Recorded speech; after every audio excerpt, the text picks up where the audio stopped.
All right, we are going here. All right, welcome back, everybody, to the Finding Truth podcast on Unscripted Truth TV channel on YouTube.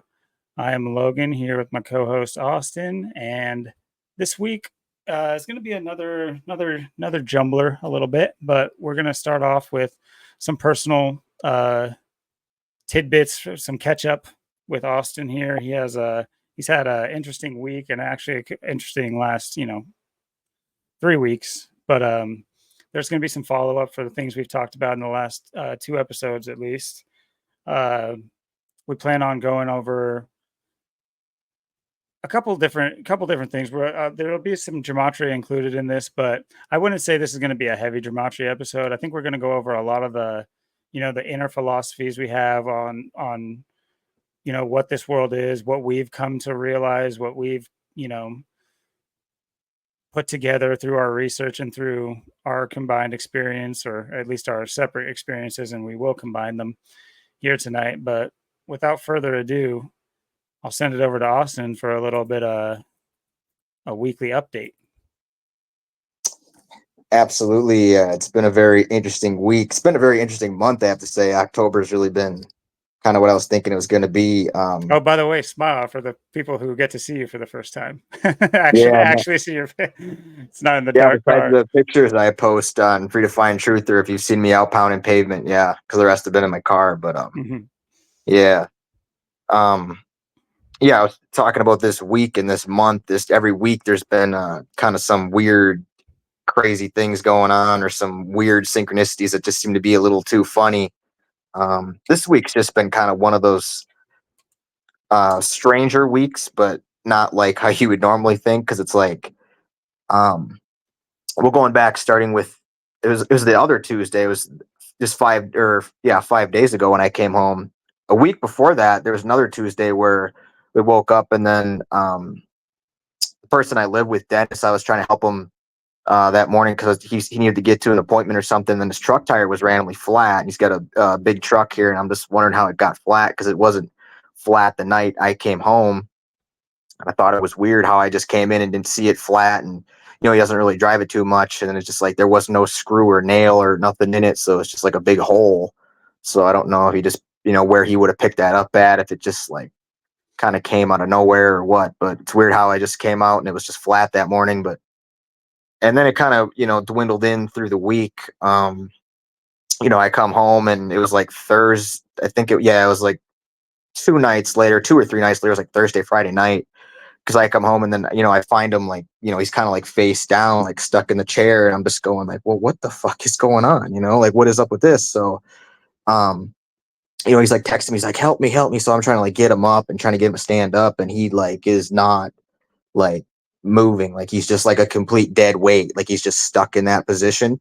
And he was literally like stuck in the chair, and it was like, I've never had such a hard time trying to pick somebody up or like lift somebody up before. So he was just like face down, and I don't know how long he was even in that position. But I come home, and then I'm trying to help him get to his feet and stuff, help him try and get up, and it was just so like impossible. So like a screw or a rod or something, they put a rod in his back. He just got back today, but um, yeah, I don't know exactly what happened, but he was like paralyzed for like a week, or like 3 or 4 days, until they took him in on Tuesday. It's like 4 or 5 days. They took him in on Tuesday. It was weird because that was October 22nd, just a week later after that, the flat tire that day. And then, so the paramedics came here, and, the fire department and the ambulance and everybody, and they came and they took him out. So I was here for that when, they took him out of here and stuff. And everything kind of seemed to be, it was kind of weird, but I didn't really think too much of it, and I just go to work. I left at like 3. And what was so weird is when I got home about 8:10, so I was gone for about 5 hours. And when I get home, the crazy thing is, I opened the door and I'm like, why is it so hot in here? Like, I'm like, what is going on? And then I look, and it's like all foggy and smoky and hazy in here. I'm like, what is going on? And I see that the burners are on all the way on the oven, and they're on all the way high. And what's so bizarre, it's like, I'm thinking to myself, I'm like, well, I know those weren't on when I left. So they weren't on when I left, and no one else turned them on. And I know the paramedics, they didn't turn them on, and there's no way it could have been on because I tested it.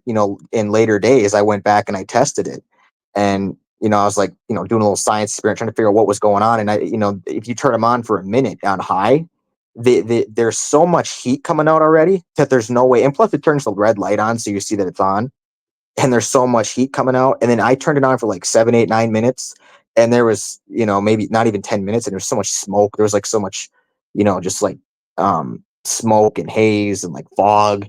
So yeah, I come home. I don't know when they were turned on, which was weird because there was nobody here. And, there being nobody here, and they weren't on when I left, and me being gone for 5 hours. I mean, in my opinion, they couldn't have been on for more than an hour. So they had to have been turned on maybe like around 7-ish, because I got home around 8:10, maybe like 7:20, 7:30, 7:40, 7:50, like. So, and there's nobody here. So, and they're like buttons you have to push in and turn, and there's two of them, and they're both on the left side. Then there was like a pot and a pan on the right side, but those ones weren't on. It was just the two on the left, and they were pushed in all the way and all the way on high, and there's nobody here. And it's like they were just turned on. And I'm thinking to myself, I'm like, well, how is this even possible? Unless I'm like, was somebody just in here? But what's so weird is, we have a pit bull, and we have, cameras, and we have, surveillance and stuff. So, I mean, unfortunate thing is I don't know how to go back and relook at like what was going on from 3 to 8 p.m. on Tuesday. The 22nd. I don't know what was going on during that time, if anybody had gotten in here. But because I know Dennis here and Joe and other people, and I don't know if they know how to like relook at the how to like backtrack on the tapes, like go back and take a look. So, I mean, the thing is, if there's nobody, if you went back and looked, and I'm 50-50 if it was a person or not. I mean, it could have been a person, but it's like, it's too suspicious. Like, why would this happen like right after like the ambulance and the fire truck, and the paramedics were just here? I've been living here for 2.5 years, and they've never been here. And then it's like all of a sudden they take him out of here, and then hours later the house is like about to burn down if I don't get home on time, and I get in here and do something about it. So I'm thinking to myself, I'm like, okay, did somebody sneak in here and try and burn the place down, or start a fire, or and then because it's weird, because you know there has been people in the past that have actually broken into this place, but they'll come in and they've stole stuff, or they move something around, or they're after cash, or they're after a gun or something like that. This was way before I ever lived here, but um so it's not like, but this isn't like the kind of thing where you're just some random person walking in, like this isn't some random person just walking in, like, I'm going to steal something. I'm going to take some, I'm going to move some shit around. I'm going to fuck something up outside. This is just somebody who like literally had, like a strict protocol to follow to like come in here, get the burners on real quick and leave. And it's like, it's just the timing. And then you'd have to think about who would do that. You'd have to think about who's going to come in here. And like I said, I don't think it was long before I got home. I think when I got home around, um, I'd say maybe, like I said, I got home at, 8:10. So, this couldn't have been more than an hour before I got home, that someone would have had to just get in here. And there was no evidence that anybody had been here. I mean, you'd have to go back and look at the tape, because if there's nothing on the, there's obviously nobody on the tape, when there's Yeah, only I one other understand if you possible. could get a hold of it. Yeah. I mean, we have the surveillance, so it's on there. You just have to go back and take a look. But there's, if you don't see anybody come here, then you have to raise, the eyebrow to the max, because it's like, well, are we dealing with, a poltergeist? Are we dealing with, the supernatural? Are we dealing with, a ghost, a spirit, an entity, something you can't see? I mean, obviously a person, you can defend against a person, you can, beat someone up, you can shoot somebody, you can defend you can do something if it's a person. But, how do you stop a poltergeist? You can't even see it, so it's like, it's like really scary and eerie right now because there's like this big mystery, this big conspiracy, and I can't figure it out. Like when I came home, I was just like devastated because I'm like, wow, what is going on? Like, what are the chances of this? Like, like how is that even possible? Like, how does that happen in such a short amount of time? And I'm also kind of thinking it's like, well, I my car got stolen, December 22nd, 2022, the year of the tiger, leaving 29 days left to go in the year, carjacked equals 29. That was like literally a mile down the road. My neighbors, shot my windows out apparently supposedly this summer back in June, across the street. So I'm thinking, is that kind of what this is? Is this like is this like someone targeting you? Is this like, someone just, because it just doesn't make much sense. It's like, whoever this was, it's like their only intentions was to start a fire or burn the place down. I mean, what else could have been the intentions? And then, like I said, when I came home, like I said, we got, Joker, our dog, our pit bull, and he's just, chilling literally right by the oven, right by the stove. And he's just like, I never seen him so like calm before. So it didn't like make me think somebody had just been in here. But then again, I'm thinking it's like, well, I mean, it's possible if you just come in really quick and sneak through the door and turn on, just get the burners on and get out. I mean, that's a possibility, I mean, but you have to have like information of the layout and everything like that in order to do that relatively quickly. I mean, it's pretty easy to find the kitchen in most houses. It's usually a central room. But what's interesting about it is the like subtlety. Uh, like it's one thing to, you know, you could, insurance companies or what not the adjusters, but the people who, I guess the CSI that work for um, the fire patrol people. Anyway, they have like their own fire inspector people that have to like sign off. It's mostly for insurance, or if there's or if there's someone died in a fire or whatever, to figure out foul play. This would seem like it's almost like a CSI episode with like if there were to have been a fire, you know, I think it would be they'd be hard pressed to find evidence of any kind of foul play when it's just like random burners on. And I'm interested to know like potentially what maybe there's something we don't know. Like if you were to leave a burner on there, there's some like known consequence, or potentially one pilot goes out. Like to me, it's just interesting. I don't know if like a pilot would go out and then the burner that's left on would ignite. I was gonna ask you is like, did you smell any like I would pay attention to your stove in case they try to like cut a gas line or something. If something were to have happened or whatever. It just seems like an odd thing. Like it's almost easier to believe a poltergeist because they might just be some random dumb ghost that doesn't understand what a stove is. So they're, ooh, fire, this will burn it down. It's like, no, there's valves and mechanisms, but good try. yeah, I mean, that's the thing. It's like, it's so weird. It's like, okay, so like I said, I mean, what's the motive this person would have had? Did they know the place? Do they know me? What do they know? I mean, it's like, and was this one person? Was it two people? Did they wear a mask? Did they cover their face? Did they care that there was cameras? Did they care if they were caught? Was it, were they watching through the day? Were like, oh, the ambulance and fire department's there. Oh, we should go back in there later and, we should get them, like, and why choose later at night too? Because I know no one comes here late at night, and Did I, anyone know of those people that you lived there? Did the fire department or the paramedics know that you lived there, or did they come and get Dennis when you weren't there? Sounds like you weren't there, right? oh no, I was there. I was here. Yeah. Oh, okay. Yeah. I was here. I was, doing yard work and stuff. I was out weed whacking. And then that was the thing, I stopped and then, I watched them, come in and take them out. And, I was in the, standing by the door and I was on the patio. I was trying to help them out and, they got him out of here. Um, and, Joe, he's usually here. Then he left.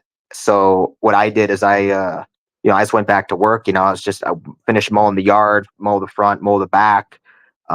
get done with that, and then go to work. Like I said, I left at like 3, came back at 8:10. So that's the thing. It's like somebody like literally would have just had to have been here, and there's no evidence that anybody had been here. I'm not saying there wasn't anybody here.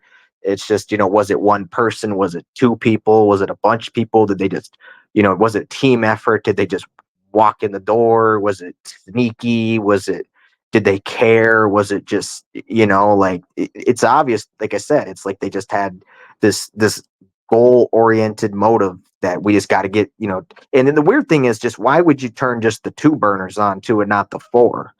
Because they could have turned all of them on, and they didn't move any pots or pans. They didn't touch nothing. The burners were on if this was a person. So you'd have to come in and just touch the burners. But why just touch the ones on the left? You could have, if you really wanted, you could have just turned them all on and just tried to cause mass chaos, or you could have done something else. So I do find that a little weird. And like I said, I mean, it seemed like, I mean, when I opened the door, I mean, I thought we were already in a fire. I mean, it was like open the door and I just couldn't believe it. I mean, everything seemed normal when I was driving back home, and that's what Joe was saying too. He's like, we just got to watch the place. Dennis is out of here. We just gotta, just get the place on lockdown. It's just gonna be you and Joker there, and we just protect the place, watch over. We got this. And then it's like, yeah, okay. And then I leave, and then I come home, and it's like, well, we don't got this. It's like, um, and and you have to, it's like I said, it's like, is it supernatural? Is it a ghost, spirit, entity, poltergeist? Because I mean, there's some kind of weird stuff around here sometimes. Like I hear like we got like alarms, like when someone's like coming in and out, through the yard or in the front or something. It'll go off randomly, or I'll be out front by myself, and then it'll just be beeping, or I'll hear it beep and there's no one here. Um, there's like maybe some weird noises here or there or something, maybe, but it's not like too spooky. But there are like some things I notice, but I don't know if it's that, if it's connected, like, because, and then we have something in the other room too, and it like came off, or like fell off the wall, like it came out of it, like the screws in the wall, and it like fell down. So I don't know if it just like the screws and bolts were loose and it was old and it just fell down, or something make it fall. Because Dennis asked me, he's like, well, do you remember when that fell down? I'm like, I don't know. I just walked in there one day and I seen it like that. I'm like, I don't know what happened. I don't know if someone or something knocked it, because it didn't put any weight on it, didn't move it, didn't touch it. It's like, and just, I mean, it could have fell, but it's hard to say. But there are some things that, do wonder about. But, it's like, I don't know. It's really spooky, because it's like, well, what if I don't come home? If I don't come home, or I'm out any later, you know, the house burns down, and then fucking, and then I'm homeless right now. I'd be homeless, because there goes your fucking house. There goes, you know, Tennis probably would have fucking shot himself. The dog would have died. Fucking, um, the house would have been condemned, and we're trying to fix it up and sell it and shit. So it's like, it would have fucked everything up on a massive level. So it's just like, I can't put my finger on it. Like, I'm torn in two directions. Like, is this a supernatural? Is it what we've kind of been talking about these last couple episodes, like the ring and stuff? Is it kind of that, like, and they're in the cabin and the nails are coming out through the floor, Mhm. being coming out, like that's kind of what this is like. It's like, poltergeist being able to do some supernatural things. I mean, it's really hard to say. I mean, I mean, like I said, it could be. I don't know. I don't know. Maybe my neighbor. I mean, maybe they had something to do with it. I don't know. Like, they kind of seem suspicious, but I don't know if they. You know, ever since that thing with my car and stuff, they don't really like ever like really kind of like look at me or talk to me or anything. So they just kind of seem like they're doing their own thing. Like, I don't know. Would they be? I mean, that's pretty ballsy to just go in someone's house like that and do that. You know what I mean? Like, that's pretty balls out in my opinion. But what do you think? What do you think this might be? What do you think's going on here? Well, like I said, the subtlety is what's that what you just said is pretty much what I'm thinking. It's it's it's rather strange that it's like not something that just would have worked. Like, why just turn two burners on? Like I said, there might be something I don't know. Like, it sounds like it's a range, so it's gas. So, right? Yeah, Yeah.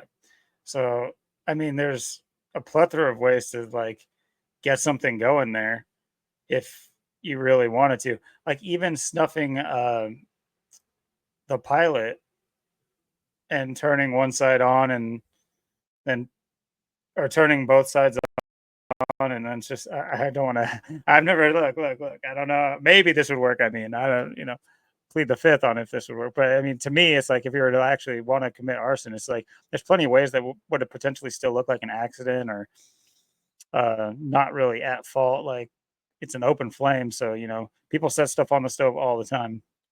So it could have been like something adjacent to the stove, or they could have just got the fire going and left the burners on. You know what I mean? And then when the insurance would have came through and said, "Oh, the burners were left on," they would have known where the fire started. So it's like you said, it's definitely weird. Um, and as far as I've never been super superstitious, super superstitious. Um, but that's not to say I don't think that there's like energy and like intent and stuff that's like can manifest in certain ways. Do I think that it's an actual like um being with like a memory or thoughts or feelings behind it? I It could or couldn't be. I mean, it's either one works for me. I do think there is something there, but I tend to lean towards more energy type stuff, even when it comes to the intent of people. I think that like possession, because like a poltergeist is one of the ones that can actually hop inside of you, right? That's like the difference between a poltergeist and or is a poltergeist just do things? It can do things in the human plane, whereas like a ghost has to exist in the ghost plane. A poltergeist can like mess with you. Yeah, a poltergeist can do a lot. A poltergeist can start fires, throw things, move things, Hmm. destroy things. It can be pretty dangerous. I mean, that's the thing. It could be it is scary because you don't know what's going on, but it's also dangerous because it's like, well, whether this is a person or something else, uh, what's it going to do next, and what has it already done? Like what do I really know? It's like this is like one of those things that boggle your mind because it just kind of like it kind of shuts you down as a person because it just makes you like I had to stop for like 30 minutes when I came home and just think about life and what's going on here because it's like I can't I don't know, like I'm like looking around like nothing makes sense, and it's like the chances that it's the ambulance, the fire truck, the paramedics were just here, and I've been here for 2.5 years, and and then they just had to get him out, and then like the second he gets out, it's like now we have a fire starting. It's like, Have and there ever then been any offers on the house or anything like that? Do you know any of like the ins and outs of? I wouldn't like necessarily want to ask like say let me like if I was playing the role of like the detective, like outside looking in, obviously because I don't live there. Something like that. I don't know this the other character you spoke of, the other guy who lives there. What you say his name was? Dennis.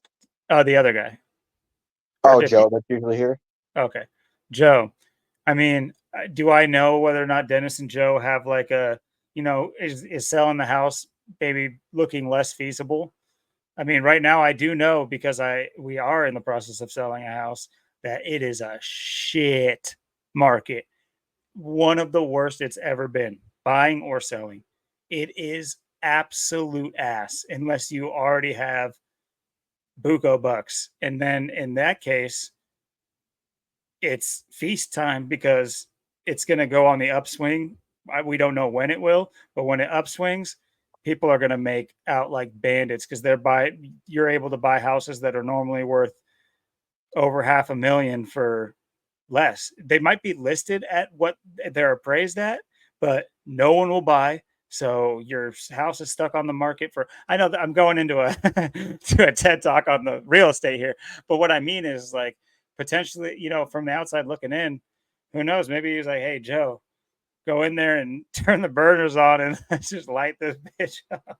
Then again, I can't see anybody like want to do that to their doggy though. But also if I'm just like Right. that hardcore detective that doesn't know anybody, and so I'm just putting it all out there, maybe that sells the story better. It's like, who would do that to their dog? Ooh, nobody would. So it was an accident, and then insurance pays out, and you don't have to deal with the house on the market.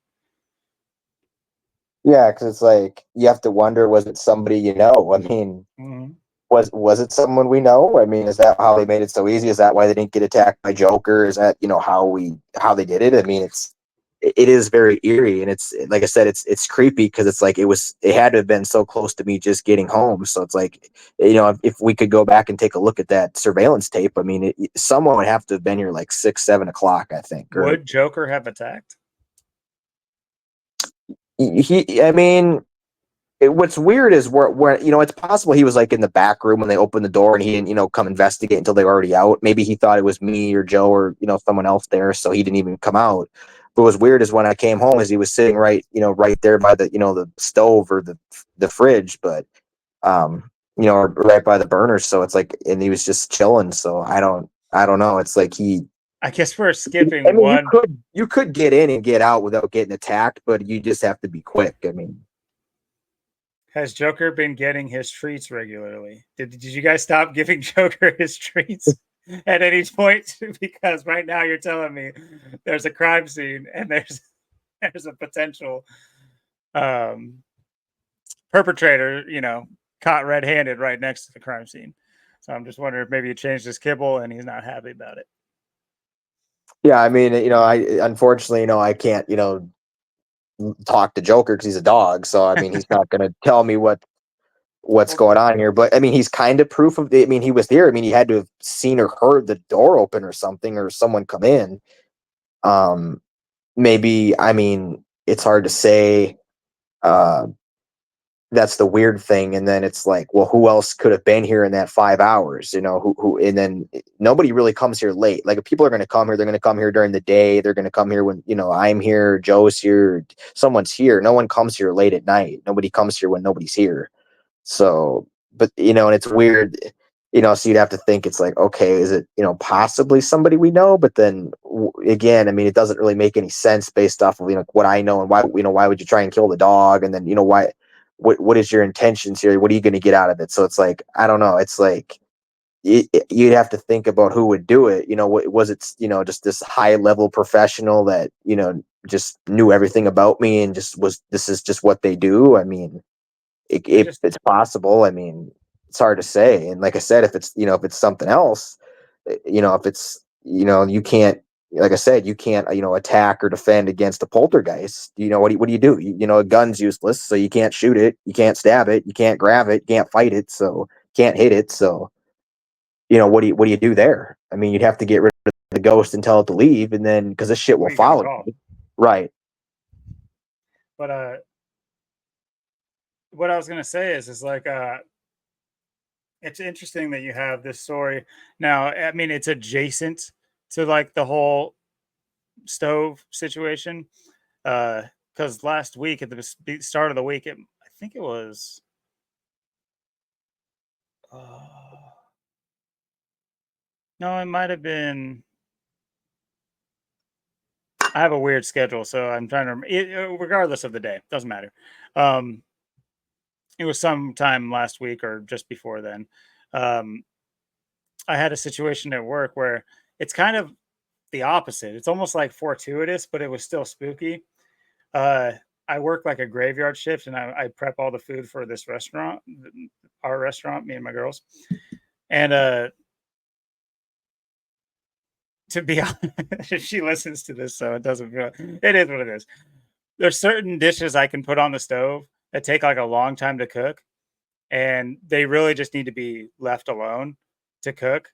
And I'm there like super late at night. And there was a time where I had like super bad insomnia, but I have not had that same kind of insomnia for like a while now. And I've got back, but I've gone back to I went out of doing graveyard shifts and now I'm back to it. So my sleep has been like better, So now I'm doing these graveyard shifts and I'm just like sitting there at the cutting board and just getting so tired. And I'm like, holy shit, like this is crazy. I'm thinking about like all the things I still gotta prep and cook and do all the dishes afterwards. And I'm just like, this shit's wild. I could fall asleep just anywhere right now.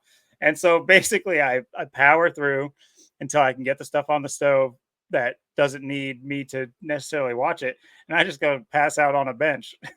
and but what's funny about that is like there's a soda machine in the restaurant and that like the ice machine on top that makes like a insanely loud noise in a restaurant that has like nothing doing in it. It's just a loud like there's no sound to break it up or people in the restaurant or other noise. Like that's loud in and of itself. But like I was saying, why it kind of plays into this is because I had the stuff on the stove, and I don't know if I would have necessarily. Normally, I can just do little spurts of like naps, and I'm pretty good at it. It's not even a nap. I'm talking like I'm too anxious with the stuff on the stove to like sleep, but I don't know if that would have been the case this particular time. And dude, this big bowl, there's no reason. So we have this, I guess it's not that big, but it's an aluminum bowl, larger aluminum bowl, and we use it to like weigh out stuff for the fryer. And where it sits, I could see that it would be potentially jarred in some way if there was motion near it to be able to fall. And it also sits on a freezer, which does vibrate, just naturally, a freezer has the freezing unit vibrates.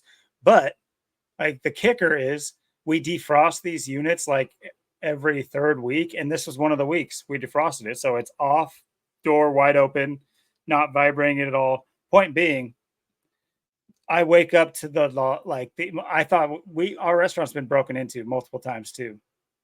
So I can, when I had insomnia, I consider myself like being there like a big plus because no one's gonna break in with me there, but if they do, it's like, come on in. But so I'm thinking like, holy shit, it's like something's going on. It was very, very jarring. It was like the loudest noise you could possibly think of. And like I go to investigate, and it was just that bowl and everything. But the point being is like my food was ready. The food was ready to come off the stove. So it was almost like some poltergeist was sitting there like, bro, you're gonna ruin your food. Wake the fuck up. But so it was I had a fortuitous one. So maybe I can send mine your way to go check out what's going on. But it's just interesting that it relates to stove burners, which is kind of interesting. Same gas situation.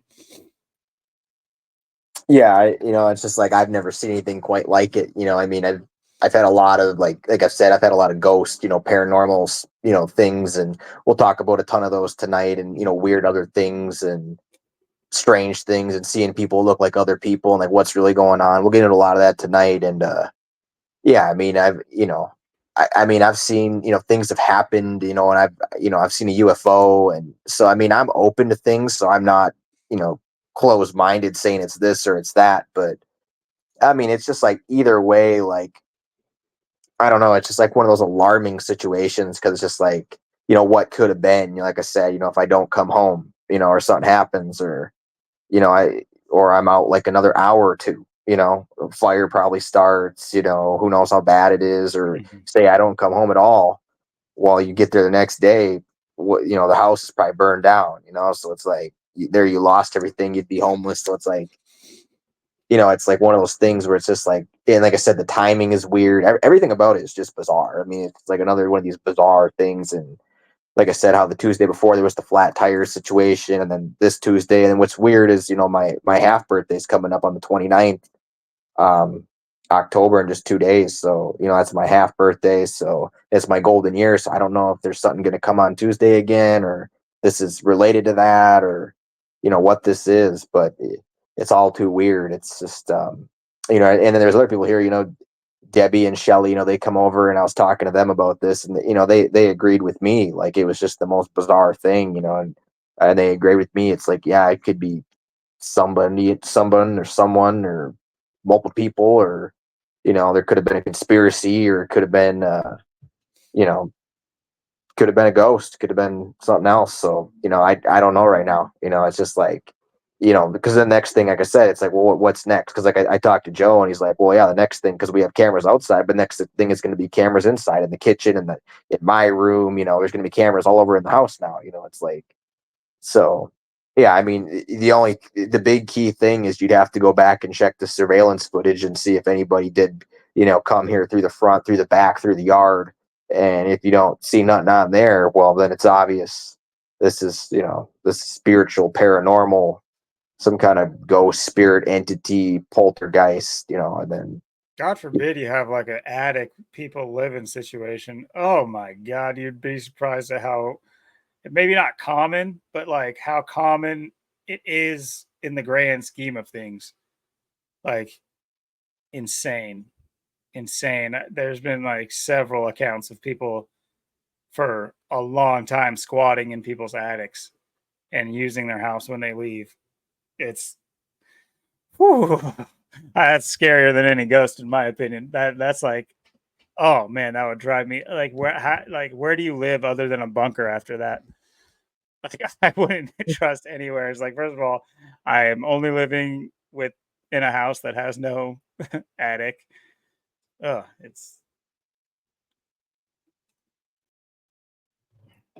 just creepy. Not to say that I'll be like scared, but like it's creepy.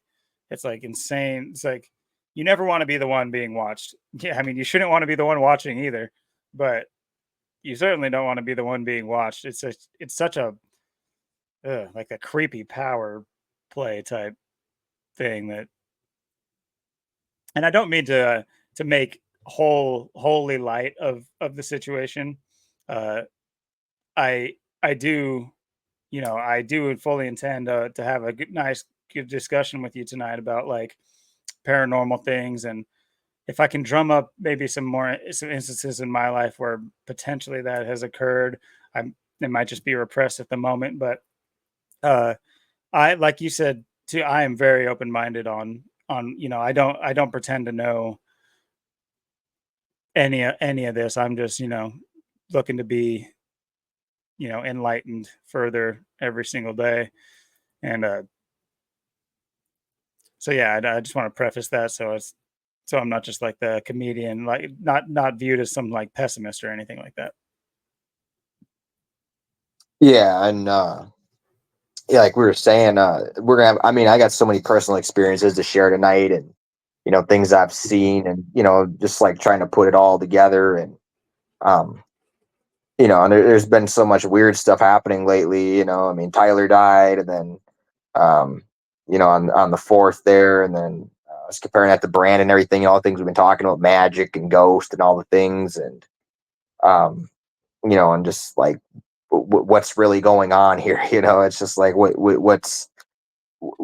is this? Is this because like either way, it's like, is this it's like, is this happening because it's like, well, because we started this channel again. It's like, well, now, we started, doing this, and it's like, well, now for doing that, it's like, well, now all this has got to happen. It's like, I don't know if that's what it is, if it's like, or, it's like, or now because it's going to start making other magical things happen, or things are just going to get more bizarre because of it. It kind of seems like that. But, um, like I said, I mean, I've been here for 2.5 years. I've never seen anything like it. That's what I told Joe and Shelly and Debbie and everyone else I told about. I'm like, yeah, I have never had anything like that happen, even in in my own life, like with burners or being like a fire just like happening like that. Like how quickly that could have got out of control, or what could have came of that. So it's like, and now you have to trace back the evidence and see what it really was, and um,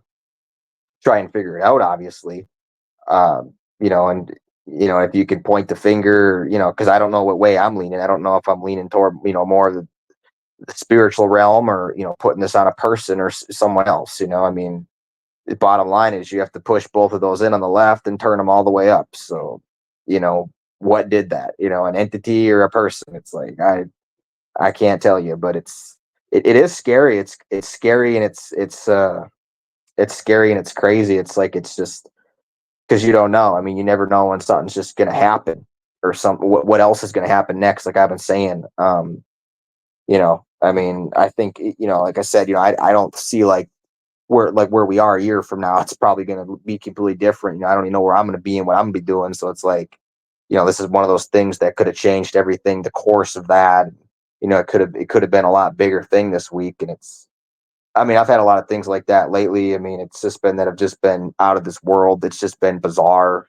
Um, I mean, and like I said, I've had other experiences with, uh, you know, ghosts and paranormal stuff. Kind of my whole life, I've kind of seen things. I used to have a picture, um, way back in the day. It was like I found it like in our old photo album, like of our family, like back in like the 90s, or 80s, 90s, early 2000s. I don't know when this picture was Ooh, taken. way back in the day. Ooh, the 90s. Ooh. I'm old as shit. I was born in 90, but all right. Yeah, back in Yeah, I the know. dinosaur times. Yeah, I heard. Yeah, we're fossils now. But yeah, I had a picture in one of the photo things, and I always thought it was weird. It was like this picture, like in this garage or the shed somewhere, and there was it appeared to be like this like woman on this bike, but she was like I don't know, she was like posing, but she was like facing the opposite way of the bike. But it was like a ghost, like white silhouette of it. Like there's just this bike in this garage, and like then you could just see this like ghost like woman thing, like the other way. But it was weird because you could see like her head and her body, her legs, and like each leg and arm, and like her torso, and like her head. And you tell it was a woman because you could see like her boobs, and you could see like full detail in this picture. And it was just like, what is this? And I always thought it was weird that it was in there and nobody like explained it to me. And I took it out of there, and I'd bring it to people. I took it to school, and I'd show people, and I'd be like, what do you think this is? Like, what is this? What am I looking at? Like, is that not a ghost, or why is this in here? What is this? And I just, and then I just ended up losing it. It was like a decade ago. I lost it probably back in like 2014, but I always took it out of there and like showed people it, and I always thought it was bizarre. And there's other pictures in there where you could see like, um, it's like old pictures back in the 90s, like when I was a baby, or like other pictures where there's like tons of like orbs looking back from like 95, 96, 97, where I just see like all these like white orbs and stuff around me in these pictures, and like weird spots. It's like, I don't know what it is, but, um, I've had so many like strange, things like that. There was this time I was at, the first time I ever went to Devil's Tower. It was crazy because I was coming back from Washington, and it was my first trip out to Washington, and there was some weird stuff that happened, um, and like the trip was kind of weird and stuff. And then I was leaving, and I was coming back, and then I went to Wyoming, stopped through there, and then stopped at Devil's Tower, and then we were leaving and stuff, and then it was so weird how there was, because that was back when I told you I had that Pontiac, that really cool red Pontiac I had. That was like, nobody had a car like that. I told you about that story, but I don't remember if we left the sunroof open or not, but I thought we had it closed. But we were leaving, and there was like this like bird or like something in the car while we were driving away. And it was like the cutest, like sweetest little bird chirping in the car. And we stopped twice alongside of the road to like find this bird in the car and like dig it out.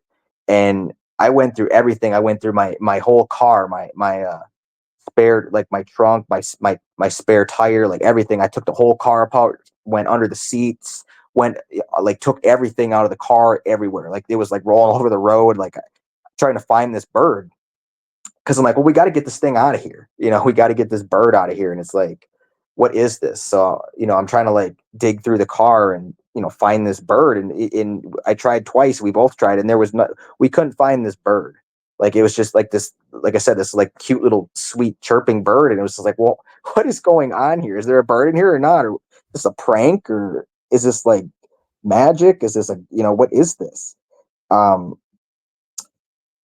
and we just kept going, and I don't remember what happened. I don't remember if we ever found the bird. This was back in like this was like May 1st or May 2nd, I think, like 2016. But It was right after my 21st birthday. And the year later, what was crazy too is we went back through Wyoming again. When I went to Washington the second time, we were leaving Wyoming, or we were leaving Yellowstone. I was at Yellowstone, and when I was leaving Yellowstone, I got on the road, and as soon as I got on like the highway, I got to like 90, and then the tire just exploded. This big truck behind me, my tire just like blew out for like no reason. There wasn't a screw or nail or nothing. It was this big explosion, like kaboom, and then I'm just like, what the fuck is this? And then we had to fucking change on the side of the road. It was fucked, semis were blowing us over, and it was just a shit situation. It was, weather sucked. It was cold, and um, we had to keep going, but I had to ride the Sparrow to fucking Gillette and get a new tire and then keep going. But it was weird how my tire blew out and stuff. So I had like these weird things that happened to me in certain areas of the country. Yellowstone was always weird. Devil's Tower, there's like some weird energy. I don't know what it is, but I thought that was a weird. It was a weird first time to go to Devil's Tower. Yeah, I never. I'm interested to know that you've been there. I actually forgot this was in Wyoming, or else I might have asked you sooner. No, you're the only person I know that's from Wyoming or been to Wyoming, even potentially. Maybe I know somebody that's been there, but um, what did you think of it? What are your thoughts of it? Like since you've been there, and then what are your thoughts of it? What is it? I mean, I kind of have the same feeling with like Yellowstone. Like, what even is Yellowstone? Is this a super volcano? Is it something else? What is this land? What is this spot? Devil's Tower, I kind of thought seemed, you wonder, is it a giant tree? You wonder, is this like a giant tree?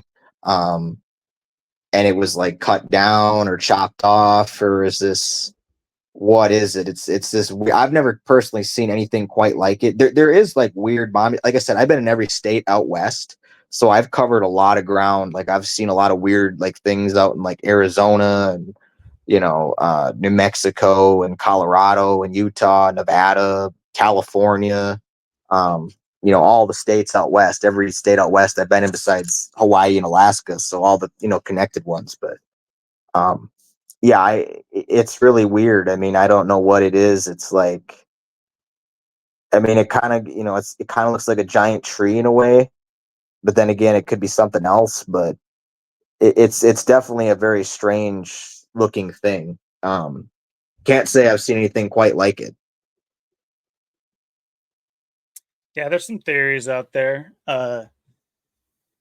I mean, this might not be the episode for theories, but on this type of subject, but yeah, there's some differing theories. The tree is probably maybe the most widely popular or at least accepted theory. Not within science. They'll tell you it's a basalt. Uh, what's the name for it? Like it's a basalt column or whatever, and they'll say it's like magma flow that maybe there's like obsidian in there as well, that like a magma flow, it's kind of like a release point, and so it protruded here, and I guess it just protruded 800, how tall is this damn thing? 1,200 feet above land. It just kept going, and that's the current land too, so it's a pretty widely accepted that the for a good portion of the topsoil of most of our world is newer, from some sort of flood, they like to say. So, how much further down does it actually go? And where are the other ones? If it were a tree. But there's some other theories, there's a foot, there's what was the other one I was just thinking of? Oh, lightning strike. How if it was a large, incredibly powerful lightning strike. Have you ever seen like what lightning does to like sand when it strikes on the beach? It's like a big sandblast, isn't it? Or Well, it like charges the sand, and it like makes them, it like the sand will take on the pattern of the like discharge of the lightning, but it can also just like suck the sand straight up. like, and it'll just form to like little towers. And so there's different things. Personally, I'm a foot guy. Let's not get that clipped. All right. As far as this theory, I actually think it's a heel, and I'll just let that go from now. But yeah, that's super cool because I mean I can only imagine the energy like you were talking about in certain places like this, and you talked about Yellowstone, how that's like maybe the most protected land in America. You look at all of America, which for all intents and purposes, we have so much beautiful land that deserves to be protected and or used in accordance with nature, but it's either not used or factories are sprawling on it or what have you. But you have places like obvious centers of energy, and you do some research on places like that are heavy in like natural springs, especially like hot springs like that is. And if you know anything about radium or even like uranium and other um, what are perceived as like poisonous metals, um, how a certain past generation used to harness those things for healing purposes and resonance and all sorts of different things. Not to mention wherever you have these like volcanic lands that, geysers are there, and all these underground springs, you have underground, you know, pathways and tunnels. There's a system underground, a very complex system underground, and it leads me to have some suspicion about how that is being utilized and if it's all just natural or if it's yeah or if we're piggybacking on something that we found there. And it's almost like like Jurassic Park. Oh, like stay away. It's you know y- y- I think they like even made a big deal about how someone like left trash there and it like caused some crazy ecosystem imbalance. But there's always this fear of like going there, and not only is there a fear of that's up there on the in the United States with um, natural disasters set to hit the United States, where we're kind of like in fucked areas because it's like the next one, it's like, yeah, the East Coast is getting smashed with hurricanes, and that's not cool. Um, but when they talk about the West Coast, it's about like the West Coast being like shaved off the map with the thing that's going to happen here. It's either going to be, and I mean, you're right there with Rainier. I mean, it's not like I wouldn't be affected. Um, it's a humongous volcano. And we could get into volcanism too and exactly what that is potentially, if it's all natural or not. But there's there's the California fault lines and the earthquake potential.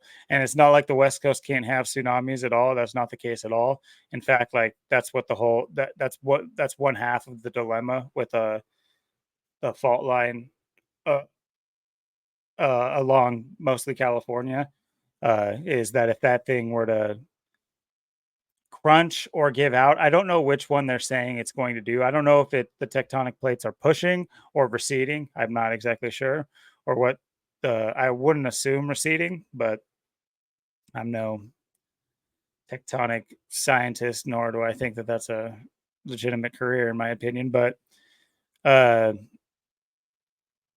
yeah, what they talk about for the West Coast is pretty severe and world shaping. And if we end up talking about Pangea, that could actually maybe serve as a lead in. Just knowing what they said had to take place in order for Pangea to be split into what it is, relatively what it is today. Yeah, I mean, and it's like you look at this stuff and you wonder why they call it, Devil's Tower, why they call it Yellowstone. Um, why they have these names, um, what these things even are. And it's like, yeah, and we living at, us on the West Coast, and you have Mount Rainier, and like what they say, and all these, connections, the underground, and the, from, if Mount Rainier erupts, it's going to pretty much affect the whole country. And, and then it could set off Yellowstone, and Yellowstone can set off Mount Rainier. And, and then basically Yellowstone, there's like land that's like basically goes into Washington. So it's like, uh, there's a lot of connections. And, there's, and like Yellowstone would destroy the whole country, the West Coast, the huge earthquake, whatever they say is going to happen. There's so many things you wonder with all this. Um, who knows, are they telling you that because it's not going to happen, or, are they telling you that because it is, or are they trying to get you a different way? Or, it's like you said, it's hard to say, when the stuff or if this stuff's going to happen, or, how much they, do control it and everything. It's weird. It's like, and what brings me out, to Washington and stuff, it's, it's crazy. And then it's weird too, because, just speaking all these weird things. When I was in, I was in the Marco Polo. I told you I stayed there at the Marco Polo, Kurt Cobain's place there. Um, it was weird. I was in 226, and it was 2017. It was on that trip, and we were in the room, and then it was weird because it like randomly during the night that the door just like opened by itself, and there wasn't any wind or nothing. So it was like, how does this big ass door just fly open like that? It's like, how is, this, how is it, like, what's going on here? Is it is Cobain's ghost here? Is that what it is? It's like, is it him just coming in saying, "Oh, how's you checking out the room?" It's like, what's going on here? It's like, Look under the bed. There's a note. yeah, The first clue is in the bathroom. it's this like, again, this like supernatural world. There was a time too. As weird as there's a day in 2015 where I went out. It was like January 2015. I go out to my car. It was like January. It was cold. It was, I had like going somewhere that morning, and then I go out to my car, and the windshield wiper, like I come out and like half of it's like missing. And we live in, this is when I lived in Swamico, and a small town of 10,000 people. It's like, well, who's going to walk up to your car in the middle of the night and just snap off after your windshield wiper and walk away? And it's like the piece wasn't even laying there. So I thought, I'm like, well, did something come in my car and like chew it off? Is it take off with it? Did a bird fly away with it? Like, what happened here? It's like, my windshield wiper's just like half off. It's like, well, where did they go? Like, did someone walk up in the driveway and just do that? Like, what's going on here? It's like, and then I had like this huge, and then in my other car after that, the one that got stolen, in like 2022, there was like this huge dent I got in Wyoming. Again, once like Wisconsin was middle of nowhere, Wyoming was middle of nowhere, and like it was in the weirdest spot. Like it was like this big dent in like the weirdest spot in the door. I'm like, how do you even hit it there? And like the way that the dent was and the damage, I'm like, was someone just like directly trying to do that, or how does that even happen? It's just like you have all these weird things. There was a time too. I was in Wisconsin. I was like in like Marinette. I was like in O'Connell. Not far from the UP there. Not far from like where Brandon died and stuff. And it was like 2014. It was like, I don't know, it was like January, February, somewhere around there, I think. And I was in like this like old like church building. It was like a apartment or something, or like fixed into like a house or something. It was weird. And there was like weird energy there. There was we'd be just like chilling in the room on the bed, and doors would be opening and stuff and closing, and then like you'd throw like, because they had like a wolf, like half husky half wolf too, like this big dog, and like we'd throw um like things in the room, like to like for him to go after, to go get like treats and stuff like meat. And like he wouldn't even go in the room. Like he, like something was stopping him from going in the room. He wouldn't check it out. He was not having it. So like there's weird things going. There was weird energy. There was weird like noises and stuff. So it was. I've been in so many things like this, where I'm like in this weird area, or like this area that somehow has a lot of energy. One of the places I went to too was the Novitiate in Wisconsin, which is like supposed to be like the 10th most haunted place I think in Wisconsin. It's in Gresham. But there was like uh, a war there, like between, I can't remember what it was. I can't remember if it was like Native Americans or what it was, but there was a war there. It was back in think like the 60s or 70s or something. It was funny. I worked with when I was in Wisconsin. I worked with someone named Michael Myers. I worked with someone named Michael Myers, and he did asphalt. And he used to be a cop, and he actually went. He was called to the war there to like. He said he didn't shoot anybody or kill anybody, but he said he was there when it happened. Um, so I thought that was really weird. It's like, so yeah, but I've been there. It's like this weird place, this like weird mansion that just sits by itself, and like people go there. It says like don't trespass and stuff, but it's like there's like a river that flows behind it and stuff. But it's kind of a weird What was it spot. called? It's called the Novitiate I in wouldn't know. Gresham. I wouldn't. Okay, oh, Gresham.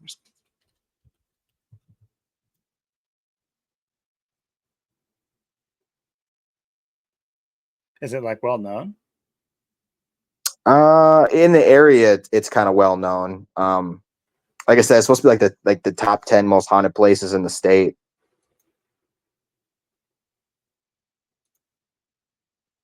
Oh, here we go.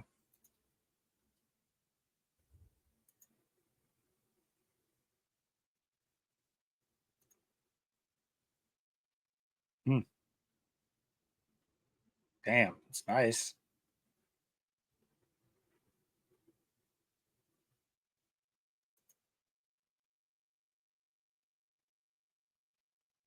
The Red River. Jeez. Wonder why it's red.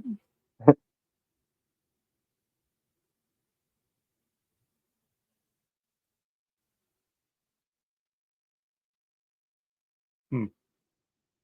Wealthy woman from New York. Already, it's like New York started being built in 39.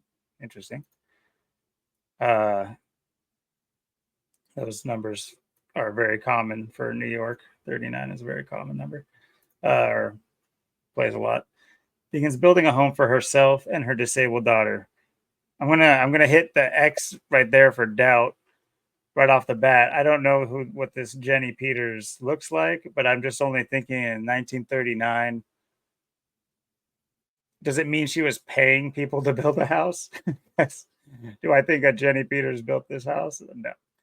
But work ensues on the Georgian style mansion constructed of cut limestone. Okay, that's another very interesting detail. Where did they get the limestone? It says specifically cut, so there must be a quarry nearby. That's very interesting. The mansion includes 35 rooms. Why I say that's so interesting is because I find quarries to be quite fascinating, and they're a lot more central to weird things in like your cities than you think they are. Like quarries are a lot more than meets the eye, in my opinion. The mansion includes 35 rooms, a two-story stone portico, and a second-story balcony overlooking Freeborn Falls on the Red River. Unfortunately, her daughter dies before the mansion is finished. Doesn't look like they have any wheelchair ramps either. So that was maybe she died and she was like, all right, well, I can save money on the wheelchair ramps now. 1948, Miss Peters donates the mansion to Alexian Brothers, a Catholic order devoted to caring for the sick. Scary already. Just that whole sentence is scary. Why donate a mansion?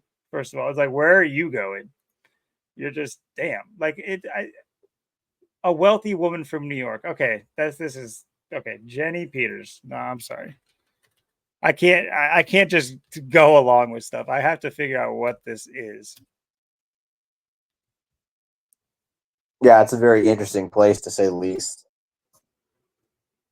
Okay, is this going to tell about the beginning?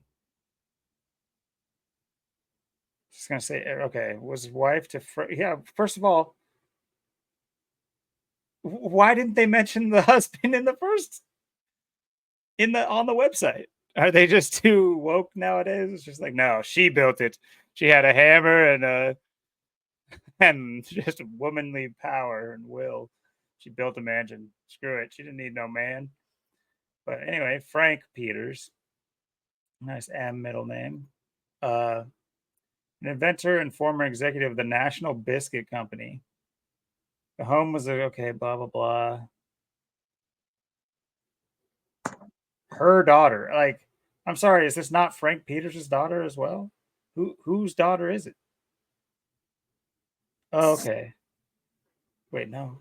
See, how come they left this detail out? It was Frank Peters' friends that they donated the house to. That's so weird. That right there is just weird. This summation is very weird.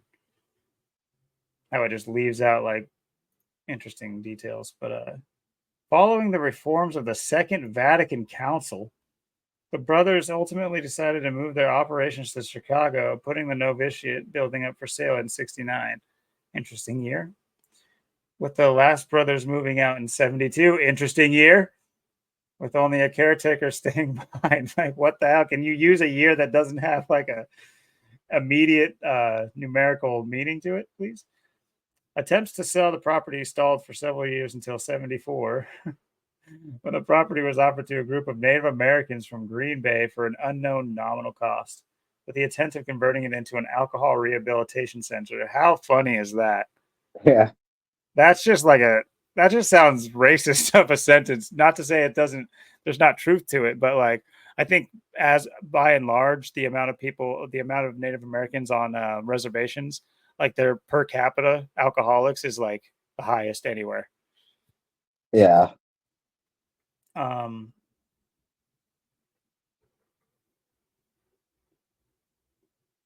I guess it got seized.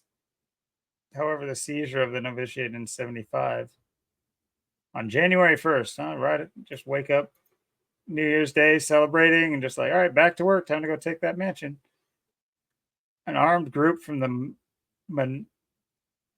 Menominee tribe, the Menominee Warrior Society, okay, seized the property and took the caretaker and his family hostage. Okay, where is this story going? The independent group. Where's the movie on this? The independent group was inspired by similar takeovers done by the American Indian movement. AIM.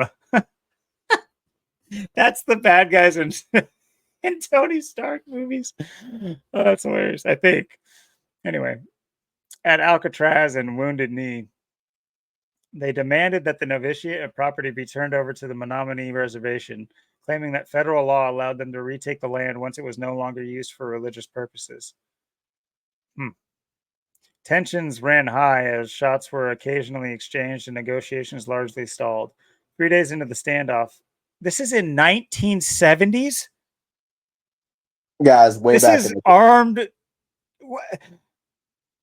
I don't know where to get. You say way back in the day, but this is just before right. the '80s. This happened where there was an armed conflict with tribes on a local reservation seizing a property from under the hands of a religious organization, especially the Catholic religious organization. What I'm saying, I'm on their side. Trust me, I'm on the Menominees, dude. They're probably going to be villainized throughout this article, but I just want you to keep that in mind. It's like which ones are the villains? The Vatican Council or the Menominee tribe, who probably had more than just this stolen from them. Anyway. 3 days into the standoff, the warriors attempted to negotiate a ceasefire as they had secretly run out of ammo. Oops. Back to bow and arrows, guys. Do we still got that? However, no deal was reached. Local law enforcement cut off power to the novitiate, which resulted in pipes freezing, causing extensive damage to the property. The National Guard moved into the area and sealed it off behind several checkpoints. Negotiations went nowhere in January as the brothers refused to hand over the deed except for a reasonable price, and the Menominee Warriors Society demanded it be turned over for free, as they felt it already belonged to them.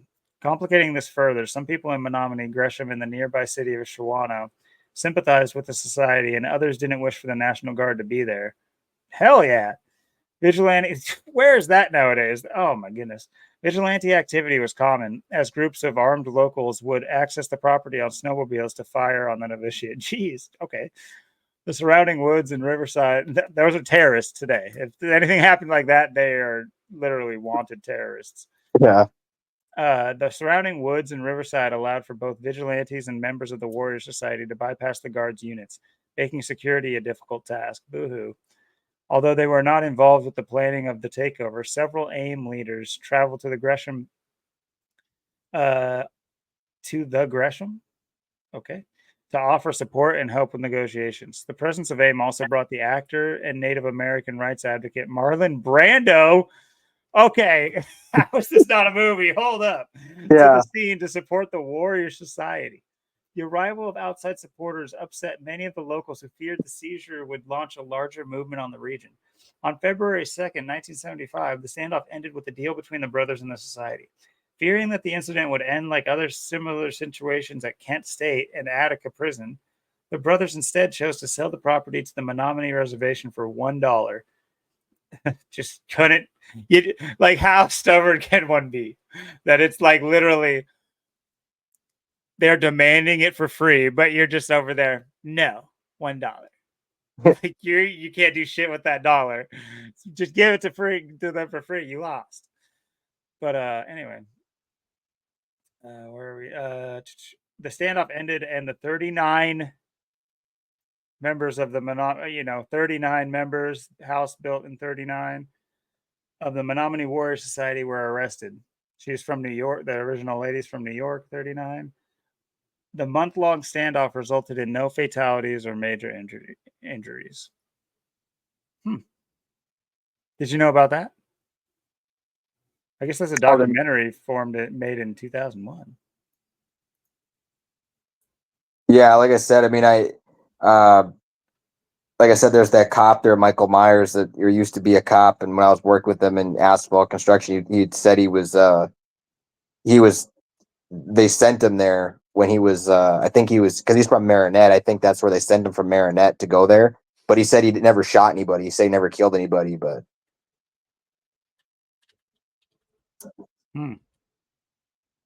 The Alexian brothers equals 72, which is interesting with their Catholic alliance. What was the no? I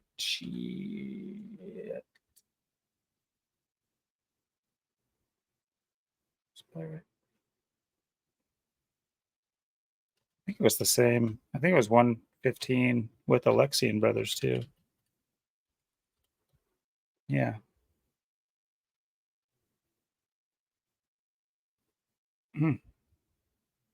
This is interesting.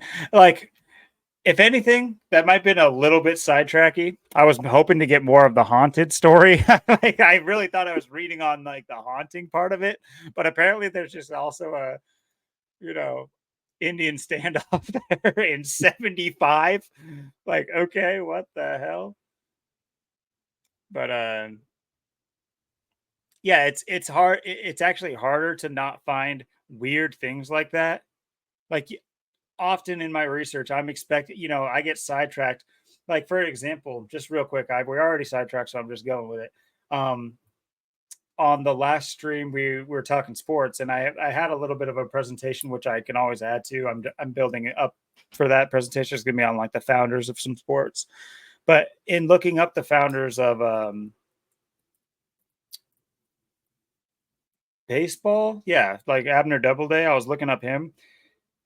I got sidetracked and found out about this lady.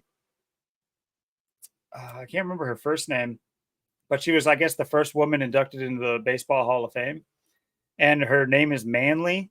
And just her story was so ridiculous that it was made for TV. And point being is like, those stories are more common than like a boring story.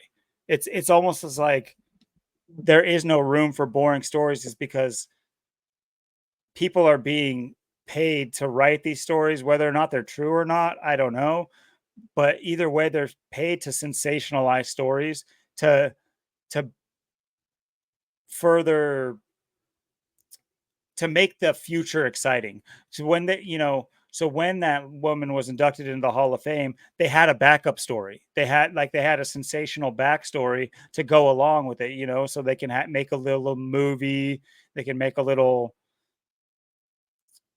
whatever for her, and celebration for her. And whether you knew about her or not, you probably didn't. You'd be like, oh, that's cool. What a crazy backstory. What a unique backstory. This woman really truly deserved it, because she was just, dude, I'm not some like woman hater either. This just happens to be a story. I don't think Abner Doubleday was a legitimate like person either in that regard, as far as baseball or whatever. But it's just weird that you look up this haunted mansion. Oh yeah, I'd love to look up a haunted mansion. Oh yeah, it's haunted. Oh, but it's like haunted is the least like now I'm least interested. Like I don't care about the haunting. I want to know how this happened, and it's not a bigger deal. But yeah, that's what I mean. It's just so strange. It's just a random house in the middle of Wisconsin has that kind of story, that kind of it's just wild. It's like more often than not you're gonna find that, and it kind of leads you down a path of like, what really is going on? Is anything as as as we're being told it is, or is it all just retconned? Or it's like almost the reverse of retconning. It's like what would be the like future conning? It's like changing. It's like doing things in the past, or at least the not so distant past, in order to set up a future story rather than changing like the past in the future. It's like they're so far ahead on their script. They know what they need to do at each step so they can have a manly woman be the first woman inducted into the Baseball Hall of Fame, which has all been men. But the first one's got to be manly. And her story was just wild. Like they call her a black woman. She's not black. She's not black at all. She's a completely white woman, but she just had a black stepdad. But they call her a black, independent black woman. Like I read that, and I'm just like, what the? Like all the pictures, she's white, and then like on her like memorial for being the first woman in the Hall of Fame, they make her black. It's actually blackface. They blackfaced her. They painted her in blackface. It's so crazy. Dude. It's actually wild. I don't think I've ever heard anybody reference this story, and I won't look it up because I prefer to have a presentation on it at some point. But my only point about that was just that how weird it is that you go for one thing and before you know it, you're sidetracked. It was really hard doing research on the founders of like the major sports because there were so many little stories like that where I get sidetracked where I'm like can't just accept them saying something like just like that. It's just like, oh, Jenny Peters built a house. That's what I was like initially like, what the hell? This lady built a house. What are you talking about? She has no husband, just her and her daughter. Easily go search and oh wait, no, she has a husband. He's there the whole time. He's actually the one who got rid of the house, but he's not even mentioned on their own website. And there was a Native American battle in the 70s. Like, not the 1770s, not the 1870s, 1970s Yeah. with Marlon Brando in attendance. What the fuck? Did he have a gun?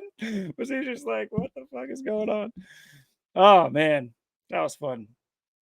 But yeah, you're talking about spooky coincidence and stuff, and I'm thoroughly interested in how well traveled you are, even if it to you it's just between the states that you went to. Because I did notice that the states that you frequented, whatever signs or whatever might be apparent to you. Did you ever think about how they're all W's? Wisconsin, Yeah. Wyoming, Washington. Yeah. Yeah, there is a lot of there's so many parallels. And I was going to get into that when I talk about reincarnation here in a bit. Mm. Talking about all these W's and how that's funny too, and what's all these connections. What is all that? And like I was saying, I was talking about these weird things where I'm wondering what's really going on. Uh, there's a couple other times, in my past where I had a friend named Derek back in Wisconsin, and there was a couple times where there's one time where I was at his house, and this was like in like 2010. It was after Brandon died. It was like maybe like August, like right before we were going back to school. I think it might have been that day. It might have been August 31st, like 2010, if I can remember. But we were just chilling in his room, and I can't remember if we like were hearing something or we just checked downstairs. We were just downstairs, like, and we kept looking around or something. I can't remember if we were just in his room or I was just sitting there. I was like munching on something, and then all of a sudden, there was these weird. like heavy footsteps coming up the stairs, and we were there by ourselves. There's nobody there because we were just downstairs looking around. We were by ourselves, but there was these like these weird, just big, heavy footsteps like coming up the steps, and it was just so bizarre. And I just like stop and I just look at him, and he looks at me like, "What's about to happen right now?" And like, uh, you could hear it go like up the stairs and like stop by the door, and then it like seemed like there was like this like black shadowy figure like that kind of went in his mom's room and then came back out, and then like you could hear the footsteps going back down the stairs, and like it was just the most bizarre thing. And then like his mom came home like later on, not long after that, opened the door, and then she was acting all weird. Like she came in and she literally like came in the room, and like I don't know if like this like ghost thing, like it was almost like a poltergeist, like it possessed her or something. It was strange because like she came in the room and she was sitting down like in the chair, just like staring at Derek but not moving, just like this like weird bizarre like just staring and not moving or looking or anything. It's like, and it was just weird. I'm like, what is going on? And she's just like, she stood like that for like, it felt like 10 minutes. And I was just sitting there. I'm like, what is going on here? And then she just started saying all these weird things. And like, we were like, well, yeah, we just heard something or saw something. And like, you weren't here. There was nobody here. And we were like trying to get her to like, and then she like, I don't know, she wasn't having it, or she was thinking, I don't know. It was really bizarre situation. And there was another one of these situations where I was at my place.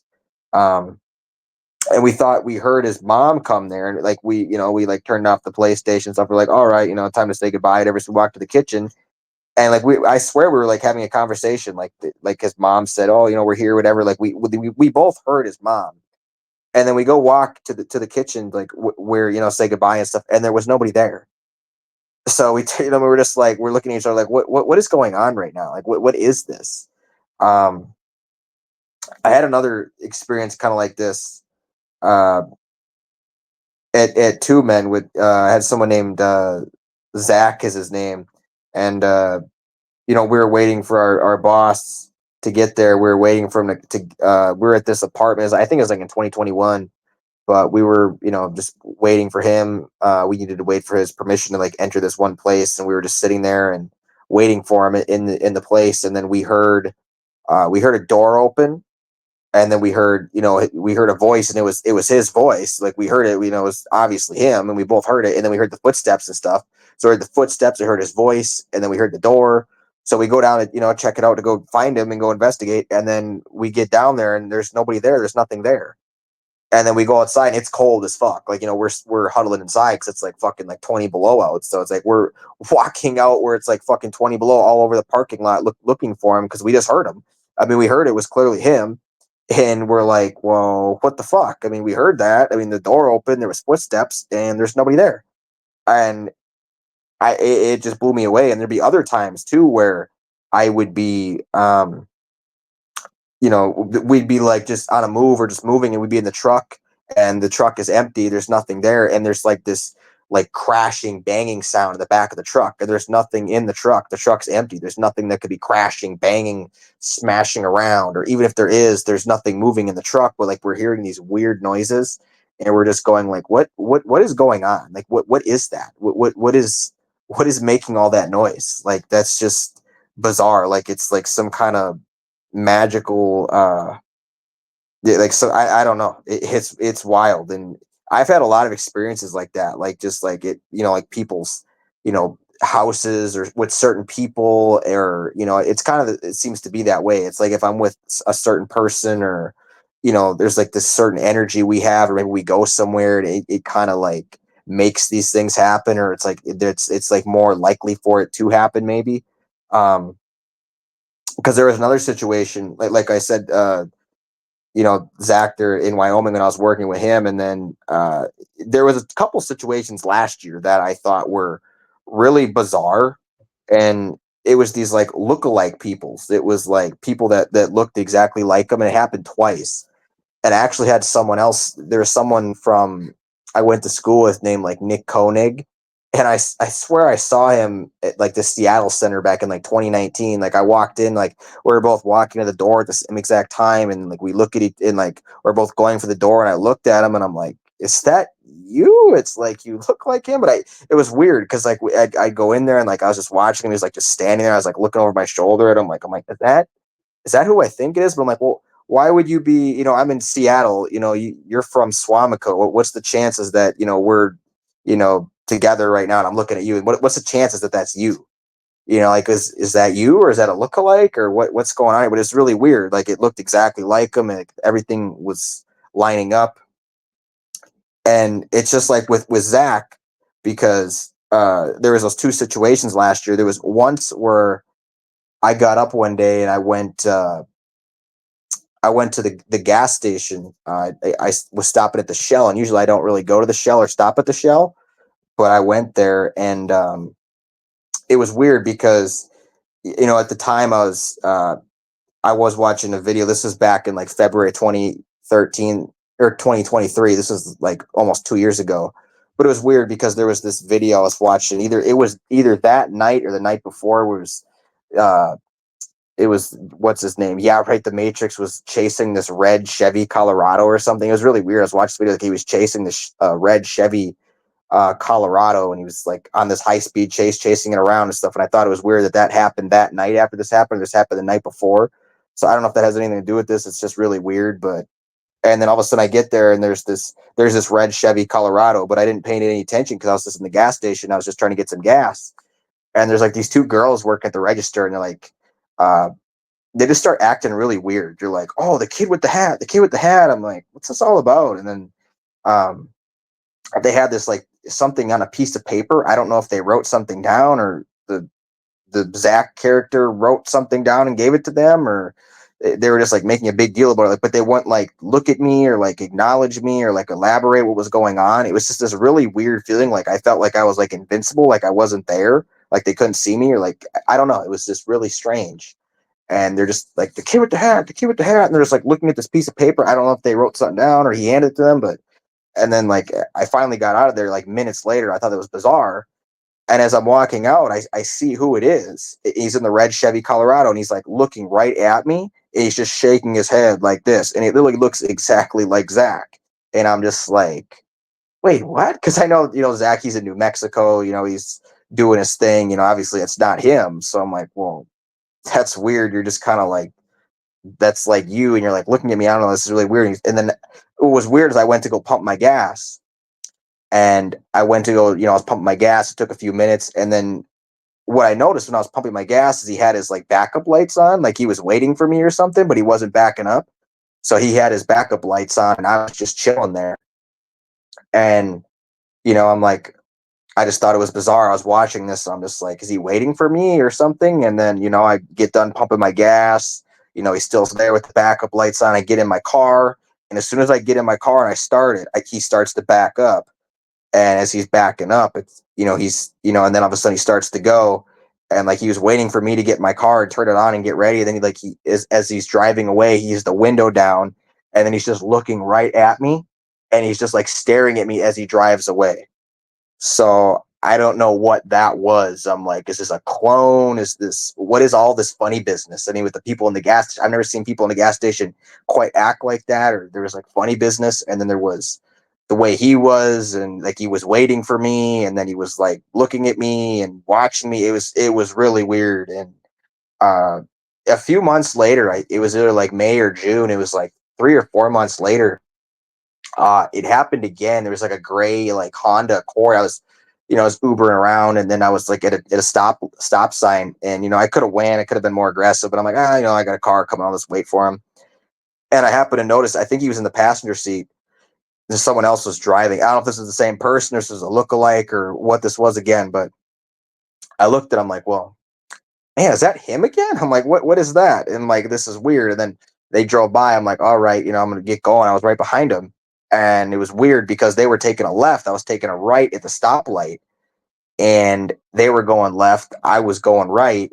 And I get side by side with them at the light. And what was so weird is the second I got side by side at the light and I looked over at them, there's this big black Dodge Ram that comes out of nowhere and just like stops right in front of us, like parks us in. And there's a blonde chick, this blonde lady, and she gets out and she starts walking around randomly.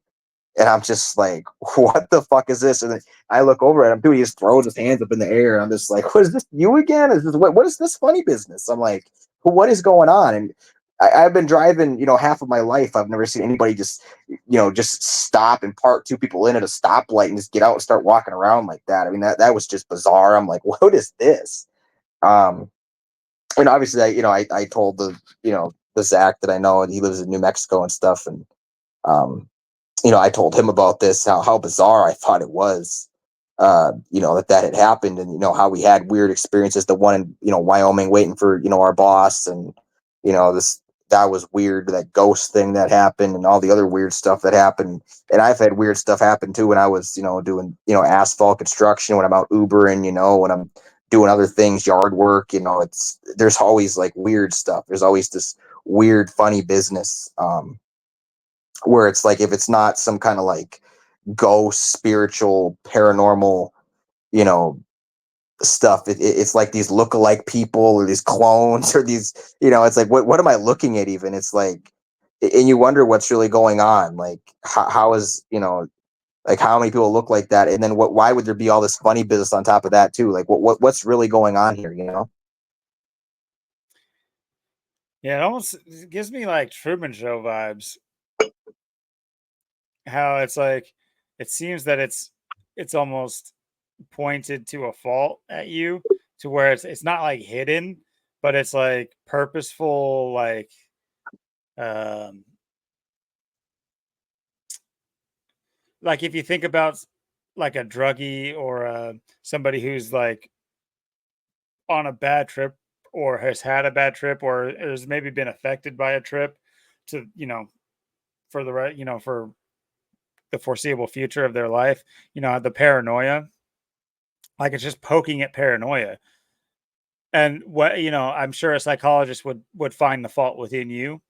you know they would say, oh, you're associating this because your mom didn't give you a cookie in second grade, whatever that crap that they'll say. But you know if this type of thing were happening to me, I would, I wouldn't want to hear everybody just running to the agreed upon definition of what that is. And especially when it's been so weird and so like the fact that they're staring at you. One thing I did want to point out though, interestingly enough, I when you mentioned that, it kind of gave me like chills, because I've always been a night owl, and like I've worked multiple graveyard shifts, not just at the job I have now. I used to work swing shift and graveyard shift at multiple other places, and the night, there's something that goes on at like these businesses that are open 24 hours a day, especially gas stations. I've felt like I've been in the middle, like it's a planned thing going on, and I'm the only one that doesn't know about it. Like I'm the Truman, and everybody else is like doing like their weird thing, like I'm the only one not in on it. And I'm just going there for a drink or gas or whatever. And I felt that had that vibe where it's just like there's like, there's a couple trucks parked not getting gas, but they're like people sitting out in the trucks. And that can happen.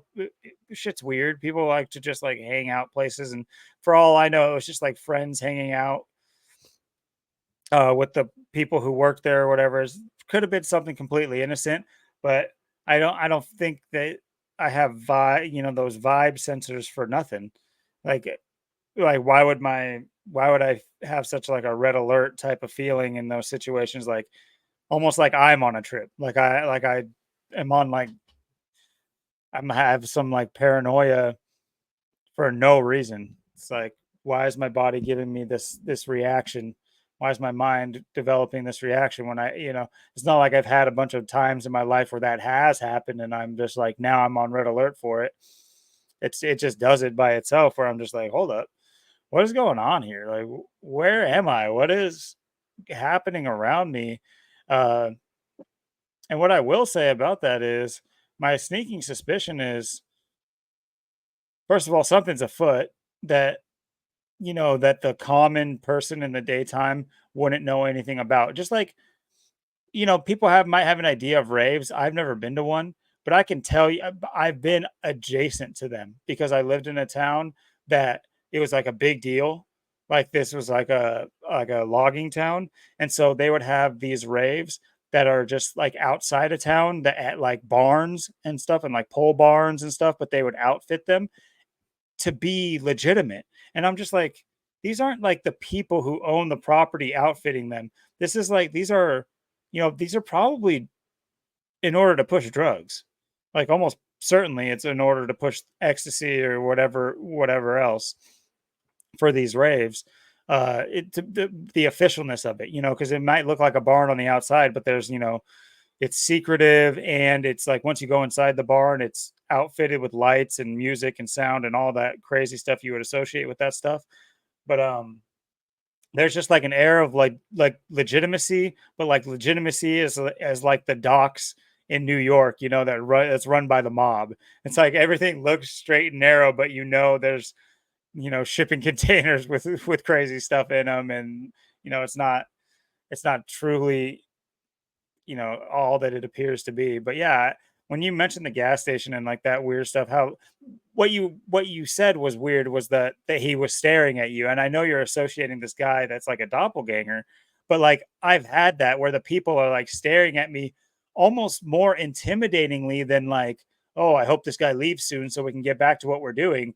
It's like hills have eyesy. It's like, why are you looking at me like that? Like, why do you want me to investigate what you're doing? Like, it's Right. weird. Right, and it's like I said. I mean, every the way they're acting in the gas station, like I've never seen anybody act like that. What was all weird, and why did I feel like I was just like being ignored and like I was invisible? Like I was just really strange. I'm like, what's the deal with kid with the hat? What's this all about? And I turn and I look, and it's like, wait a minute, it's not you, but it's you. I'm like, wait, what? And then you're just looking at me like shaking your head. Yeah, whatever. And then I go pump my gas, and you got your backup lights on, just waiting for me. I mean, you're waiting for me, obviously. I mean, as soon as I get my car, I start it, you start pulling out, and you're just staring at you just got the window down, you're staring at me driving by real slow. Like, what's that all about? There's too much there for that. So, and then like I said, with the other situation where, we get to that red light, and then, I'm taking a right and they're taking a left, and then this big black Dodge Ram and this blonde chick just stops and gets out of the vehicle and just parks us in like that, starts walking around. It's like both of these were both just bizarre as can be, and it's like I don't know what's really going on here. It's like, is this, I mean, is this what world am I in? It's like, is this happening because I'm thinking of this person, then I see this because I've been looking for that truck too, and I drive by that Shell gas. I've never seen that red Chevy Colorado come back, and I've never seen that person again. And like I said, it's just weird. These two situations happened, and there's all this weird funny business associated with them, and you wonder, it's like, is this, am I being set up? Is this a setup? Is this someone screwing with me? Is this, what is this? Is it a clone? Is it a clone that someone cloned someone and they're trying to mess with me? I mean, I don't know what's going on. I mean, it's not this that I see someone that looks exactly like somebody else. It's just there's all this that's like acting like they are that person, kind of, and like they know who I am, and then there's some weird stuff going on. It's like I don't know. I don't know what that is. I mean, it makes you feel like you're just like, caught in the matrix, and you're just your head's just spinning. I mean, it was just weird. Like, it just, even the way he looked at me, like when I was walking out, just shaking his head, like it was kind of like I was kind of like just too devastated. Like what? I'm like, I can't even like speak right now. And it's like I watched the whole situation play out, and the same thing again. And it's like I'm just clueless. I'm like, I don't know. Was I just set up? Was I being messed with? Mhm. What even was that? I'm left with more questions than answers. And that's, and you wonder, it's like, it was, what's even real? Like, what were the people in the gas station? Were they in on it too? Like, do they have a role or a skit to play here too? Where this like, oh, yep, here he comes, get ready. It's like, I don't know. It's like I never go to this gas station really, and I went one of the times I go there. This is what happens. So it's just like I don't even know what to make of it. You know what I mean? It's like, what do you make of it? Yeah, it's kind of like I kind of reminded myself of a situation. This isn't anything that's too uh, metaphysical or anything, but in hindsight, I do. Have you ever? I mean, I think this is with anything, and you could go down a rabbit hole. I'll preface that, but in hindsight, when you're looking at things, when you think of like the coincidences of everything, like how certain things had to be a certain way for that to even come into being, and then when you think about your role in it, where whether it's something like you didn't even know you wanted to leave the house because you didn't know if you were gonna shit. It's just something stupid like that. It's like, I don't want to leave. I might have to take a shit within the hour, but like you do anyway, and like that's the time something crazy happens, type of stuff. On top of like five other things that could only have happened if you were there at that perfect time, and so there's that rabbit hole to go down. But why I was because we're talking about gas stations a little. Well, not that your point was the gas station, but um, I was involved in a armed robbery at a gas station. Not hold on, let me back up here. I was getting a soda at the gas station. Well, it was being robbed, but in hindsight, the air was very weird. The reason I left my house was like on the fly. It's not like I was going to work or anything like that. I'm pretty much a homebody for the most part. I used to be a little bit more active with my friends, but not so active. And I lived across the bridge from where I do now in Portland in Vancouver. And I just went to go get a soda back when I still drank that crap. And that was a sign right there. I should have quit that day. But anyway, um, I just remember it being like eerie. Like I that was the place I always got my gas and whatever else. And but this day it was definitely more eerie. I go in there and like you said, what the parallels was there's a guy behind the counter, the same guy, he knew me pretty well. And he always said hi when I walked in. And but there was two girls at the register, and they were buying something weird.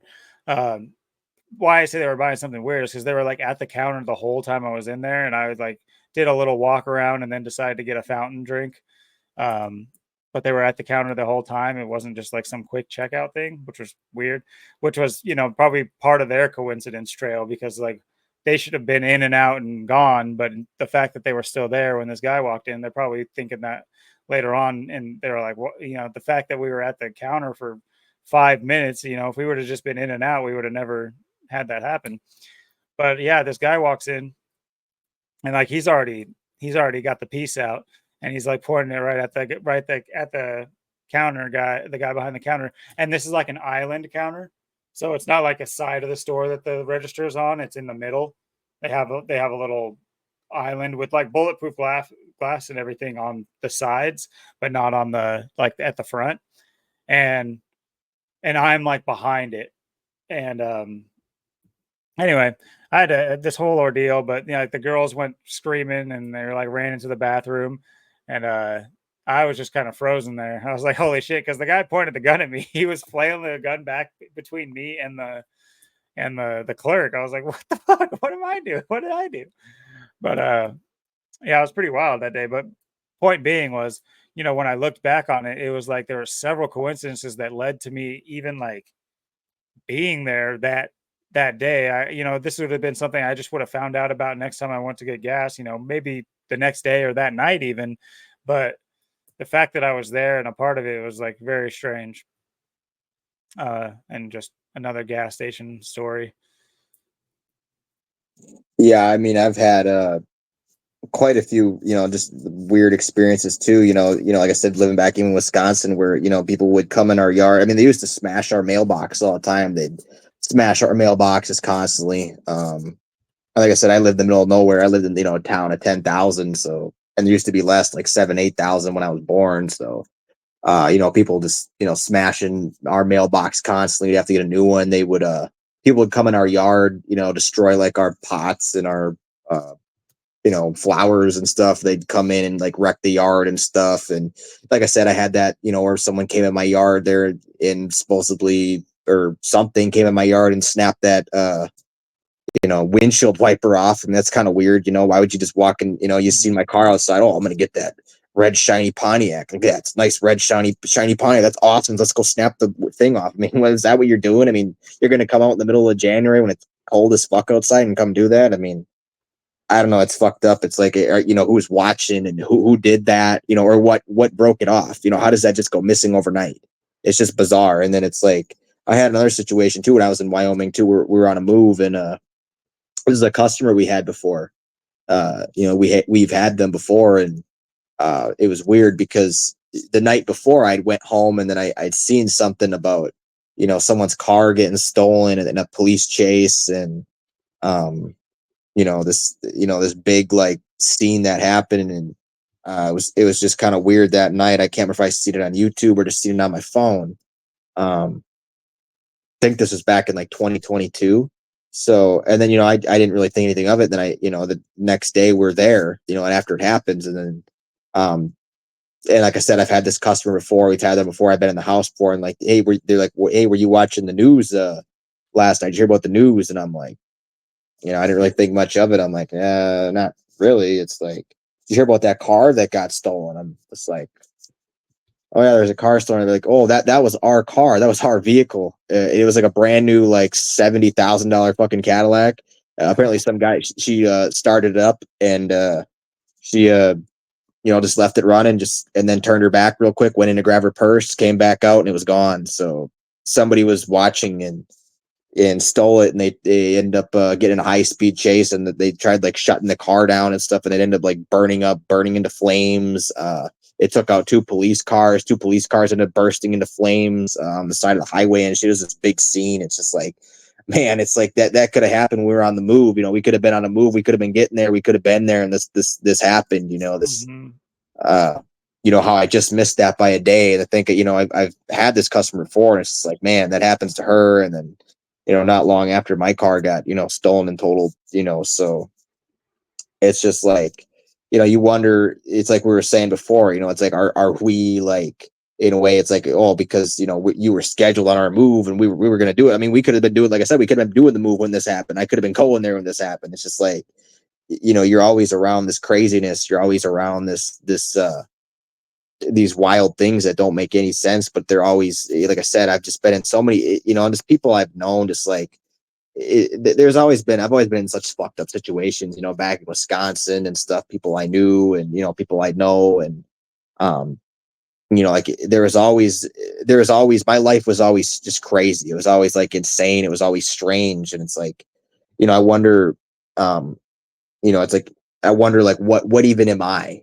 Like I get into like reincarnation, like am I, like the reincarnation of Kurt Cobain, because you got to look at it. It's like, he dies, April of 94, and then I'm born in April of 95. And then it's like, all these, he's talking about, in this, like the song In Bloom, it's like spring is here again, reproductive glands, and it's like, that's kind of happened to me. It's like spring was here again, and here I was. It's like, here I am. So it's like, and it's like, it's weird. It's like, I kind of look like him, and we're like the same height, we're both like 5'9". We've like the same, we're both like skinny and stuff, we're kind of the same build and stuff. And it's weird because, we talked about, like the Wisconsin Washington connection, him being from Aberdeen. It's kind of less than 20,000 people. It's kind of like where I'm from. I'm from a small town too. So, or a smaller place. So we kind of have the same, background and stuff. And it's interesting because it's like, he dies in Seattle, Washington. I'm born in, Swamico, Wisconsin. And, it's weird because, Swamico, Wisconsin, if you write it out, equals 206, which is the Seattle area code. Mm-hmm. So I think that's kind of strange. And, Swamico has such weird numbers. It's like the ritual. It's got the 81, the 27, the 108, the 45.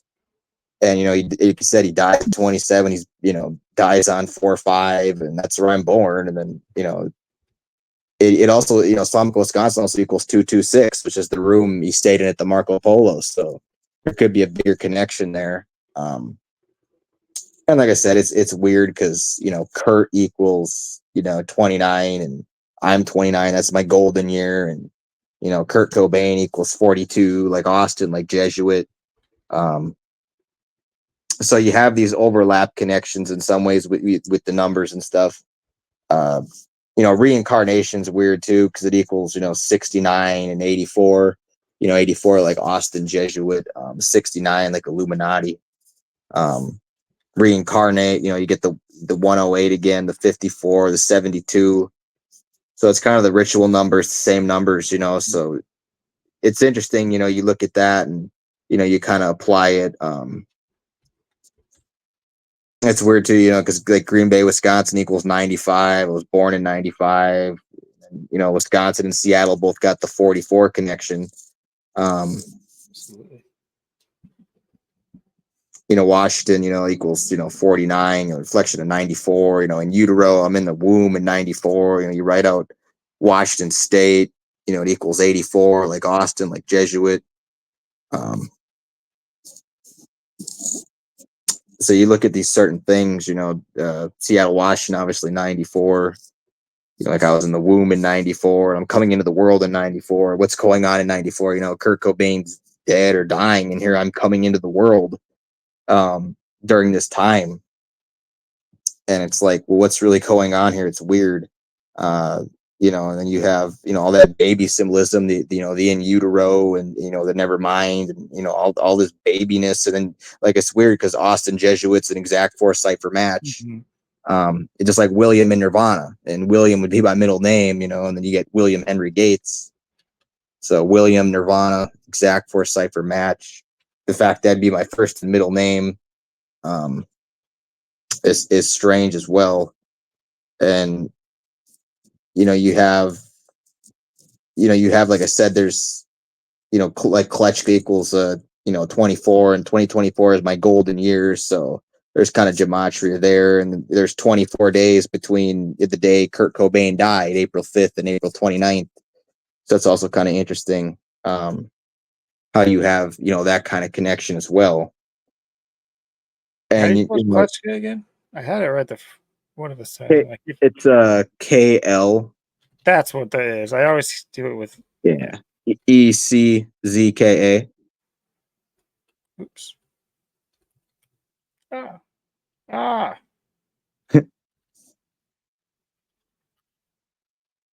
That's got that 69 like Illuminati too.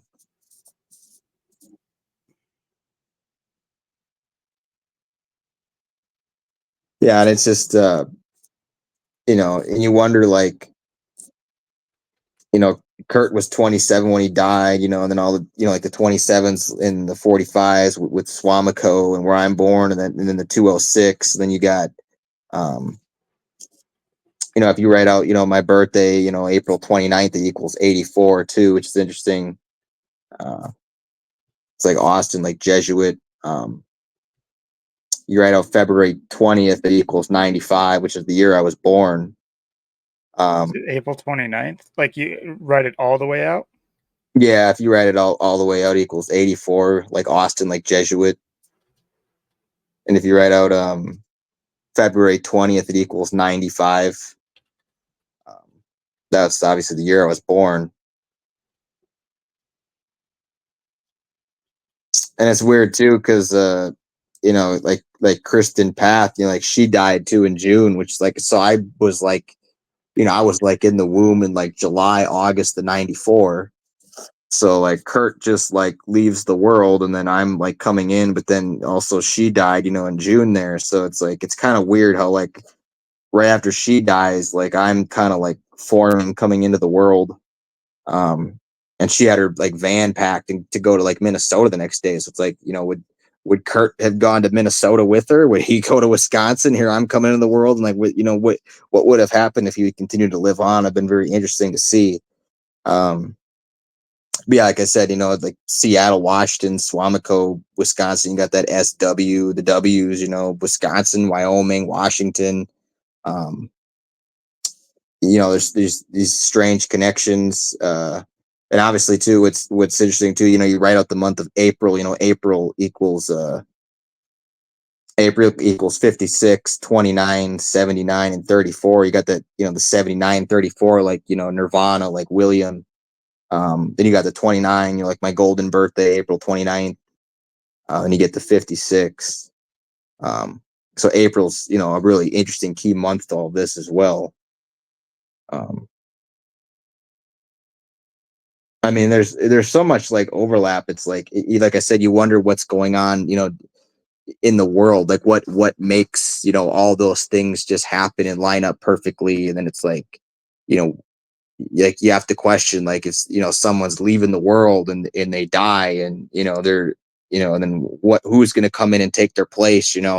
I mean, who else was born during that time and coming into the world that you could find to match that person, to reincarnate that person. If you're trying to make like another lookalike, or you're trying to find someone that's very uh like similar minds, or like the way they are, the way they carry themselves, or like the way they go through life. It's like, to recreate that um again, it's just like, you wonder, like when people die, it's like, sometimes you wonder, it's like, if someone dies, what happens when you die, because it's like, is it like before you were born? Because that's what I think. It's like, is it before like you were born? Is it just like you're sleeping? Is it just like you're, what is life? What is death? Where does your energy go? Because we are, energy, and we are, you can't destroy energy. You can only, transfer it. You can't kill it. You can't destroy it. So it's got to go to something else. So, you look at the possibility of, reincarnation, how does it work and everything. Because I was told, I was told that my sisters were the ones that actually named me. I was told my sisters came up with the name Austin, which I thought was weird. um I don't know who came up with William and stuff, but and then you have everything else. But yeah, the timing is very interesting. And it's like, I just always think, I'm like, what else is going on? It's like, Kurt dies 94, here I'm coming in the world 94, and then I'm born in April of 95, and it's spring, and it's April, and it's, it's on the 119th day of the year, the reflection of 9/11. What are the chances I'm born on that day? Like, you only have one day to get a 9/11, and that's the day, and it's the day before, before the Church of Satan's birthday on April 30th. And then, of course, you get the Nirvana, pet spa there in Wyoming on that day, right next to where I'm living. So you get that connection. So it's like, I don't know. It's like, it's kind of like we're like looking through like it's like a two-way glass. It's, or like a one-way glass. Like we're like, like God's, like, or the, whatever's like on the other side, and it's like passing through these signs, like these, these messages through life. Like, you can't get away from this stuff. It's just like, the poltergeist or whatever. It's just gonna follow you. The Nirvana is gonna follow you. You're talking about the fires. I was talking about the fires and the Kurt Cobain stuff, and then I almost get a crazy fire at my place. It's like, I don't know. It's just, it's all too weird in my opinion, don't you think? Yeah, I meant to mention the similarities between, because we were just talking about the fires that happened to Cobain at Cobain's house, which pretty much deleted the, you know, the place of,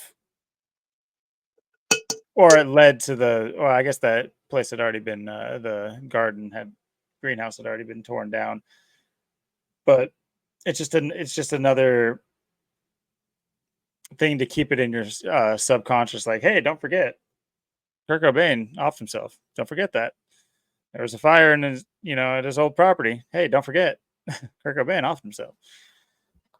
Uh, but as far as reincarnation goes, I would love to know who the hell I was. It's been a, yeah. Life is weird, that's for sure. But on the subject of at least the more Christian or Judaic faiths, there's the gematria that ties some of that in with the similarities between God and Satan, and you got things like heaven equaling 55, like God and Satan. And, Satan's, they love to debate, and I don't want to make this necessarily a religious stream. We can get into that, no problem. But if it goes there. But a lot of the times 55 is associated like primarily with Satan or what have you, but God also equals 55. And what I always found interesting, even before gematria, it was, titles. So Satan is like a name, whereas like God is like a title. It's not like homeboy is just like, yo, what's up, God? Like if say there was other gods, like the Bible kind of leads it to believe that there was other gods just in the wording. Then again, they were written by men, so who knows? But my point being is like I do believe there is a higher power, whether or not it's like supreme, supreme, lower than that supreme, and even that is like, what's the point of trying to figure out who Zeus is when he can just turn you into a bull and have sex with you? It's like there's some weird stuff going on because you look at it's like the Romans, they weren't off by much. They had a pretty good thing going. They got aqueducts. They got, a lot of different, I say aqueducts just randomly, but I'm saying they had infrastructure down to a T. They had, politics at the height of certain things. You look at these civilizations, and who knows what the true story is. But, they had these civilizations down to a T. Why did their religion randomly just why were these figures the pinnacles of their religion? And it was more than just like religion. It was almost like a personal knowing of these gods. Zeus, they did, other than just worshiping for them, they relied upon them heavily. Like, what's something that it's like, yes, people do rely on their faith, probably too much.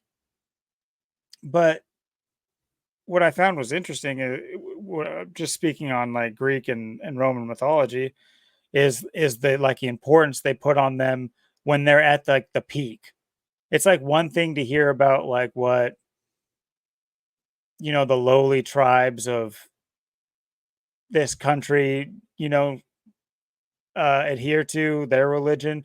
It's one thing to like it's like, oh, okay, but you guys don't have any running water. You guys haven't even figured that out yet for yourselves. You're not even like working towards that. You guys don't have like reliable food necessarily. Uh Not to say that like the way to live is like the Roman standard. That's another topic.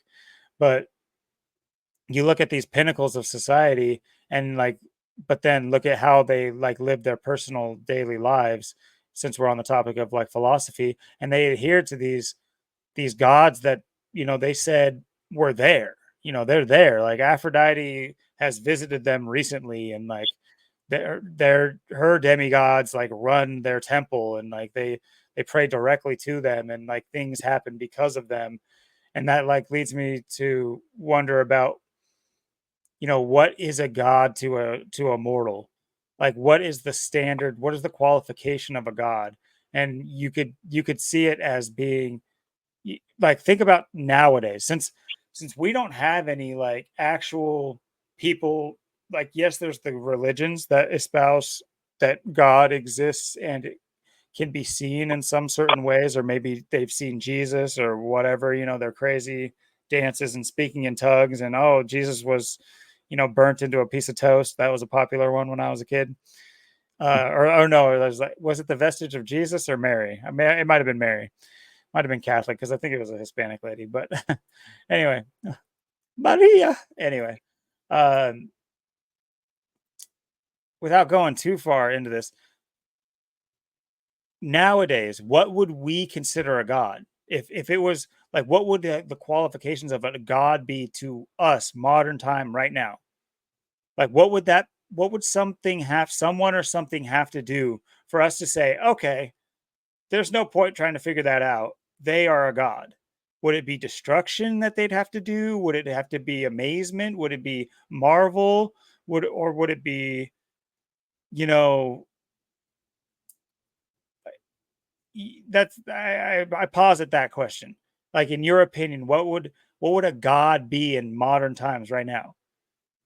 Is the former idea of a god good enough right now? So if a guy came here and was able to like shoot lightning, is that good enough right now to be a god? Right. I mean, you bring up a good point, and it's like, and then you get into it. It's like, is there one God? Is there multiple gods? I mean, is there, uh, is God a woman? Is there multiple girl gods? What even is God? Is it a person? Is it something else? Is it whatever I want it to be? Is it, just, it does it? Is there a God? Is there not a God? Is it could, how do you even find a God? And then it's like, when you look at it, it's like, well, it's just like the age old question, what came first, the chicken or the egg, and then you got to ask, how did we even get here? What even is this? Like, if and you, like you said, what is, what would you say a god is? It's like, well, you could go back, 100 years, and I could pull up this smartphone right here that I just bought, the 8 days ago, 2024 model. And if I pulled this out 100 years ago, you would think I was God. Like, oh, look, check this out, the internet, look at this. I can just add this calculator. Look at all the things I can do. I can just figure all this stuff out. Look at the things I can do with this. Like, you would think I was God if I showed you this 100 years ago. You would, I'd be like, oh my God. What if you brought a laser pointer back? What if you brought, a plethora of things that are common to us nowadays? A taser. What if you brought a taser? And like, or a shock baton, something that you could obviously show, you are like, look at what Zeus is holding. That's a thunderbolt. People are going to be like, oh, I'm going back to, where's my inkwell? I have to draw this for future generations. I don't know why I was just that guy for some reason, but I think it got my point across. Yeah, with God and religion and like it's and just like I was saying, like people portray, like I said, God, the Kurt Cobain's kind of like God. That's always the Gods of Asgard book. He's on the cover of Gods of the Asgard book, and he's holding the sword. And then God equals 26, Cobain 26, and 26 letters in the alphabet. So you have all this reference to like life, death, rebirth, cycle, in utero, and it's like, it is that God right there? Like, does God just say, oh, you're good, you're born, and we're choosing to born you in Swamico, Wisconsin? Like, I could have been born anywhere. I could have been born in any country, any state, any city, any town. Like, why choose, why make me like, some small skinny person, and make me born in this really like cold, I get my first winter on record, it's minus 55 actual air temperatures. Like, why would I be born there? What's choosing me to be born here? I mean, what's the point of that? Like, why do I want to be where it's cold? Like, I don't want to be where it's that cold. I don't want to be where it's cold. Like, I'd rather be where it's warm. It's like, so like me and God got some serious, like, I got some serious questions for God. It's like, if that's how it works, like if he's just like, oh, you're here, it's like, or you're doing this, it's like, well, why? I mean, it's like, you could have chose anywhere. It's like, are you in control of that, or is that something else? It's like, it makes you wonder. It's like, um it's like I said, Kurt Cobain dies, and then Kristen Path dies, and then where's all that energy going? I mean, all that happens, and then all of a sudden I'm coming in the world. Like, what's manifesting me? I mean, what's manifesting my time to be born at that time? Like, why am I born that year? And the internet comes out that year, and like technology is like emerging that year. And then Bill Gates is the world's richest person, and here comes Courtney Love, and here comes Dave Grohl, and it's like, why am I coming into the world now? Like, why couldn't I have been coming into the world 20, 30 years ago? Like, why I could have been in Nirvana, like I could have been, who knows what I could have done, like, it's like, what is the point of this? So you have to wonder. It's like, from a, like a bigger perspective, it's like, what are we? What's choosing? Why do we have the power to see the stuff and call it out, and other people don't? It's like, what even makes us us? Like, how can you, be born and have this family, and you're nothing like your family? You don't fit in with your family. You don't get along with your family. You don't like your family. You're nothing alike. You couldn't be more not alike. But this is like who you're who you're born with, but yet you would think that there would be a bigger connection, but there's not. So it's like, and then, the genetics factor in, to agree and stuff and other things, and, who you're going to be and what you're going to do, and, how you're kind of going to live your life. But then there's these other factors that it's like, well, you're nothing like your family. So then people would say, well, whose kid are you? Like, people always said to me, like, whose kid are you? You're not your Damn. parents' kid. You're nothing like. So where'd you come from? And then I'm going, well, why is my name Austin? You're telling me my sisters chose that name? It's like, was I really born on April 29th? You have to get the 9/11 on there. You got to get that 119. It's like, is that what it is? It's like, you have to wonder all this. It's like, how, yeah, what's doing all that? What's setting that up? It's what's going on. It's, I think, reincarnation is definitely really, a simulation is possible too, I guess. Um, I mean, am I just in the Kurt Cobain simulation, the Kurt Cobain reincarnation? I mean, I could be, with everything that adds up. I mean, I don't know. It's like, where did I come from? It's just like, you look at, other entities in the world that we don't understand, things like, Bigfoot, like Bigfoot. Well, what's a Bigfoot? Because you hear how many people say they've seen Bigfoot. They know Bigfoot exists. They know it's out there. But I can't say I've seen it. I have seen a UFO.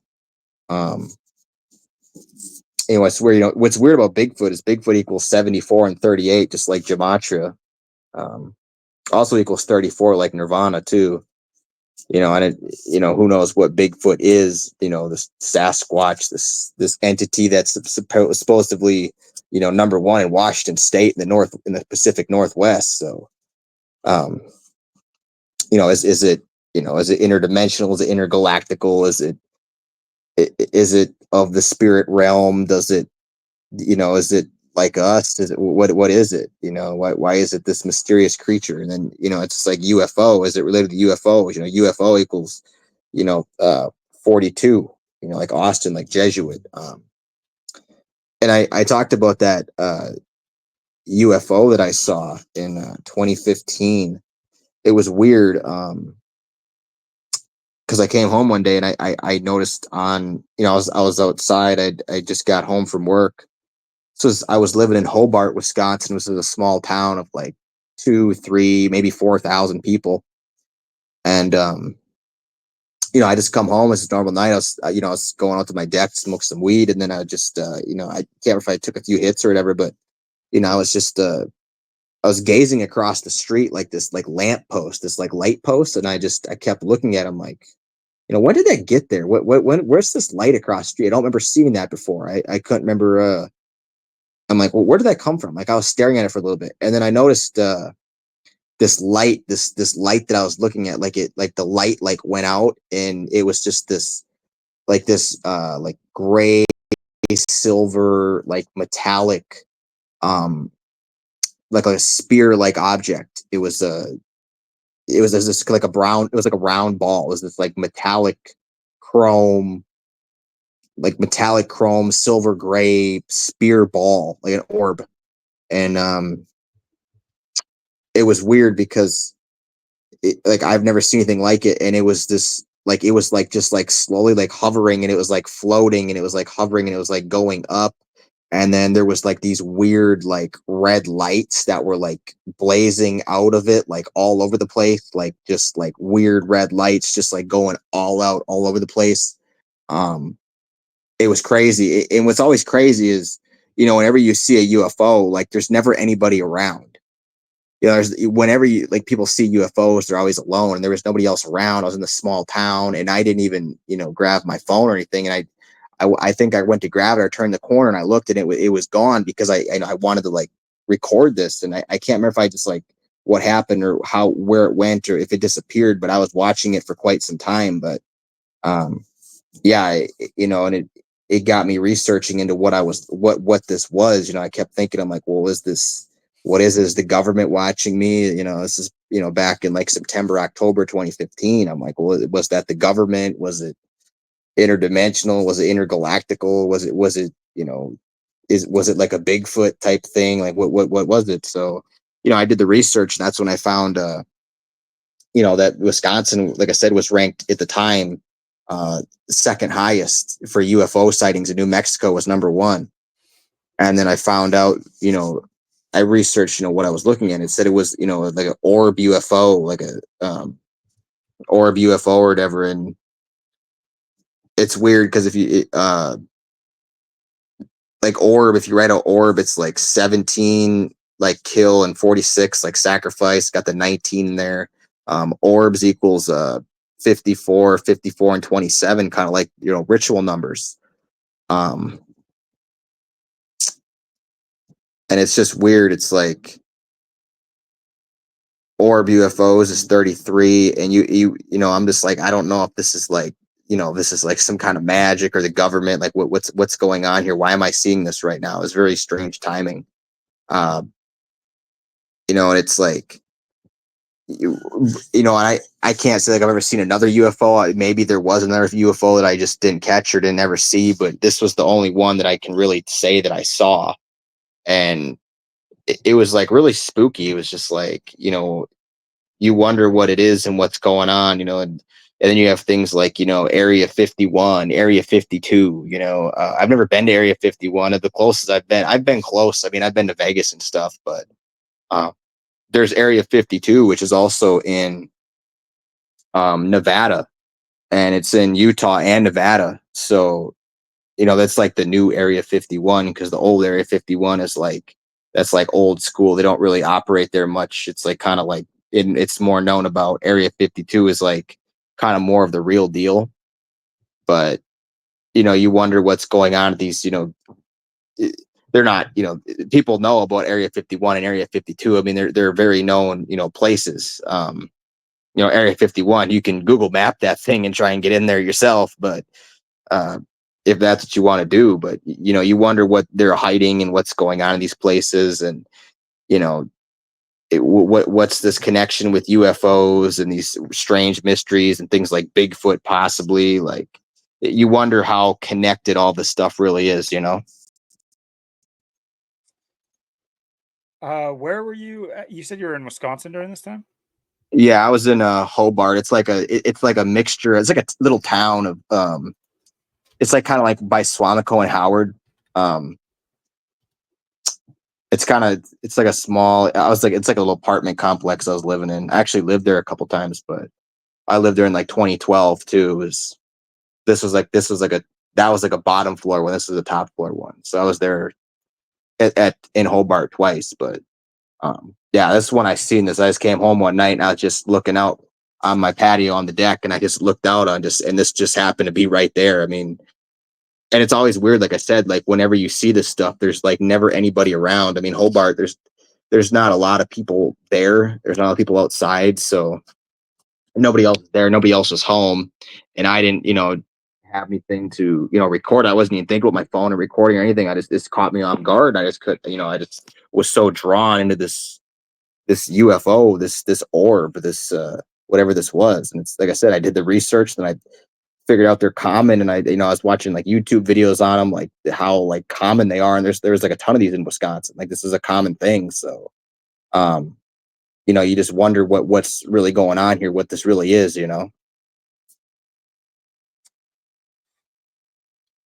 Let me ask you something. I don't. Okay, so personally, on the things that you've kind of brought up, I do have a take on them, and I do tend to root them in stuff that I've either witnessed or have my own, I guess, knowledge or spin on.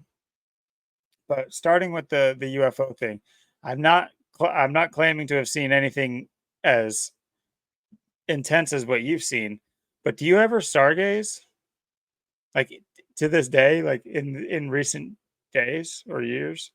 Yeah, I look up at the stars quite a bit, and even when I lived in Seattle, I did, because like Seattle, I mean, it's pretty, especially when it's clear. I mean, you can look up and see the stars very easily, even in Seattle and even around here and stuff. And especially when you're out in like Ellensburg and stuff, and you're out in the middle of nowhere. uh, and I always look up and I watch and I'm looking at, what's up in the sky and stuff. And to me, like, it looks like everything is like moving and dancing around. Like, to me, when I look up, I don't see like, That's uh, what I, I was that's what I was getting at. I have been watching the skies for a while. I bought a telescope, but it's actually like trash. I just don't know how to like get it to work. I'm sure it works all right, but kind of given up on that, but I still have it.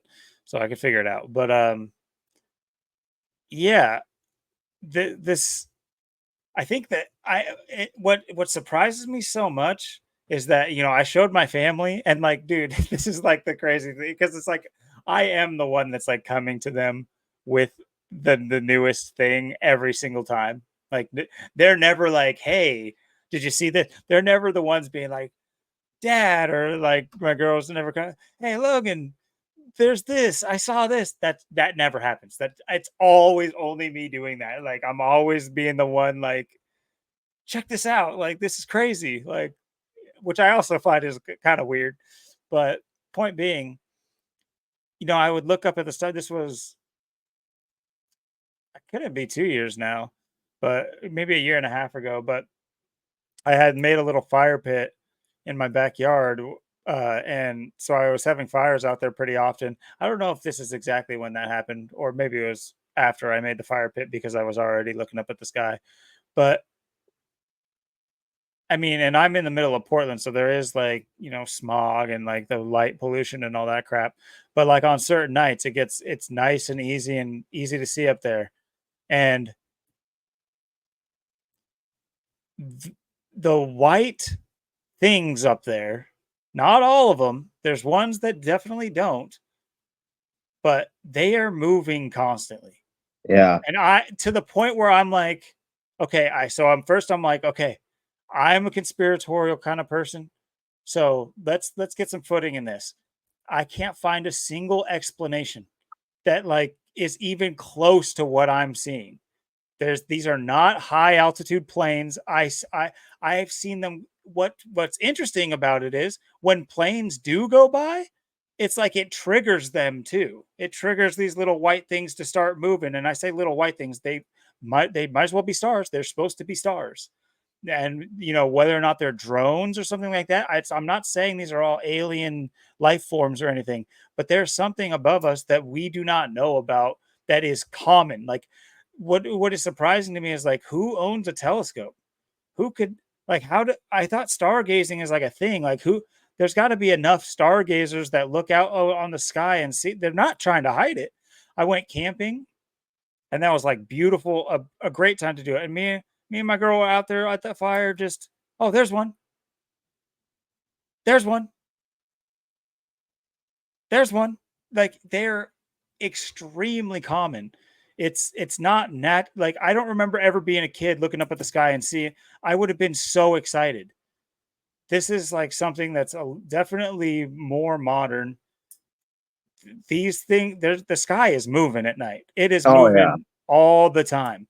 And these are not planes. Trust me, they're not planes. They can be aerial flying objects, but they are not airplanes.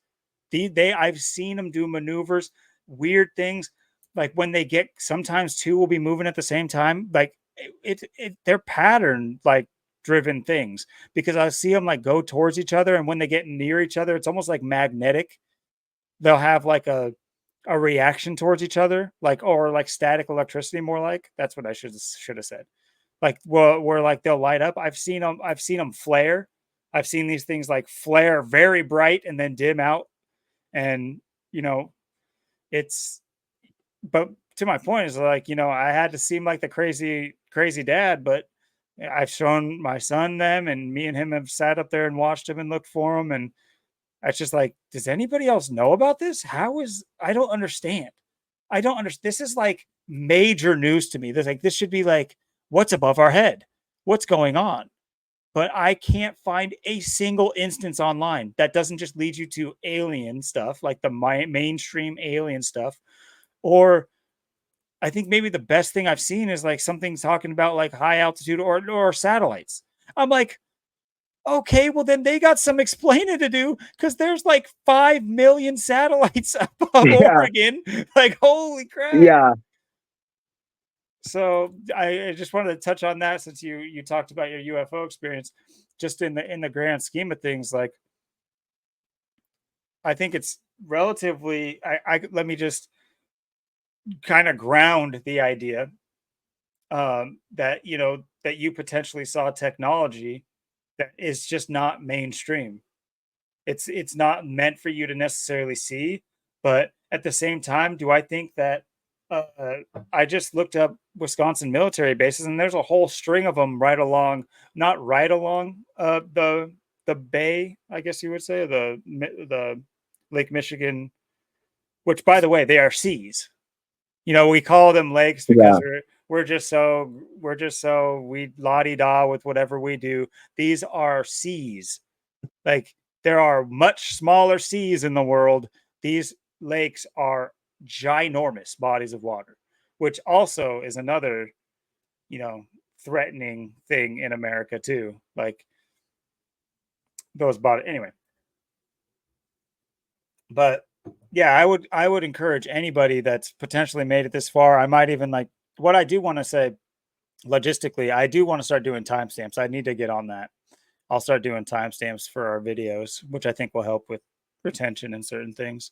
But like if I were to put a timestamp here, I would have it be like everybody go here because I want to see a reaction because it's not like I talk to hundreds of people a day. I don't do Facebook or any kind of like social media really. I really should get more involved on the Gematria Effect website, which I used to, but I need to get back into that for sure.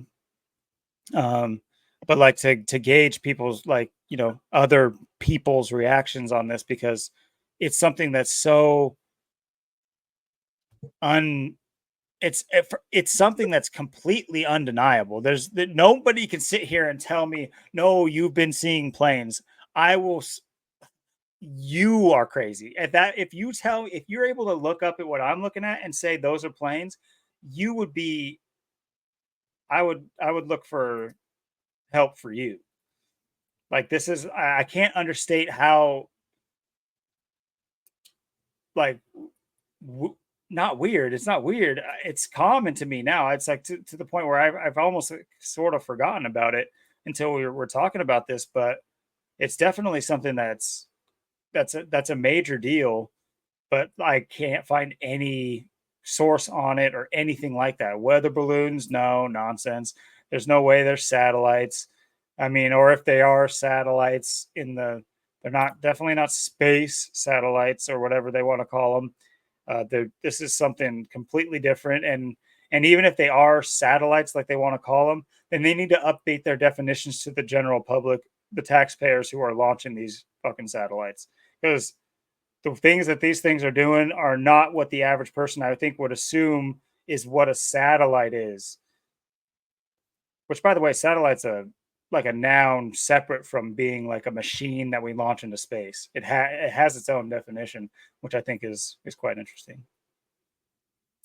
Yeah, I mean, and it's it ties in like what I was saying with that UFO. Like it's like when I seen that UFO, like it was trying to like disguise itself. Like I said, it's like a street light, like across the street or something.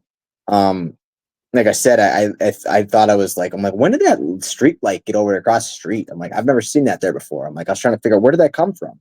And I was watching it, and then the light went out, and when the light disappeared, that's when I saw what this was. Like I said, it was just that chrome metallic, shiny, silver gray, I don't know how else to describe it, like chrome metallic, shiny silver gray spear ball, just.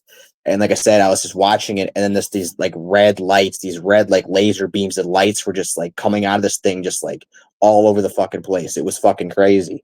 Um, I told people what I seen too. I told people that what I saw, and um, it's like what you were saying. I told one person about it too, and they're like, "Well, you sure it wasn't the sun? You're watching the sun?" I'm like, "No, this was a light, like a light across the street, like a it wasn't the sun. It was like this. It started off as a light, and the light disappeared, and like went out, and then I saw what this was, and there's other things. I'm like, this wasn't the sun, man. And trust me, I know what I was looking at.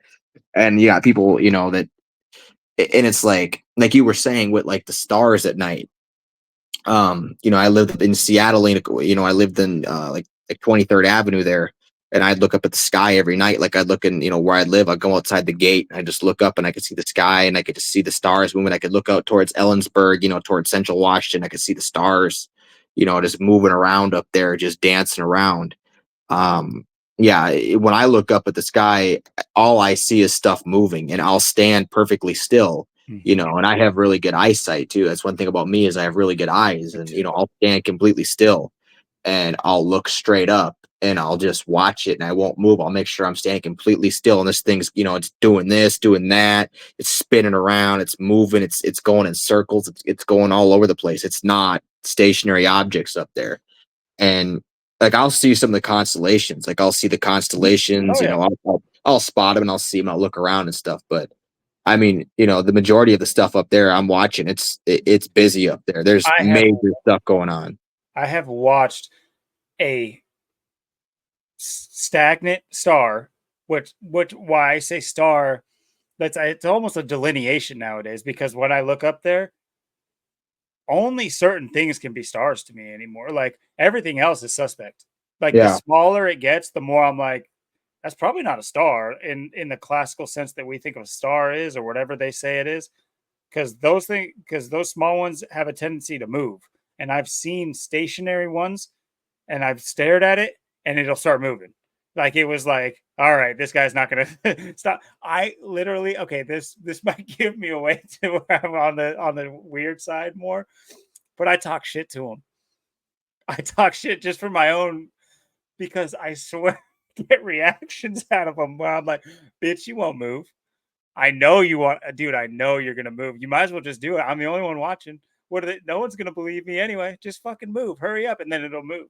I'm just like, oh come on, dude. This is fucking crazy. I know that might be a little out there, but that's just because it's like it knows. It's like they know you're watching them. And when you look up and they say a star is winking at you, it's winking at you. Well, is that thing up there watching me? Is it no? I'm looking at it, and it's like we're going back and forth. Like it could be still, and I look up at it, and it'll start moving. It'll start doing all this weird stuff. It's like the longer I look at it, the weirder stuff it'll do. And some will go out, like some of the lights will go out, and they'll come back on. Like it's flashing on and off, doing, and then it'll disappear for a while, and then it'll come back, and it'll be over here, and it'll be over there, and some are just spinning around in circles. Some are doing this, some are doing that. Some are, just like going faster than others. Some seem more stationary, but yeah, I mean, you can, everything up there is questionable to me. I mean, you look at, the stars, again, what is, the sun, what is the moon, how far away truly is it? What is it? I don't know. I mean, it's like that Illuminati card game, the moon base card. There's that Illuminati card game that the card moon base, is there something on the moon? Is the moon watching us? I mean, I don't know. I mean, is it, what even is the moon? It's like, what is the sun? I don't believe the sun is 93 million miles away. How big is yeah, I mean, how big is it? What is it? I mean, I don't know. I mean, I don't think it's that far. I mean, and I don't know about planets in the solar system. How big is the solar system? What's all, in the solar system. What the Milky Way. Yeah, it's that moon base card. I mean,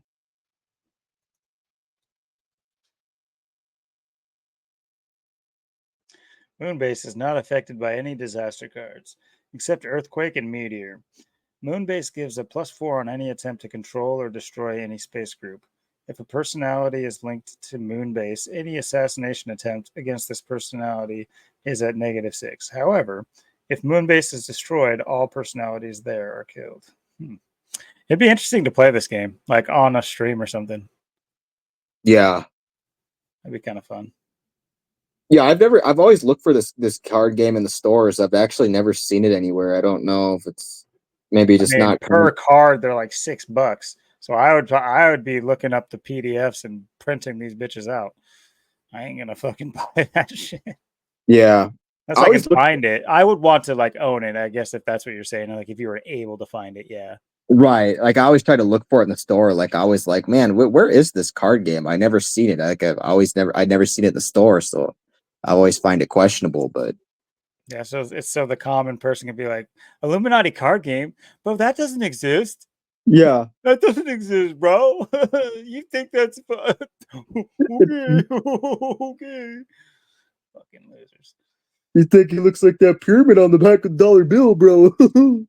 That's just because they're really good artists. That's because the Egypt's cool. The terrorist nuke card, man. I mean, what's That's what that I'm looking about? at right now. That's funny. Yeah, I mean, uh, getting into, like space and stuff, like when you look up at the sky, like, what even is the sky? The sky to me is like, it's what's really going on up there, and it's like, um, it's just like, the word space, it's where the word space and the word kill are almost an exact four cipher match, except, it's 44, 17, 28, and then there's just that one number difference in the middle there. But um it's weird. NASA also equals 28. Spaceship equals 42 and 48. 42 like Austin, like Jesuit, and you got 48 like Illuminati. So it's like NASA. It's astronaut. It's outer space equals 42. Milky Way, equals 119 and 38. I mean, outer space has the 123 like conspiracy, like it's always been since it's since man has ventured to take a guess at what the hell is going on up there. I'm talking about like the old philosophers, Plato, uh, Aristotle, all these guys that talk about what's up the heavens, if you will, and yeah, it's pretty much always been a conspiracy of some sort. Uh, Definitely in recent years. I say recent years, but like the recent decades, I should say. So, Yeah, oh, yeah, outer oh, it's space. a three cipher match. So Yeah, yeah, I mean, yeah, there's no doubt about it that that was always going to be. I mean, at least since the 16th century, that was going decided upon through the code of gematria being something that they intended to push forth into our our conscious. That space is something that they have some sort of grasp on. Like I always think of this space as kind of like similar when you hear scientists and science talk about space. To me, it's like the same thing as them saying they found a bone that's 40 billion years old. I'm like, you fucking idiot. I might just be a layman, but I'm not going to buy that steaming hunk of shit out of your fat fucking mouth that you have something that is 40 billion years old. You don't remember what you ate last week. We do not know that shit. Carbon dating is garbage. I'm not saying that human ingenuity can't come up with great achievements and everything like that, but 40 billion years old? What is the point of that? What is the point? Like, what is it really? From what I can see, it's only to dupe people into parroting that, and then them knowing that we're so stupid that we would believe it. Because it's like once they say something's 40 billion years old, they can say that they don't know why anything else took place, but they can hold. They would still be the foremost authority on what happened 40 billion years ago because they're the only ones that know about that bone. They're the only ones that you could ask about 40 billion years ago because they know how the bones got there. But other than that, everything else is a wash because there's no evidence. But we do know that this bone was there. This bone was probably even had some meat attached to it. And it was probably looked like a weird lizard. It's just like, fuck off. It was probably a chicken. It was probably a modern day chicken, but back then it looked like more like a lizard. Just like, and then you got these people. I mean, I've gone down the rabbit hole with the whole dinosaur thing. I that, like I said, I think we have an overall conspiracy episode coming to this channel for sure. Like the big hitters, but just overall because it does kind of play into what we're talking about. Like, what are we? Like, if you believe mainstream science, then like my title, or at least my title did say, I'm just pond scum. We just came from pond scum. It eventually, met up with uh some airborne particle and decided to mix and grow legs and start walking on the beach that was randomly there, that nobody made. The beach was just there. Silicates, sand was already invented and there perfectly for us. Dirt was already invented. All these things just happen naturally, just like as they do. Everybody knows that worlds just form, except there's no evidence of any other world. But yeah, they just form naturally with everything we need to live on. But we started out as just, it's like, why doesn't dirt evolve? Why doesn't sand evolve into something else? Okay, it's a silicate now. How come the sand that's been there 40 billion years is still sand? Why hasn't it attached to another particle and become something else? Why isn't it goo pits? How come the sand that's been there, how come we don't have goo pits all over the world? How come dirt stays dirt? But like when it comes to other things, it's just like so malleable and everything changes within, millions of years or whatever. It's it's never really, and some snobby asshole would probably come in and just spout off all the so-called facts that they can Google about like what they read in their school books. And I'm not interested in that garbage. It's for anybody that thinks that we came from pond scum or some like asteroid dust that combined with a spark of garbage that was in the vacuum. They still call it a vacuum of space. And like, if space exists, there's no way it's a fucking vacuum. You're telling me that we're sending all these people out into the vacuum? And if it is a vacuum, which by the way is a constant, you can't have, like, look at all these fucking movies and all these space storms. You can't have that shit. If you had a space storm on one end of the vacuum, the other end of the vacuum would be completely fucked. It wouldn't just stay still because everything would have to move in there. You dipshits, everything would have to be fucking swirled up. If you had one swirl in a vacuum, the air would be displaced, meaning the thing at the other end of the vacuum would change. If you had some major galactical storms on the other side of it's like the theory makes no fucking sense, even for just a layman who never went to University of Geneva. I never, studied all the works of Aristotle, which, half of the stuff they say is fact and they base all science off of, but the other half that talks about like common things like, oh yeah, I knew a giant. No, no, that didn't exist. The giants never existed.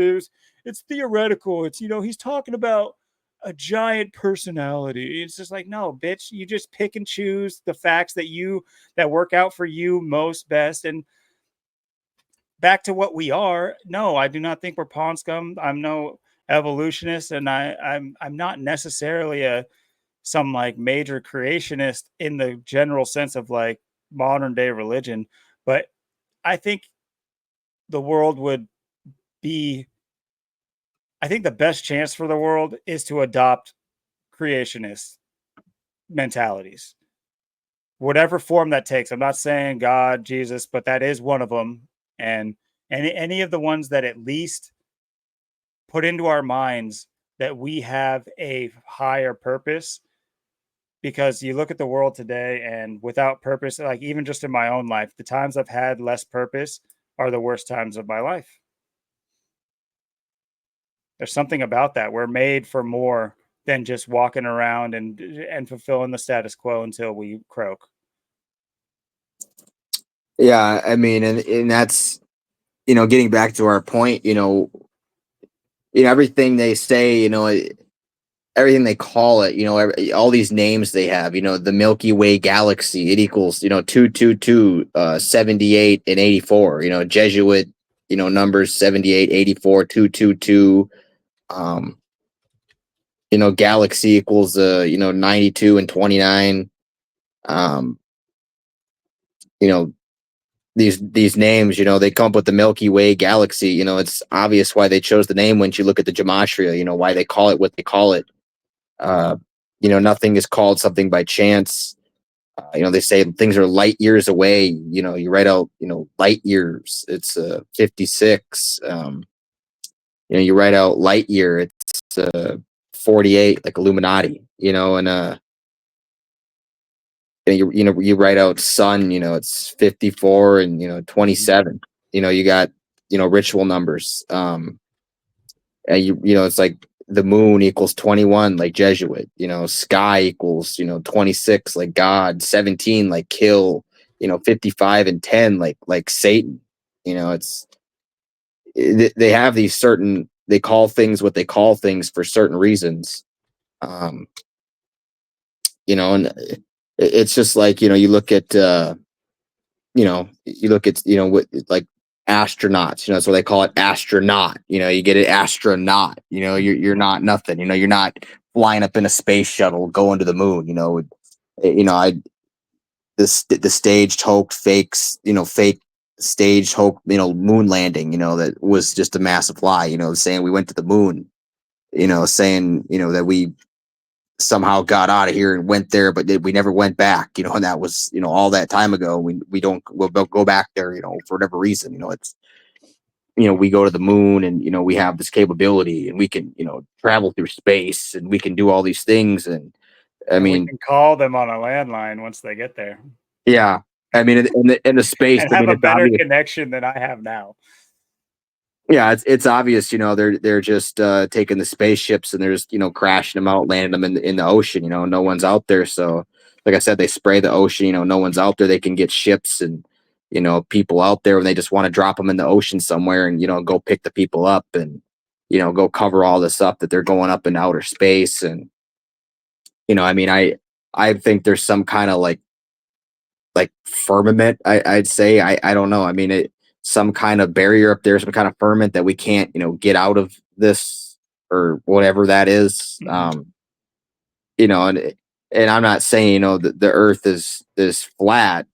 I've been to the highest mountains, in the country. I've been to Mount Rainier. I've been, to Mount Whitney in California. I've been to, Pikes Peak and Mount Evans. I've been up to 14,000 feet. I've looked out and around. I mean, I've been up there. So like, I'm not saying the earth is flat or that it's, that's what I think it is. Like, I don't have any proof that I can't really prove that it's flat, but I mean, I'm not saying I know what it is or what we are. Cause like I said, I mean, I don't even know how much land is out there. I mean, I look at how much land is, how much land is there, how big is the earth, how much is it, the shape of things, what they tell you, something is. It's like, well, is it really that big? I mean, is there really that much land? It's like you look at you look at how big Russia looks, and then you look at like South America. Well, South America is bigger than Russia, but it doesn't look like that. Africa is bigger than Russia. It doesn't even look like it is, but it is. And South America is, bigger than Russia, and it doesn't look that way either. And then they say, you go down, to like, South America, you go to like Brazil, they talk about how big Brazil is. Like, Brazil is just so huge. Like, you don't realize how big it is, like the land masses, and then, how much land masses is there? How much islands is there? What's really, going on out there? And it's weird, living, right by this Pacific Ocean, by the, the biggest ocean in the world. And then you just look out, and I always look out that way and just wonder, what's really going on out there right now in the middle of that ocean where no one can see anything? What are they doing out there? What's going on, right out, to my left side here, as I look across the world. And, it's weird too. You look at it and you go up to, Alaska, and you look at Alaska and you look at all of a sudden you just go north of Washington, you go up to Alaska, and all of a sudden you're like right next to Russia. Like, you're already on the other side of the world if you just go up to Alaska. But then if I look out from Washington, where I'm at, like, Japan is just so far away. So you wonder, like, how far away are things? How much land is out there? How far are things? How what's really going on in Antarctica? Why are the biggest pyramids in Antarctica? What's going on down there? And they say, people can't go there because it's too cold and stuff. What are they doing? How are these pyramids getting there? What's that all about? There's literally there's like Hyundai like sponsored missions out there. Like I've viewed their base camps and stuff like that. Just from what you can see on Google Earth. But yeah, it's definitely, there's anomalies out there, and what the story they tell you. I mean, this can be our fringe episode for sure, because I'm always down to talk about this stuff. It's absolutely fascinating. I spent a lot of time going down these rabbit holes, and I guess rabbit holes kind of has a bad connotation to it. It makes it seem like it's like endless, but in my opinion, it doesn't need to be endless. There are certain things that we could collectively figure out if we were to come together as a group. But the learning the secrets of Antarctica in our time, it's like we rely so much on our smartphone to be the only. It's like would we believe it if a group went out to Antarctica and live streamed it? It's like I think that would sway a lot of people to see what's out there. But from my perspective, I couldn't trust any group live. Like, that's what we need. We do need somebody to say, okay, how are we in 2024 and there's not film crews going into Antarctica? I don't want to hear about the difficulties. You guys can send cameras 20 leagues below the sea. Why can't we send drones and planes and cameras in Antarctica? I don't get it. It's not some constant swirling storm like on Jupiter or some bullshit. Just go when it's clear. Just go and film the whole goddamn thing straight. No skipping. Just do it. Prove the point that there's nothing out there but ice. Like, it just, to me, it's like these things should have been done so long ago, but you have all these counter arguments that that's not what's out there. It's like, if you really want to disprove it, then go disprove it. But that's not going to happen. And like, even if they were to, it's at the point now. I think it's at this point now where it's like people like you and me, we're not going to take them at face value. If they were to, they'd probably find some way to like route a circle and pretend like they're going straight and just, take a trip around the edge like you can only do, through their expensive tours. You want to go see the end, the edge of Antarctica for thousands of dollars? Yeah, No. yeah, and and how big, what's all in Antarctica, what's in the center of it, what's all going down, down there, we don't know. It's just like what's going out in the middle of the ocean. We don't know. There's so many things we don't know. We don't know what's, how close is Bigfoot to us right now? He could be, just 10 miles that way. He could be just skipping down the street. We don't know. So he could be galloping, 20 miles from here, just galloping up and down the street. We don't know. So, you look at all these things, and it's just like I said. I mean, everything is right there in your face with all this. They tell you there's Area 51. They tell you there's Area 52. They tell you all this stuff, and it's there. But it's just like, everything else. They have to tell you it. They have to tell you, it's there, but they just don't elaborate on it. They don't, get into detail, but they let you know, hey, there's an Antarctica, but you're not allowed to go there. It's too cold or whatever. But it's just like, you look at these like old buildings, you see, there's buildings, all over the world that, were they've been there for how long. People don't know how long these buildings have been there. There's no way people could have built them. They're like that all over the place. There's buildings that, people didn't have power tools. People didn't have all the technology we have, all the equipment, to build these buildings, and they're all over the place, and they're built way better than anything that we can build today. We can't figure out how to rebuild this stuff today. And then they were there for, they'll change the date on it and say it was there for not that long when it was really there for way longer. So who really built it? How long was it there? How did it get there? I mean, it's amazing what's around when you don't even realize it. You know, all the stuff that's, um, you know, these like old ancient buildings and, you know, these old, you know, places that, you know, you were told incorrect information. So, you know, it just kind of goes it gets swept under the rug, but you know, you don't ever really think about it, but then you have to really think, well, how did that really get there during that time? You know, it's no different than the pyramids. You know, the pyramids, how did that get there? You know, we don't know. We can't figure it out. Well, they say it's, you know, the biggest mystery. You know, the biggest mystery of the one of the biggest mysteries. You know, one of the wonders of the world. Well, if it's such a mystery and a wonder, why is it in my dollar bill? I mean, if it's a mystery and you know, why did they put that in the dollar bill? Then you know, you got to question that. We can't figure it out. And it's in the dollar bill. I mean, come on, it's like, um, you know, and you look at things like, you know, they say, you know, there was a big bang. You know, the big bang started the world. Um, you know, big bang equals, you know, 42 and 33. Um, you know, Big Bang Theory, you know, equals you know, 133, you know, 65, you know, and then, you know, the Big Bang equals 48, like Illuminati.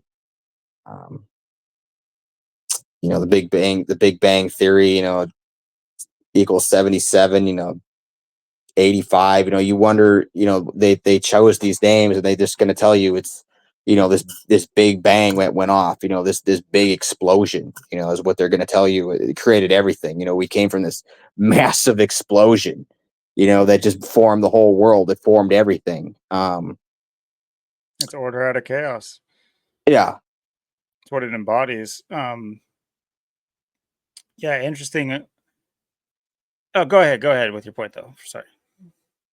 Yeah, you know, and you look at, you know, the word like world, you know, world equals, you know, 72 27 to 63 27. So, you know, the world, you know, worlds, you know, it's equals, you know, 28, you know, 91. So you got these certain numbers, uh, you know, like it's just like how you write out, you know, like, Pangea, you know, Pangea equals, you know, 45 27, you know, 144 36. Um, you know, the Pangea continent. If you write out Pangea continent equals 69, like Illuminati, 84, like Jesuit. Um, you know, and then, you know, you write out like, you know, continent is, you know, 42 and 48. Um, Continents is, you know, 56. Uh, you know, you write out continental, it's 127 and 46, you know, like sacrifice. Uh, you know, continental drift, you know, they say the continents are drifting, the continental drift, you know, you write that out, it's, you know, 95. And that's of course what they tell you, you know, it's just like, you know, you write out, countries, it equals, you know, 119 56. You know, talking about like land and land formations and why everything's called what it's called. Um, you know, like countries, you know, 73 37. You know, got the reflection there. So, you know, why they call, you know, the land what they call it, you know, why these things are what they are, you know, and um it's just like if you write out earth, you know, earth is, you know, 52 25 83 and 29. You know, you write out globe, but globe is 41 23 94 and 22. um you know, I tell you you're on a globe, you know, and then they, you know, it's like you look at the globe, you know, you look at the map, but then, you know, you look at it on a globe, it's like not the same. You know, like I said, that the size of places, you know, you think, you know, Russia's this big, huge thing. And, you know, and then you find out that South America is actually bigger than Russia. And you go, wait a minute, what am I looking at then? You know, they show Russia as this massive place, and it is, but then you look at South America, and obviously South America is a massive place and it's bigger, but it doesn't look like that when you look at it on the map. Um, you know, it's just like Africa. Africa's way bigger than they say it is. You know, Brazil is way bigger than they say it is, you know. So, you know, you don't really know how big something is, you know, how much land there really is.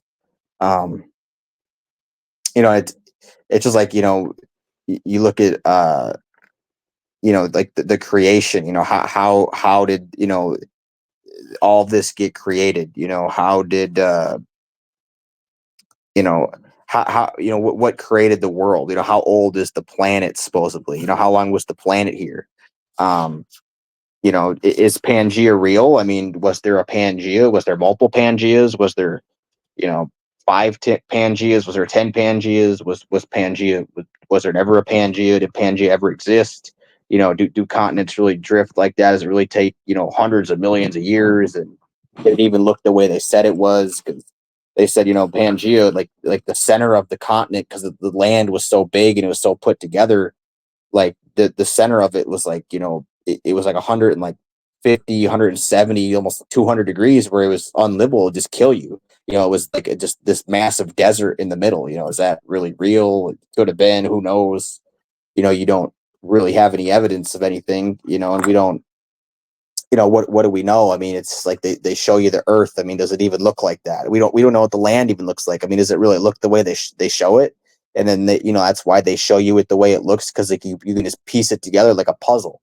Like, oh, see here, South America goes here, oh, Russia goes here, Africa goes here, China goes here. You just piece it together, and you wonder, it's like, well, did they show you it looks like a puzzle piece to make you think that there was a Pangea and that it did come together and split apart? Or is that real? Is it not? Is that accurate? Is it not? And like I said, how much land there really is there, how much hidden land is there? They say there's so many little islands. How many islands are there? Like the Pacific Ocean, and in the oceans, how many little islands out there? How many, places that you probably didn't even know existed are out there? These are the things I always think about, like what's really going on. It's just like how all of it came to be. Like we don't know if we really came here on ships. Did we come here on ships? Is that true? I mean, did we all just, is that how I really got over here? I mean, or is that a lie? I mean, I don't know. I mean, it could be true, or it might not be. I don't know. It's like, everything is, it's like we're saying, it's like it's all there, it's all in your face, but it's just like it's just like smeared. It's like they have to give you or tell you a story and present it in a certain way, but you know what you find, what you come to find is, none of it really is what they say it is. Um it's no different, like, your his story book, the tell a vision, the tell live vision, the tell a live vision, your his story book, it's just going to be what they tell you it is. And it's just like, how can you, there's certain things, it's just like, how do you prove it? How do you, it's just like, it's mostly just kind of left up for interpretation of a lot of this stuff, because like, how are you going to go out there and, really, someone in our position, how are we going to go see how much land there is and how much it really looks like? How close are we going to get to Antarctica? How are you going to, you're just going to be left with these mysteries, because, you have to have a way of going out and proving all this stuff, and, looking at all this stuff. It's, how high can you fly a drone off the top of the highest mountain to see, how far the earth goes? I mean, does it feel like we're on a ball spinning at massive amounts of speed? No, it don't feel like that. I mean, it feels like we're just chilling, we're just hanging out, we're just chilling. So it doesn't feel like we're on a ball spinning, massive amounts, flying through space on an axis while we're tilted. Like, you make you, like in school, like how they'd make you pretend you're the earth, you have to tilt on your axis and you have to spin around through space and, do these little weird dances and go flying through space at astronomical speeds. And, how much of that's real, I couldn't tell you. I mean, it's very hard to say. uh is, how much of, I mean, based off of evidence, I mean, there's, I would say there's more evidence showing that, we, especially when you look at like eclipses and you look at, um, the sun and the moon and, watching things, it says more, it shows that we're more spherical, that we are on some kind of, sphere, round ball, or, whatever, in my opinion. um I mean, is it impossible or it's just like the artificial sun simulator, how they have a second sun? You know, how do you mimic that? I mean, I'm not saying Well, that now we it got doesn't. 2 moons. Did you hear about that? Oh no, I didn't hear about that There's either. like some second moon that was visible. I'm like, okay, when's the halo coming? It's gonna be visible next. It's like, Yeah, when's the covenant coming? Shit. yeah, and who knows? Like I said, if what are they using for all this? Is it like some technology to mimic that there's a second sun or a second moon? I mean, it could be. I mean, I And don't who's know. I to say mean, they're not mimicking the first one? yeah, I think I mean, we there's a don't know lot what of the moon even is. What is the moon? We don't know. Is there something on the other side it's watching certainly us? not reflecting the light off of the sun. It is a light. There's no doubt about it. I that bright ass thing out there, they're telling me it only is reflecting the sun. I don't know Right. about that. I don't know about that. What do they got like? It's like I don't remember this, Armstrong coming back with like proof that the surface of the moon is made with like reflective dust. Like if that would have been part of the script, it's like part of me thinks it's like, man, I can do this. Like what they need are conspiracy theorists.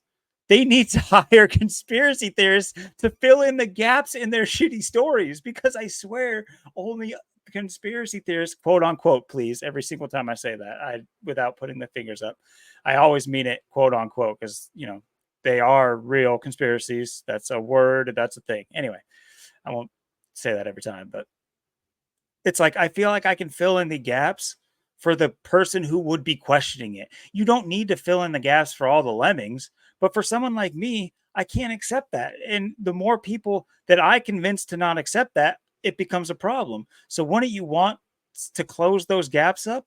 Or is that part of the plan? I've also thought about this too. The like you do you are you familiar with like the whole idea of like truth being available? It always has been. They don't truly hide it all.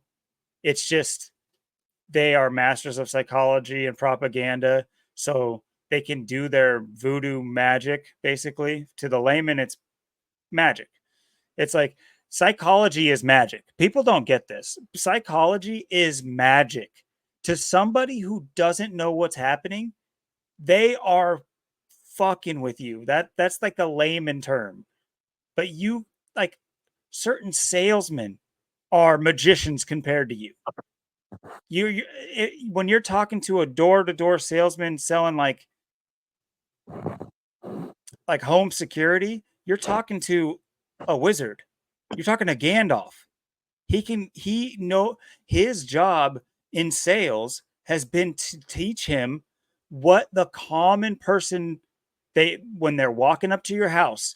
You got a 2-bedroom house. You have this car in the garage. This personality type is A, B, and C. I can say this to figure out if you're a B or C. I can eliminate B by asking you this. Once I know what kind of person you are, I can call upon this emotion out of you.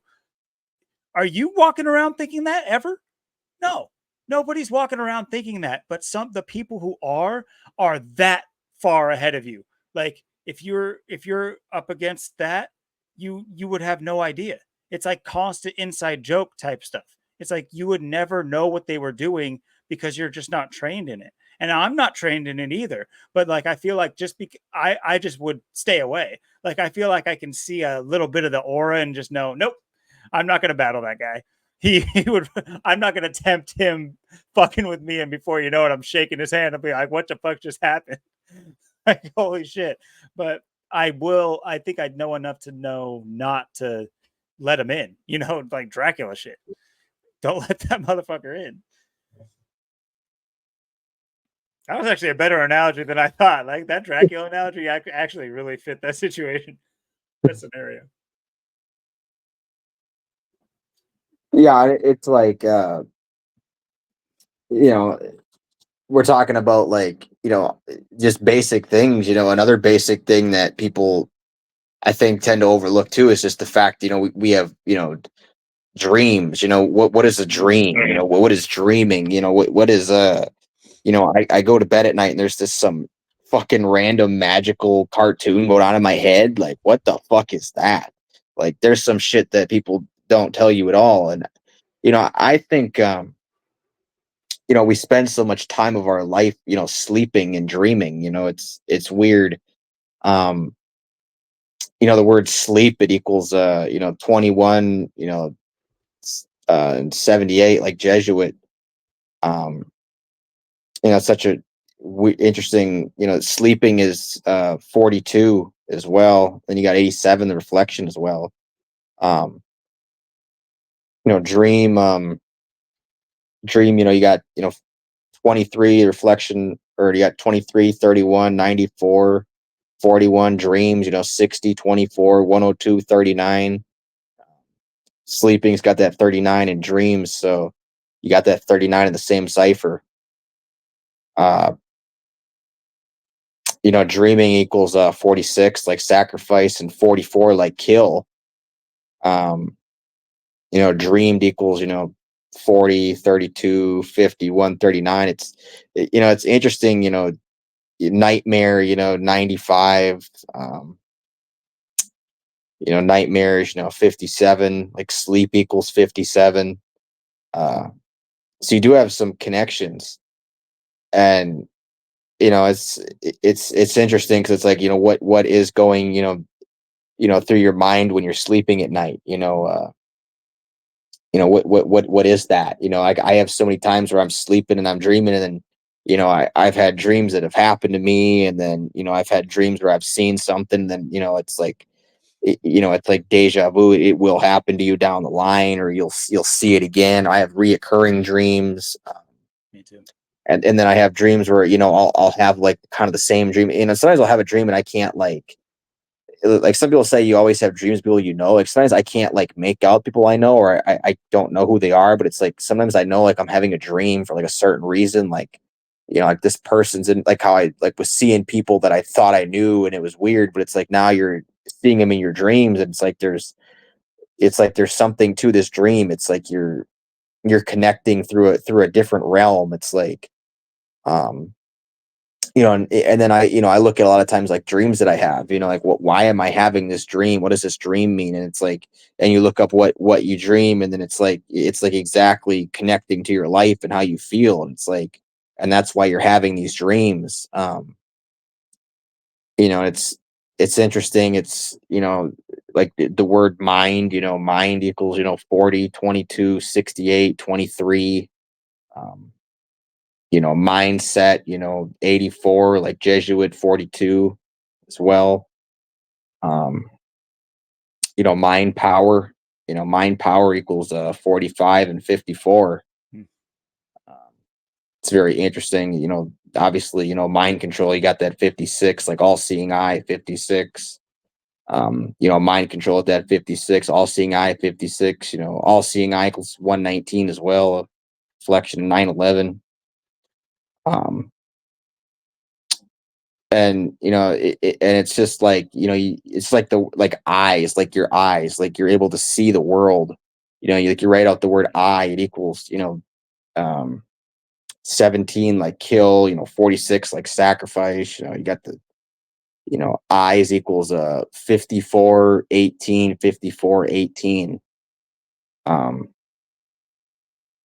and what's real interesting too, if you write out, mind's eye is 94, 40, 122, and 41. And then if you write out your third eye equals 94, 122, 41, the exact same ciphers as mind's eye. And the difference is the 40 and the 49. So it's almost an exact four cipher match. Um, it's just like, it's just like, pyramid, the pyramid, equals, 86, 41, 103, 40. Pyramids 105, and you get the 42, like Jesuit, 111, 48, like Illuminati. um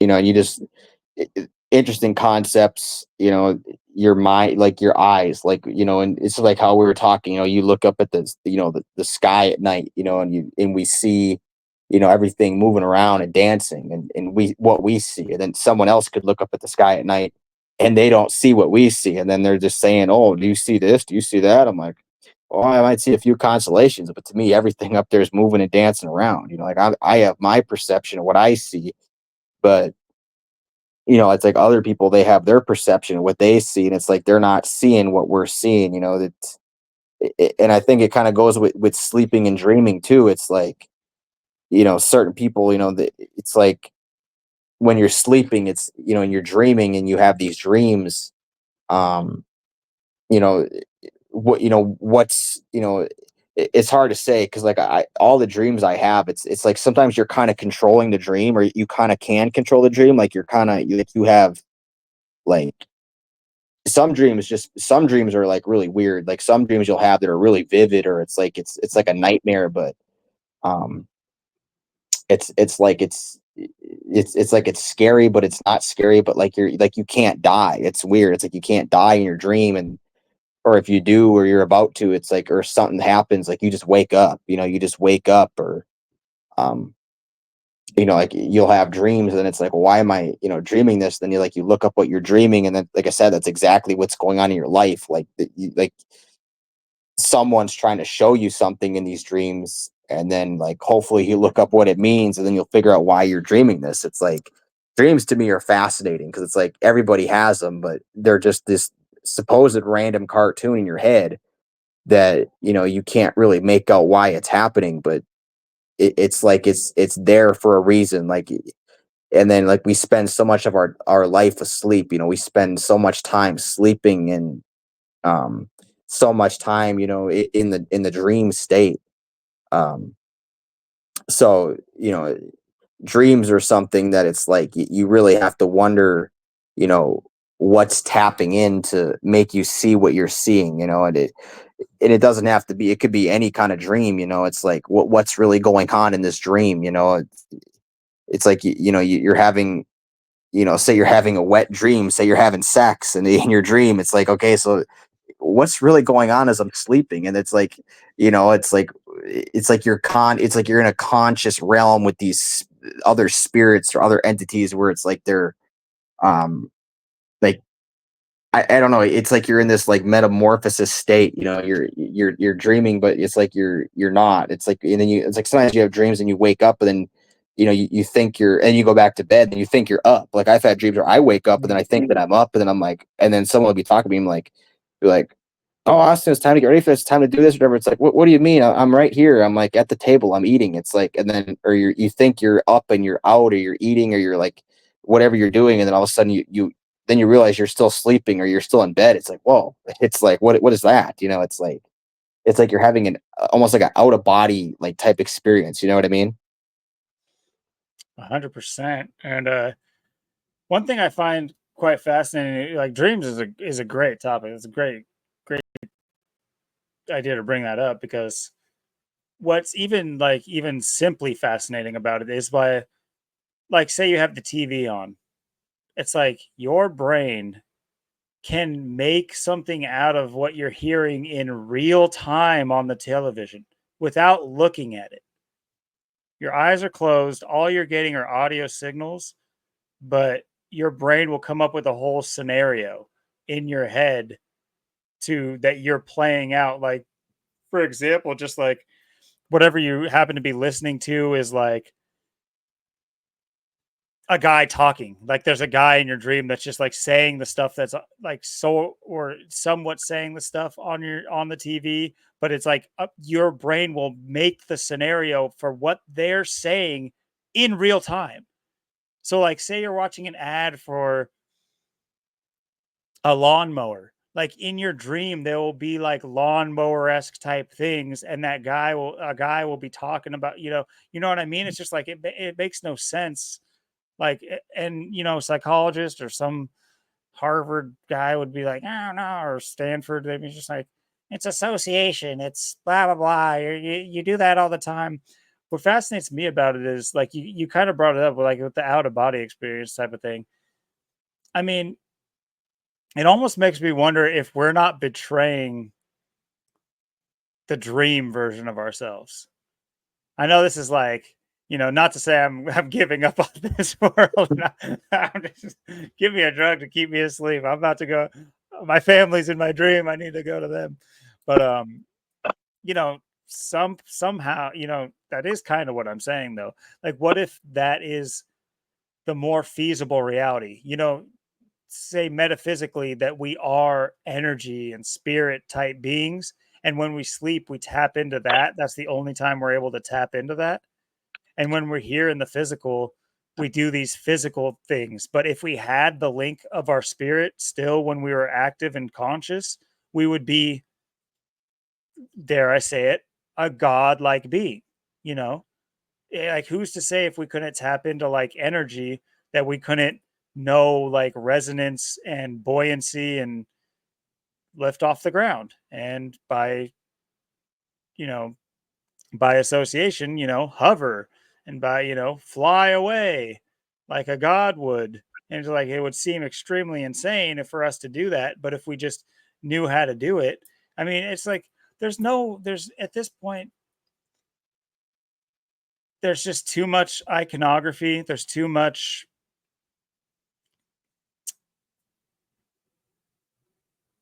symbology and pointing towards, superhumanism and certain things where there has to be a logical explanation. I'm not saying everything requires logic, because I do believe there are things that our logic can't perceive. And that's for a reason, because like we're not there. I think that there's levels to certain things, and we're just not the forms that are meant to be levitating necessarily. But like, that doesn't mean we're not capable of something similar or moving further ahead. And in that instance, I do believe in evolution as a concept. Do I think that evolution took place in the way they say it? Hell no. But as far as you were talking about with dreams, yeah. Um, one thing for certain is I recall my dreams almost the exact same way every single time. It's not like I do remember my dream when I wake up and all of that, but it generally like will go away and I won't remember my whole dream. I'll just come out of my dream and remember what I was just dreaming. You know what I mean? Not the whole entire dream generally. But for me, when I get to work and I'm at the cutting board, like chopping, and my mind, it kind of like is elucidated or whatever, I all of a sudden I just instantly remember my whole dream from the night before. And I'll just like know it from like all the things I just didn't know the whole day. Like, I wasn't thinking about it. And if I tried to think about it, it would just be blank. But when I get to a certain point of the day, or a certain mindset, I guess, and if maybe it's some sort of cathartic thing to where it's like the structure of what I do, my brain can work with that. So it's like when my brain shuts off to an extent to just theory craft in my head, because I'm doing something that I already know how to do with my hands. So my brain doesn't have to tell me what to do with my hands. Does that make sense? Like when I'm chopping on a cutting board, I'm not sitting there like, don't cut yourself, don't cut yourself, don't cut yourself. I'm just chopping and like thinking. I don't even know half the time. It's like, when you lose track of driving, it's like you pass 5 exits and you're like, holy shit, I don't even remember passing those last 5 exits. Was I even looking at the road? But you are, but it's like you're in this like subconscious state to where, because you're drifting off in like thought, and so by that I mean like your brain knows that you're doing the activity. It doesn't need to tell you to do it. It's almost like you're giving your brain a break. It's just like, brain, take it easy, do whatever you want to do for a minute. And then what it wants to do is like just talk a million miles an hour for me. And it just like tells me a bunch of stuff that I've forgot I was thinking about. Yeah, the mind is amazing. It's just How like could you how put McDonald's in your body, even thinking that? You know what I mean? Like, how could you then eat like poison? If you that's if like people even had the smallest inkling of like the marvel of the human body. We're talking about the brain, which is like one of the crazier parts of the human body. But I could go all day about your spleen. It's like people get those shits removed. I don't give a shit. Do you know what that is? How does it do it? And why does it do it? And how does it know to do it? And there's just so many things like the endocrine system that no one even talks about. It's like the reason we live. It's the reason we don't just die instantly. There's so many things that are just like unexplainable, yet people poison themselves every day in a million different ways. And there's something that's simple that everybody goes through, like dreams and stuff. And if you just had an appreciation for what that is, I can, that in and of itself, without any kind of like jarring or like disaster, could wake, I think, masses up. But I don't think the world's ready for that age of Aquarius, or that's not the age of Aquarius. That whatever age that is, the age of enlightenment, the real age of enlightenment, not this bogus one they say already happened. There's no way. But yeah, sorry to cut you off. I was just, it upsets me that the world is the way it is, with how crazy, even just, we all have a body. If we could just look inside of it for 20 minutes, I don't think you'd want to poison it. You'd want to figure out how to get as much as you could out of it, because it's insane. Yeah, I mean, and it's like I said, like I was saying before in other episodes, how, I when I was a kid, I hate McDonald's all the fucking time. It's because like that's all you were gonna fucking eat. That's where my parents would take me. That's where I'd fucking end up. So it's like, I was never fat. I was never out of shape. I used to, eat it all the time and, eat all the other shit. And, and then, like I said, I got 3 vaccines the year I was born. So I probably got some autism and retardation, and I'm probably all fucked up from that. And, um, and then other things too, I get the poisons from, the chemtrails, the spraying and all the shit, the barium, strontium, aluminum, um, all the stuff they're killing us with and dumbing us down. So, I'm getting everything that everyone else is getting, but it's like not affecting me, but it's affecting them. So, it's like,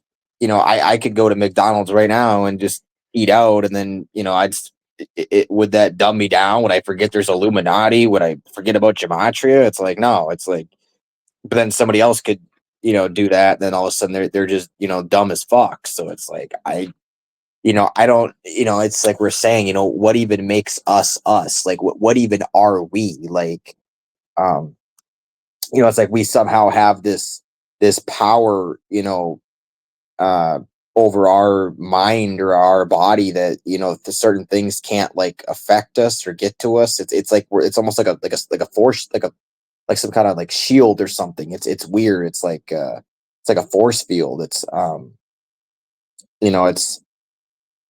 and all this, it brings me into like time, like, what is time? Time is such an interesting word. Time equals 47. Mhm. um Huge time, number. yeah, times equals 66, 21, 69 like Illuminati, 33, 21 like Jesuit Austin. Timeline, timeline equals 87, 42, 129, and 48. 48 like Illuminati, 42 like Austin, like Jesuit. Um, time travel equals 44 like Kill. Um, time travels equals 45, 144. Um, time traveling equals 65 and 79. Um, time travelers 59, 80, 85. You look at like time, like what is time? What are we really measuring? Like it's like how long a day used to feel, when I was a child, to how long it's like I get up now, it's like it's time to go to bed already. Yeah. It's time to go to bed. So am I on the same time I was, like, or am I in a different time now? Like, why is my life like, what is time? This what are we measuring? It's like, and then you get into like quantum physics, quantum mechanics. You break down quantum physics, quantum mechanics, and you look at these other things, and what's really going on um with all this. And time, it's like, is time really like, is it speeding up, is it slowing down, how is it being manipulated? It's like, and then it's like, how do you have more time or less time? And it's just like aging and like going through years. And it's just like, if you write out the word past, past equals 56, it equals 11, like the master number. If you write out the past, it equals 26, like God. um equals 100. So it's, you look at the past, the present, the future. You write out, future, it's, 28, perfect number. 35, the future equals 47, 119, reflection 911. You write out, present, it equals 34, 38, 97, 92. You write out the present, it's 130, 49, 140, 50. So, like the times, the present, the past, the future, is time travel possible? Like I said, what makes you just, why do I come in the world when I come in? Why am I here right now? Was I here before? Am I reincarnated? What was I doing? Is it interdimensional, intergalactical? Is there multiple of me? Am I doing something else right now? Am I somewhere else? You know, am I just being recycled, throughout time, and time is never ending? What is time? It's this concept, but it is really like, what exactly are we measuring? What are we looking at? What is there really like something here? Is this just, something that just kind of got created? You have to really question that. It's it's just like, our bodies, you write out, the word body, it's, 46 like sacrifice, 17 like kill, 19, um you write out the body, it's, 79, 34, 110, 29. It's almost, got almost the exact ciphers as William and Nirvana. uh the human body equals, 55, 53. you know what is, the human body, like, what even is that? Like, you look at like the world, it's like, we're humans, we have, what we think is, we're like the smartest species or whatever. But you look at other animals, it's like, well, they all just take care of themselves. I mean, they're not like us. Like, a baby can't just take care of itself. A 5-year-old can't just take care of himself. You look at, in animal nature, 5 years old, it's already grown, mature, it's doing its own thing. It's on its own. You look at, and we live, longer than a lot of animals, and but what even are we in the grand scheme of things? Like, you look at like other animals, uh how did people survive back in the day when there was way more predators? That's the other thing. Like, how did people know what to do, way back in the day when there was, way more predators, and um way more, things that could kill you out in nature, out in the world? It's like, how did people survive? How do they know what to do? uh how did people, like, you know how did people have such a supposed easy time when you think that would be, you know a hard time, having to live out and deal with, life out and outside? Because people, that's how people live. They lived out in nature, so it's like you had to deal with, the elements. You had to brace the elements, so people back then had to be, you had to be extremely tough and be able to handle that. But, at the same time, you also had to, you had to know how to survive. Like, how did you know what to do when there was, way more grizzly bears, there was way more tigers, there was way more things out in nature that could kill you? So how did you know what to do? Like, you look at a human, like, we're so, compared to other animals and other species, it's, we're so, like, just slow. We're weak. We can't, we're not as fast as a tiger. We don't have the stamina of a grizzly bear. We don't, But we don't. what we do have over them is what I mentioned before, the psychological aspect. Yeah. The there's no cheetah or leopard plotting as it's stalking you, thinking, you know, it's not. Who knows? Who knows? I would love to live in a world where, animals had like personalities of that magnitude, but you know, whereas what makes up for our speed and our, like, we can reason.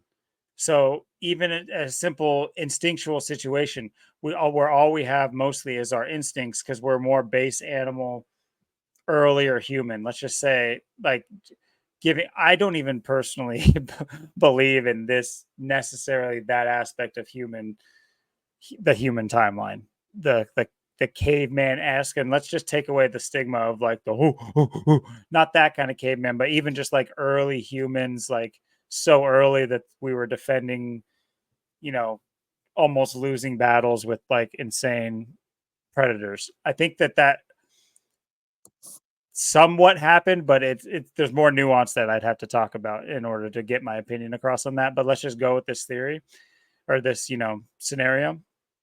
The idea of like human reasoning is, it does make up, the psychology makes up for those gaps.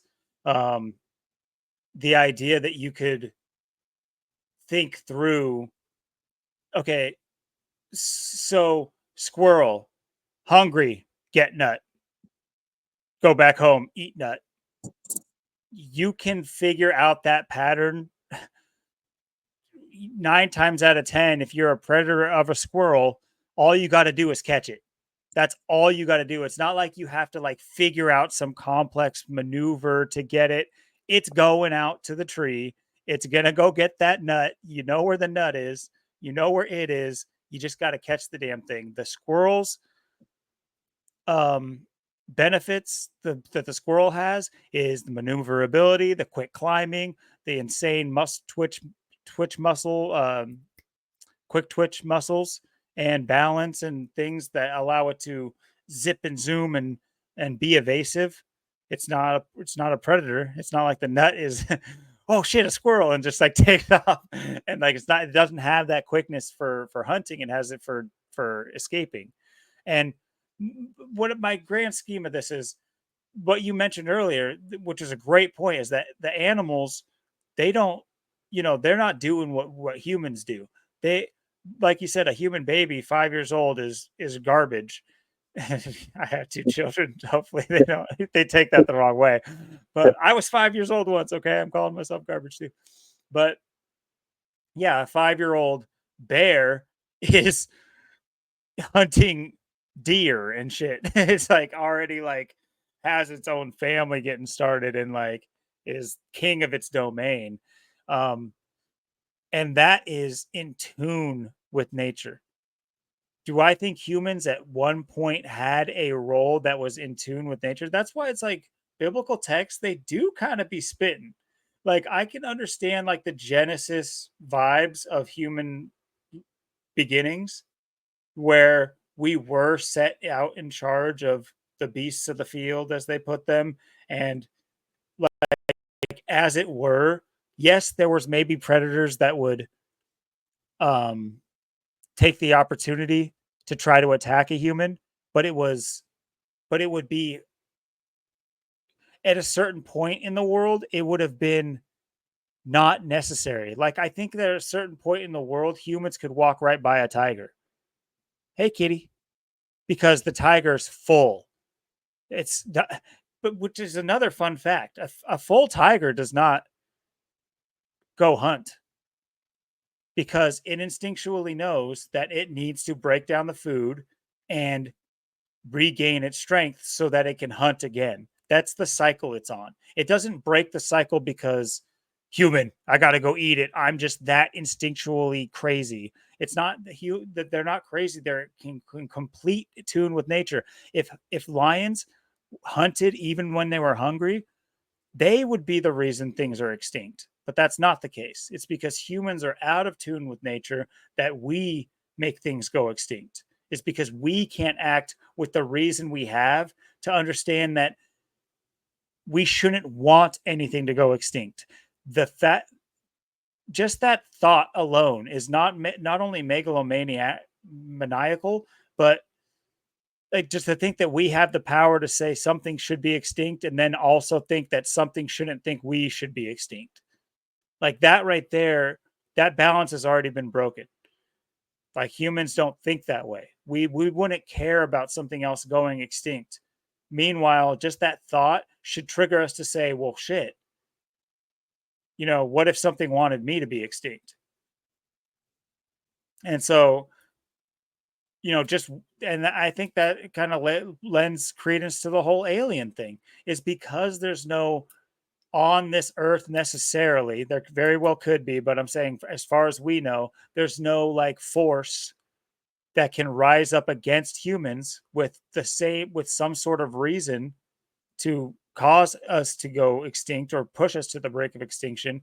We make up these fanciful ideas of it, and that's why you get the Planet of the Apes. That's why you get aliens. That's why you get War of the Worlds. It's because we have to come up with some. It's like a coping mechanism. It's like, oh no, look, this can happen to us. It's just going to take apes being middle apes that aren't human yet, but they're like better than humans. And it's like, if that's the case, well, then why didn't we stay as the better monkey men that could jump in trees and hunt and talk to each other?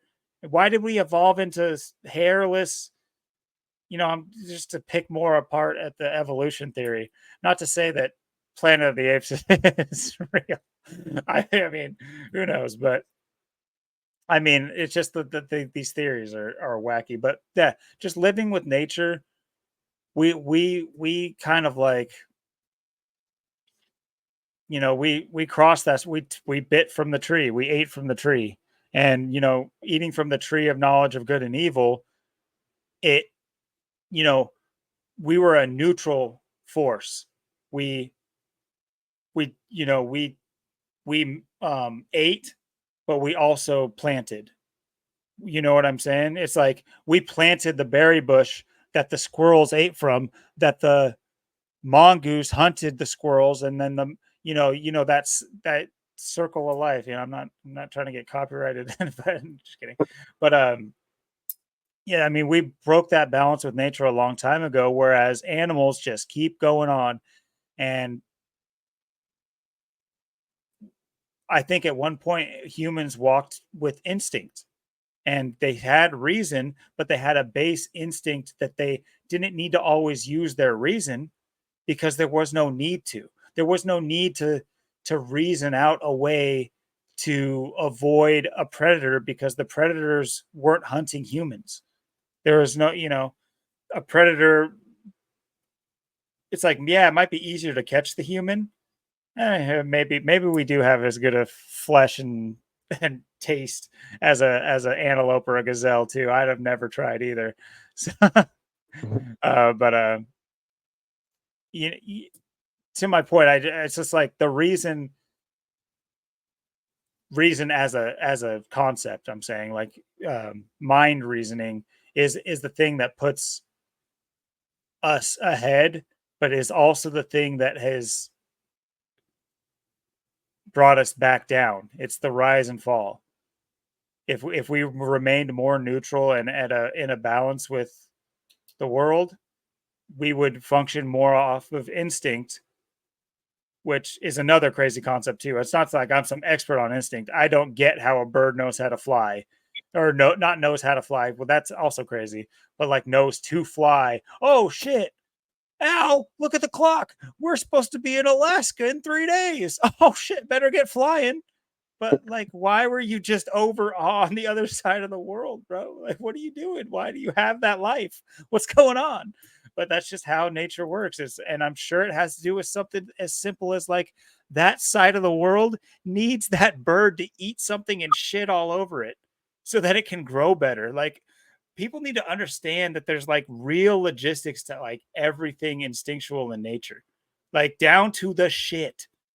The shit is not just the shit. Like, our shit is the only like toxic shit in nature.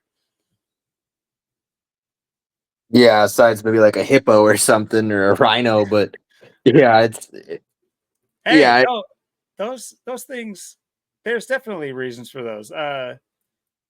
Anyway, go ahead. yeah, it's like I was saying, you know, you look at like, you know, like something that's, you know, like the agility of like a cat. You know, you watch a cat, you know, it's got this, you know, absurd agility. You know, it can jump out of, you know, fucking 40-story building and then just get right back up like nothing happened. You know, you watch a 5, 6, 700 pound tiger fall out of a tree and he gets right back up, and just keeps going. Fuck, if that was me or you, we're paralyzed, we're dead, we break our back, and we're fucked and we're done. It's like, we're not meant to be hit and, take falls and, get, beat up and, we can't get, we don't got teeth and claws like they do, like a tiger or grizzly bear. We don't have, we can't, get bitten and scratched and cut, attacked like a grizzly bear or a tiger. We're not built for, any of that stuff. We're slow, we're weak, we get cold fucking easy. We get sick. We get fucked up so easy. We're just such like we're just like this species of the mind, really. I mean, that's, but at the same time, it's, that's the whole thing. We're the only species that pays to live here. We're the only species that pays to live here. And like you were saying, you look at the Georgia Guidestones.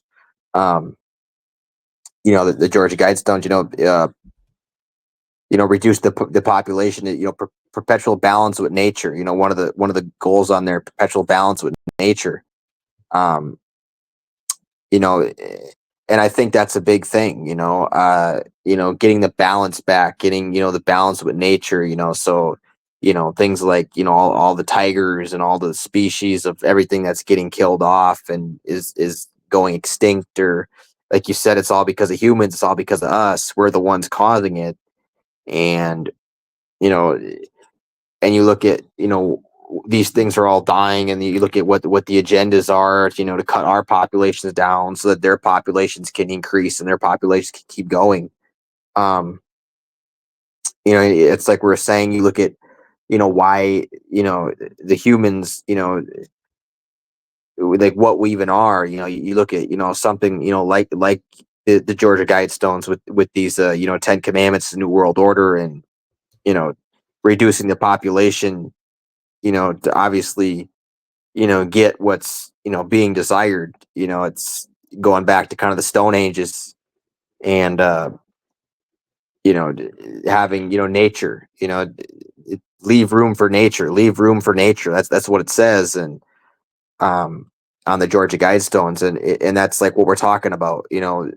How humans kind of came in and, fucked up the world and fucked up nature and fucked up the environment. And, we cut down all the forest and cut down all the trees and, killed all the animals. And, we're fucking the shit up. So that's why we got to get fucked up, and we got to go, because we're fucking up the balance, the perpetual balance with nature. We're fucking up that up. And, and that's why things we're losing, everything we're losing. And, it's not, birds are dying off, bees are dying off, fish are dying off, fucking, um, everything's dying off. So it's not like it's just one thing or one species. It's everywhere. So, you obviously see what's going on. And, I it's interesting to see, like, like what the future would be, because it's like, whoever's left with the 500 million, is, nature to, kind of reclaim its place, nature to kind of make a comeback, all the animals and everything, and everything that's getting killed off, to increase those numbers. And, to increase, everything that's, supposed to be, in the natural world. And we were talking about, like how, you know other animals, like their piss and their shit, it's like it makes things grow, like it helps the world. It's, um you know and you look at other things, it's like, other animals, how, what they do in their, purposes. Everything in nature, like we were saying, has like a purpose. Everything has a part. um Everything has a role, and it's all there for a reason. Some animals, some things are more, crazier than others.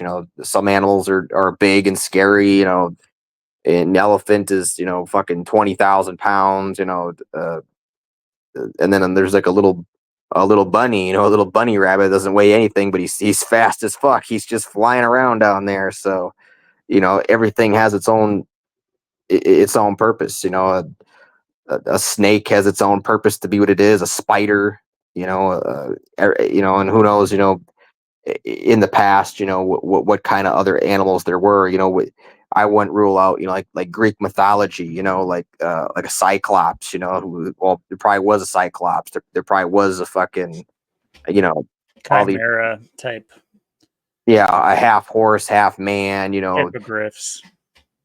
yeah, giants, titans, you know, there probably was titans, there probably was giants, there probably was, you know, all these things, you know, and we look at it now, we look at that crazy, but who knows? I mean, that stuff could come back. That stuff could make a comeback in the future, and then that stuff could, you know, or it could be something else even crazier.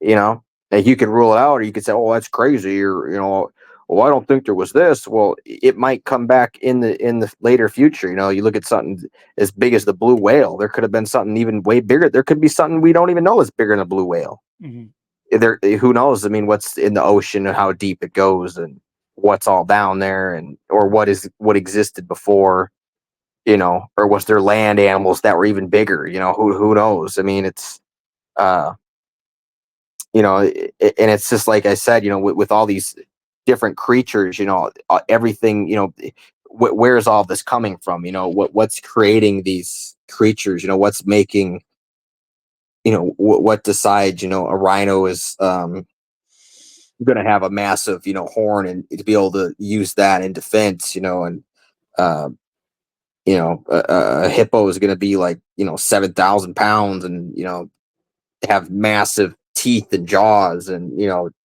you know, it's interesting when you think all these things, you know, even like something like, you know, like a butterfly or, you know, like a, something small, like just a little bug or something, you know, what's the purpose of these things and why it's here, you know, and everything has its own purpose, you know, like bees, you know, bees and the honey and the pollination and stuff, like how big of a role bees play in everything. You know, the only insect I can't stand, I hate is fucking mosquitoes. Like mosquitoes to me are just the fucking worst. It's like I don't know what the fucking purpose of that shit is. Like that shit's just fucked. But uh, you know, it's like I was saying, everything has its place. I mean, and you see, like in today's world, you know, like how, you know, the point that we're at, like I'm saying, you know, it's unfathomable where, you know, life will be in another 100, 200, 1,000 years. We don't even know what 1,000 years ago was as of right now. You know what I mean? But they know what 40 billion years ago looked like. That's for Yeah. sure. That's easy peasy. That's like, I mean, come on. You don't know about that? But yeah, no, you're absolutely hitting the nail on the head. And I, you know, I thought about this stuff extensively, and when it comes to nature, and yeah, it's great that you bring up the Georgia Guidestones. That's what I just had up there. I guess I can bring it back up while we talk about it. But some of these rules and the immediate impact that or reaction, I guess should say, that I get from these Georgia Guidestones is it sounds a lot like reset preparedness.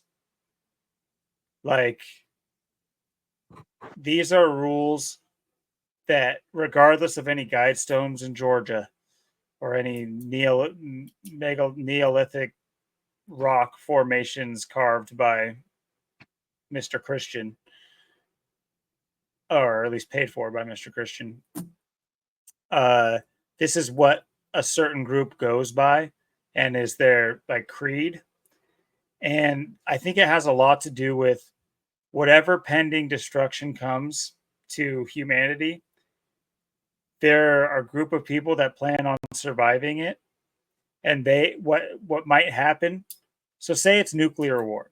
And let's just say that these things are always exist. These are existing things. I'm not here to argue what nuclear is, or we all know that there's radiation forms of certain types, even if it's a more natural type of thing and we just don't understand it. Like we know bombs exist, so it's a bomb full of like natural things that are harmful, like harmful in huge quantities, like even something as simple as like aluminum, or even, how about something even more simple and abundant, quartz oxide or I can't remember the exact chemical, but it's liquid quartz. It's actually insane. It's insane, liquid quartz, because the reaction it has with like oxygen.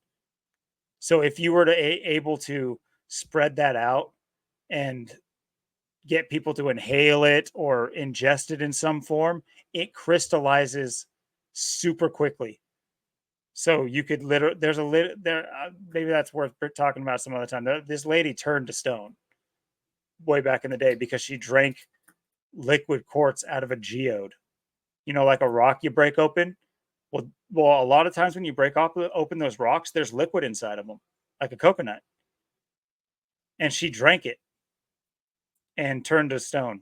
All of her organs turned to quartz because quartz crystallizes like rapidly. Anyway, so let's say it's something more natural, just for the arguers that there is no atomic blah blah blah. Fuck you.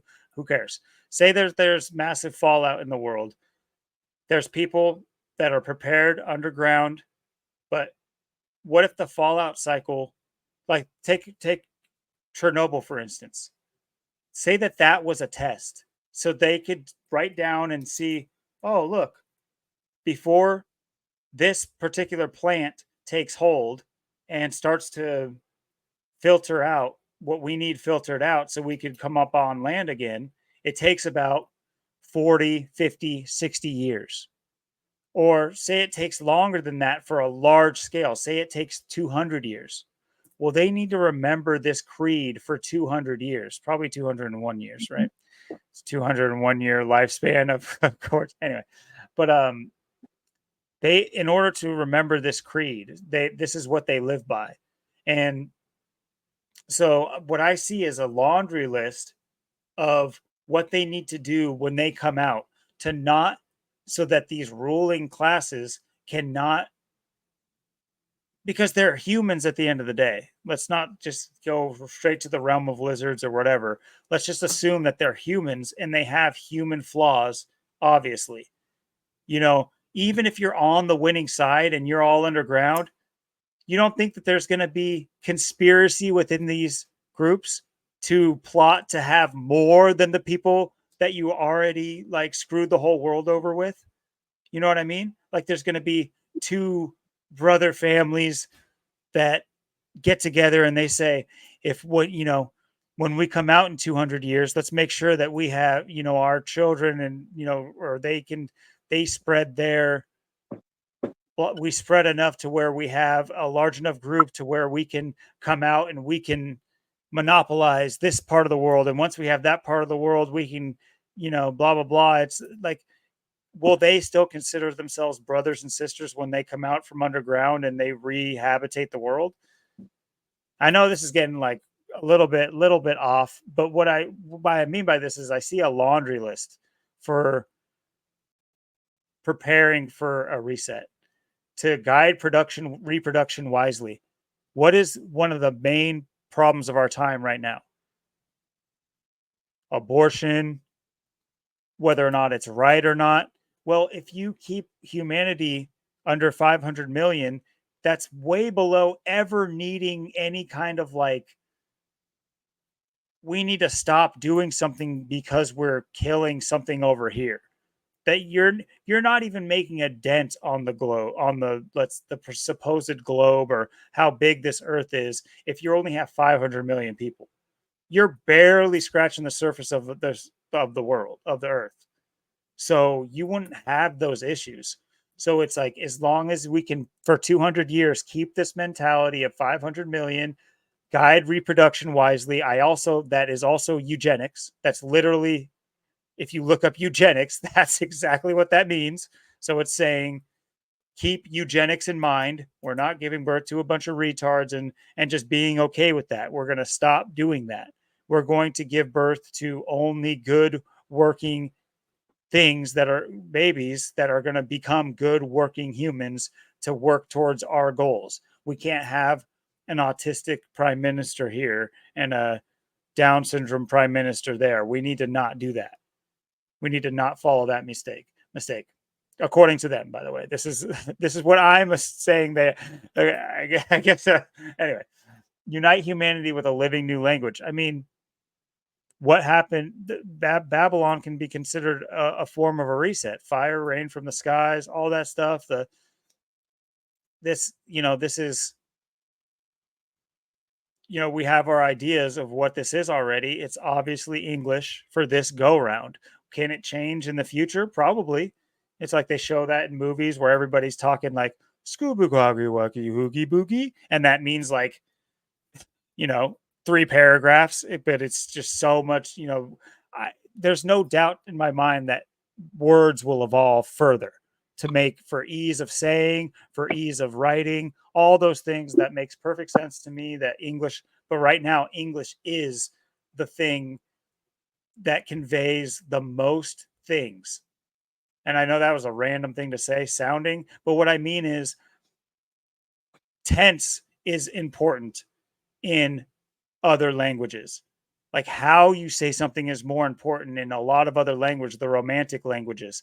And that's awesome. I think we should be doing that. And that's a more humanistic way to live and talk to each other. But in as far as logistics and like being able to convey exact things, that's what English is for. Because in English, there's 5 different words for the same thing based on the emotion you mean behind it. And that's like computer talking. That's what English is, and that's what they need. They're guided by computers, and their future has to do with computers guiding them. So they're writing the script for computers to do this. And that's why English makes sense for the living language, in my opinion. Rule passion, faith, tradition, and all things with tempered reason.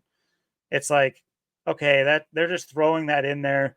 That's like something Caesar would have said, and it sounds good, but at the end of the day, they're padding their pockets still. They're padding their pockets. They're taxing you. Their rule, passion. I like how it says passion first, but then it just puts right then faith and tradition rule them.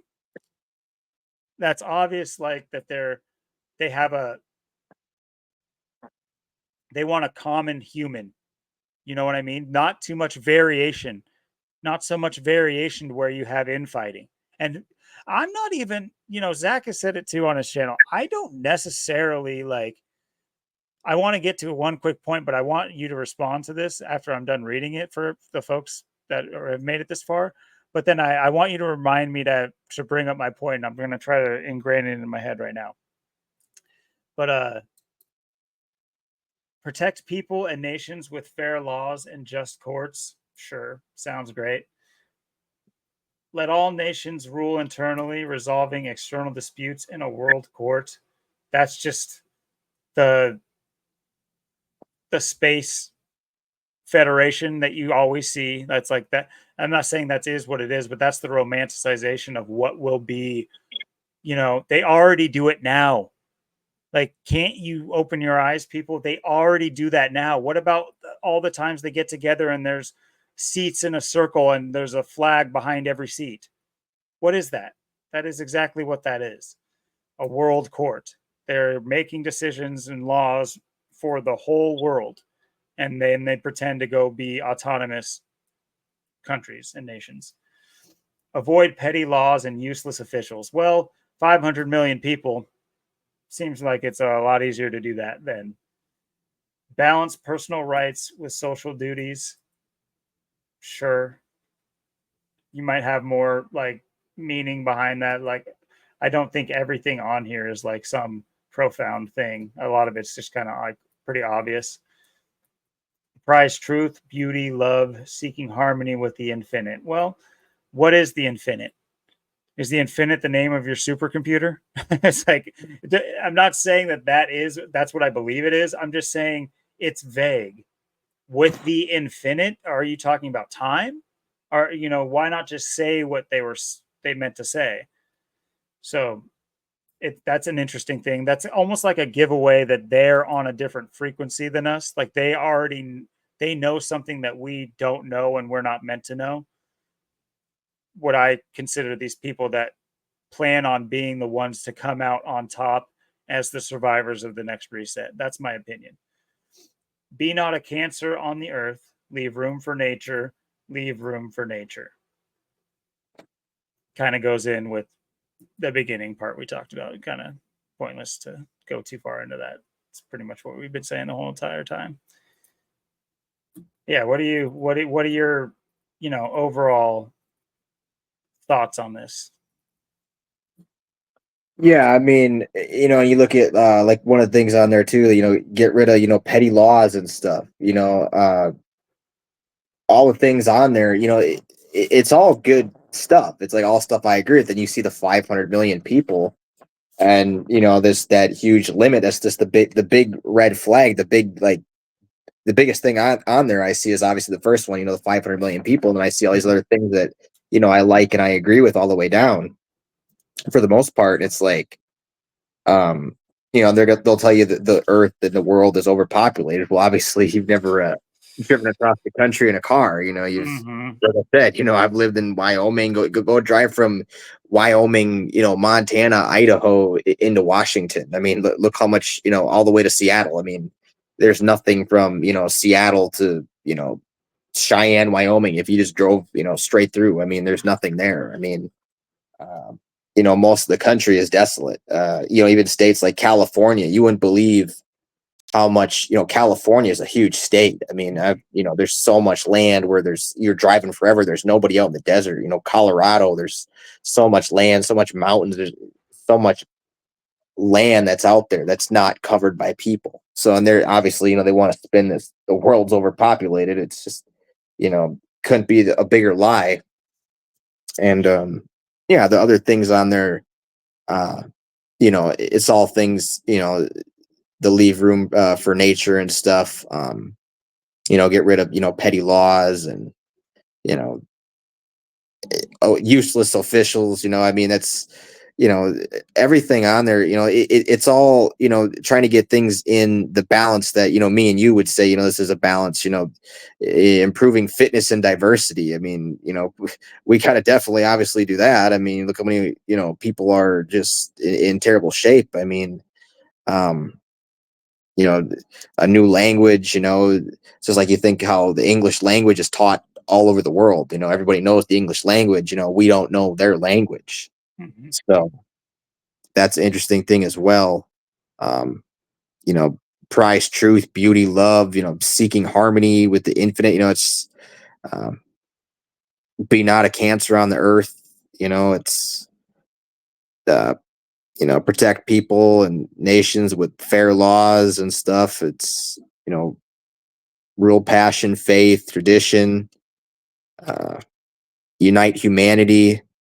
It's just, guide production wisely, and what do you see right now? You see, you've never seen people more fucked up, the gender stuff and everything. And, Mm-hmm. um, I think you were talking about like what you said too, and I agree with it, that these people are on just a different level, or another level, or just a different, we talk about, magic and curses and, you know, um, energies, frequencies, vibration, magic, curses and spells and spelling and, all this stuff. And then, of course there's just 7 hermetic principles, mentalism, correspondence, vibration, polarity, rhythm, cause and effect, and gender. Um, and, talking about gender, it's, a big part of this. I mean, and it's like we said too, it's like, the 500 million people, I mean, 14 out of 15 out of us got to go. So highly unlikely, we're going to be on, the 500 million that make it, that's part of this world. Um, like it's just kind of a world, I think, left for them, and who's going to be part of it. It's going to be like you know, they're going to have total, it's just going to be, the certain 500 million people that were, meant to be part of the 500 million people, the way I see it. You know what I mean?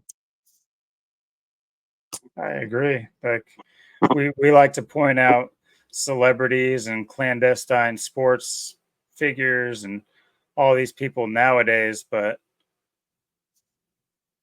I I I see what I think about the 500 million is that, let's say, 50 million people survive this thing. well, in their 200 years underground, or let's just say that that's the scenario, if they're however long underground, like that's what they're already practicing this. So what they so that when they come out on the world back up above ground, they can spread their seed and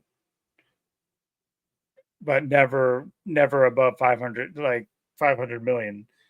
I so I think it's just a general rule so that they can always be fair to each other, so that no nation and literally there's nothing really wrong with this list. Like even if peace was as peaceful as it could possibly be because we weren't allowed to have all these different religions because we already know the right one, like not religion, but like we already know that like the world is based off of like a cycle. It's not like Zeus coming down. It's Zeus is like a analogy for a reset. And if you knew that, then you wouldn't like still think of Zeus as like a named person god guy. You would know that it's like a thing that's about to happen again. And if you knew that, you would make plans accordingly for that period of time that cyclically happens. And if you knew, then you so when you come out of that, it's not like you're going to be like, "Oh, thank you, Zeus." You already know that that's not what it was. So you're just like, "No, it's not Zeus. It's nature." So we don't need to go off and form the Zeus tribe. And we don't need to go off and form the anti-Zeus tribe and start fighting. So that you wouldn't want to do that. You wouldn't need to do that. So it'd be easy to say, from that context, rule, passion, faith, and tradition doesn't sound bad. If you said that right now, you'd be like, stay away from my traditions. We've been doing this for 2,000 years. And it's just like, no, everybody's so stuck in it that it's just like some thing. But the episode is running on a bit. I feel like we covered quite a lot. I did want to end with like some food for thought. We're talking about like spiritualism a little bit, but a lot of like kind of like God, creation, what are we? And I did because of this list and like the idea of like resets and certain things and how this list, in my opinion, kind of plays like a God writing a list. Does it not? Like someone wrote this list. Maybe a tribunal wrote the list, but either way, it's not all of like the collective writing this list. It might sound pretty good, but it's still people, a group of people's or persons' interpretation of what is right. But my point I want to make is if God were looking over us, and I'll use God in the loose way that everybody else uses it so I don't have to go crazy about it. Would he want to watch would they want to watch the same show over and over again? Like would if you were a god with your melting pot and you were playing Sims, you're basically playing Sims. And would you play Sims the same way every single time? If you had the option between finding out what happens if you choose the light side or the dark side, would you only ever choose one side or would you mix it up? Or would you, if you knew that humans loved ambrosia, would you only give them ambrosia and just appease the humans? Would you know what I'm saying? Would you force like hard times on the humans to see what happens? Would in my opinion, I think that is the point of things. The randomness of life I think, has a lot to do with how we react to every single thing that happens to us. And that data is kind of transmitted through nature to create like, so if everything's resonance and vibration, which is a pretty popular theory, pretty accepted theory as well, then like think of like DNA and how like certain frequencies can form a DNA helix. Have you ever seen that?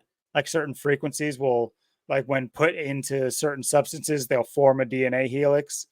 Well, when you think about that kind of thing, if we as a collective group of people, and include animals, I don't know, or let's just talk about humans for now. If we all work at the same wavelength, then that would like give rise, we collectively we would evolve through DNA. Not to say that we would change our shapes and morph, but I'm saying like further generations would understand things that the previous didn't, not just through teaching, but through hard coded DNA, like patterning, like circuits, like microchips in our body that give us the cheat codes that our previous generation had to figure out. And we would take that and we would take that and we would have a baseline for what the new things showed us. That is in a chaotic environment of a God testing us through different trials and tribulations. What I get from this, though, is that they are God. So, with them being God, they can maintain this forever. What this is to me is the next time this needs to be changed is if this goes wrong. Like under their regime, not God making it go wrong, but like if they slip up from these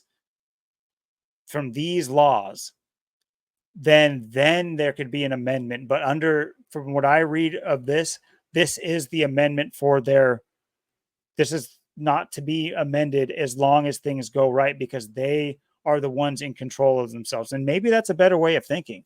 I'm really 50-50 on this, honestly. Half of me is like, what does it all matter if I die tomorrow? And God's sitting there like, you fucking idiot. I told your ass I'm real. Got your ass. You dumbass. Peace. You're not hanging out with me. You're a bitch. Deuces. It's like, fuck. That's part of it. And I think maybe that was the fear that's hard coded in our DNA through, the things they've done to our previous generations. But I do kind of just want to get your take on that, but then maybe just leave it there because I do have, my doggies I got to take care of and do some stuff. But what do you think about that? Yeah, I agree 100%. And like I just brought up, the seven hermetic principles. You know, and obviously, we talk about magic, curses, energies, frequencies, vibrations, all this stuff. The seven hermetic principles: mentalism, correspondence, vibration, polarity, rhythm, cause and effect, gender. And it's interesting too, like even like your cell phone number. Like if you look at what your cell phone number is and what it means, and then you look it up, like what it's supposed to represent, and like you look at how accurate that is in your own life, it's like, yeah, it's like these numbers in your phone, or these frequencies, these energies, these vibrations, it's these magic, these curse, these spellings, these numbers are emitting, it's like these transmitters, and it's replicating itself in your own life. It's just like the DNA, like you were saying, like what these numbers really are and how they work. And um and it's obviously these people, it's like we were saying, these people, like they're on the other side of this, like they are God. And like this is, and it's like you said, I'm 50-50 too, because I agree, it's I agree, and I like a lot what's written on there, like on the stones, and I'm for a lot of it, and it's all like everything there is, it's what needs to happen, like it's like it's not like I want like the worst to happen, but the worst needs to happen, for that to happen. And it's like you said, like they are God, and they're telling you, and they're telling you what it needs to be and what's got to happen for the best results, and it just comes into our own life, like with these numbers and everything, and how we're how we're asking ourselves, how we're even like you're just saying with God, it's like, um, is God even the same for all of us? Who knows if my God is the same as your God? Maybe there's a different God signed to us. We don't even know that. But we know there's enough there with the evidence we have. Like I said, that magic, curses, in energies, and even the gematria of these things. I mean, it's no coincidence it's called what it's called. It is what it is, and it's just because you can't see it, people can think that it sounds crazy or it's too far fetched. But I mean, you really just have to look at it for what it is. I mean, it's like Disney and magic. They're telling you it's real. They're telling you it's there, and they're using it. But then people are going to denounce it because they're like, oh yeah, it's fair, it's fantasy, it's fairyland. It's just it's too much. But it's really, well, really, is it? I mean, think about it. I mean, you know curses, I mean, spelling, spells, you learn to spell the alphabet. I mean, curses, cursive, you write cursive, like how they teach you it in school. Um you know these things people think are just so whacked out. People have to really think about this stuff. You don't think your cell phone number, when it rings, it's creating a vibration. That your numbers are vibrating, and it's causing these things in your life. And you look up what these things mean, and it's like, wow, how is that so accurate? It's because these energies and these frequencies that are, like I said, that are being transmitted with these transmitters, and they're being thrown out there. You don't see it, but it's happening.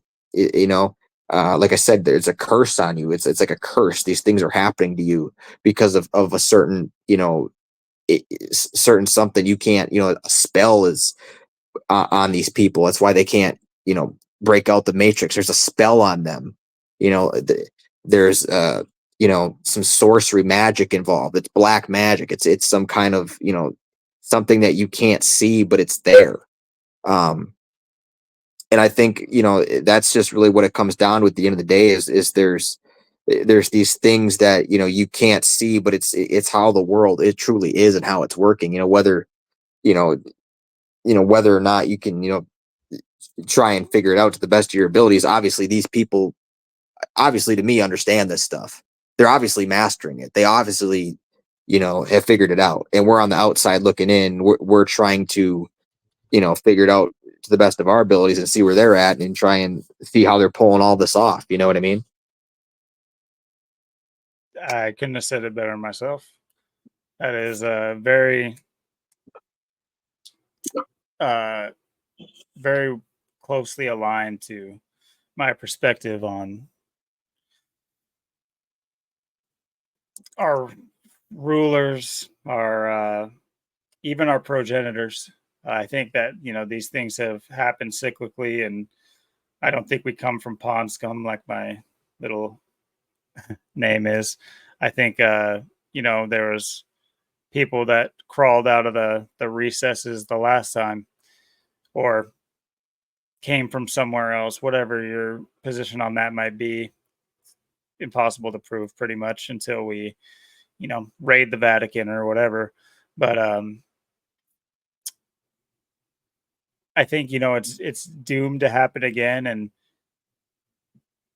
and humans will fail again. And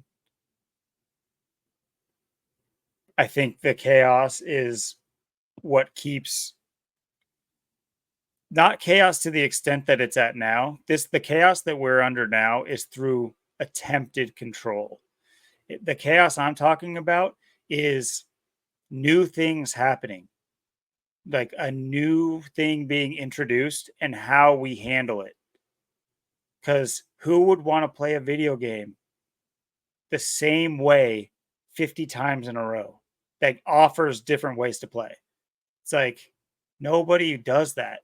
So I'm not saying God is just playing a video game necessarily, but if he was looking for insight into how his creation works, would he just do the same thing to it every single day? Would he just? So I think that might not have said it, but I think these Georgia Guidestones and these elites, why they're so heavily associated with Satanism and like Luciferianism is because of the anti-God that they are. Like their version of God is autonomous, whereas God needs new evolution-y things. And that's like weird sounding because like evolution is the theory of evolution is like a anti-God, but I mean like evolution as in how we handle a new thing put in front of us. And you can't have a new thing when every religion is the same and everything is the same. Those might be good concepts, but not in a world where God exists. And so there's this clash here. It's like, do we believe, at the end of the day, I guess we won't know until our eyes close the last time in the bodies we have.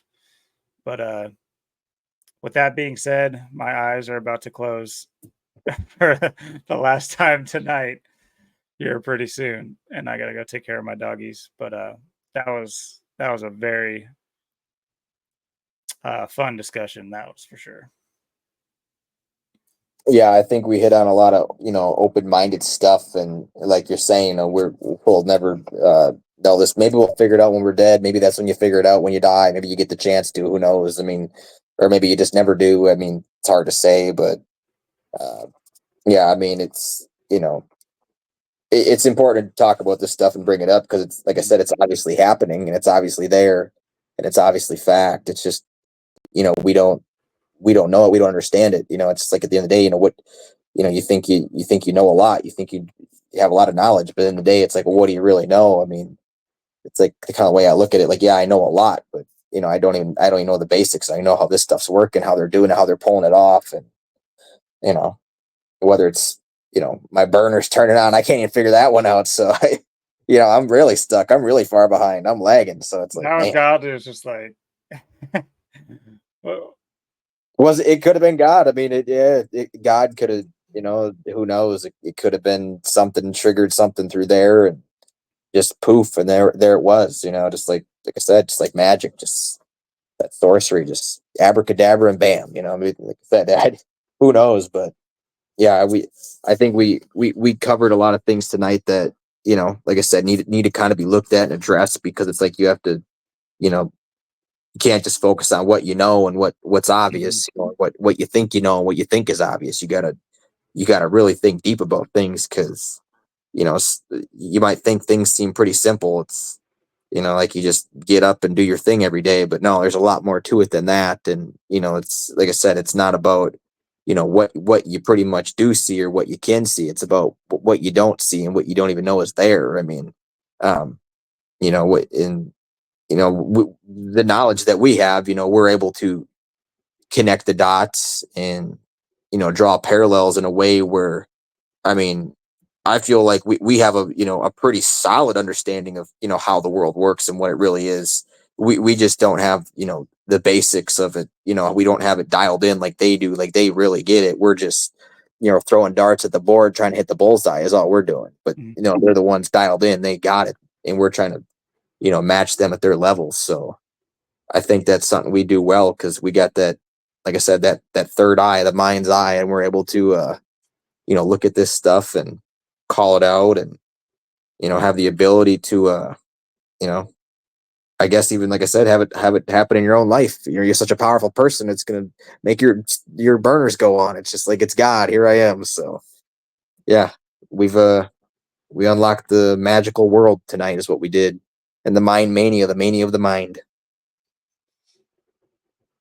well said. And yeah, with that, thanks for tuning in, everybody. If by some miracle you made it this far, I will definitely work on timestamps, hopefully tomorrow. And if I don't, I probably won't. But at some point, I will get it into my regime to do timestamps for these videos. I know that would make it a lot easier and probably help with traffic in our message. But yeah, with that being said, thanks for tuning in. Thanks for watching. Leave a comment. Tell us what else we can talk about. Your thoughts and theories. Love to hear them. The email scrolling across the bottom is always a great way to do it, or just leave a however long of a comment. We read every comment, respond, and like and do all that good stuff. Thanks again, and have a good night. Peace.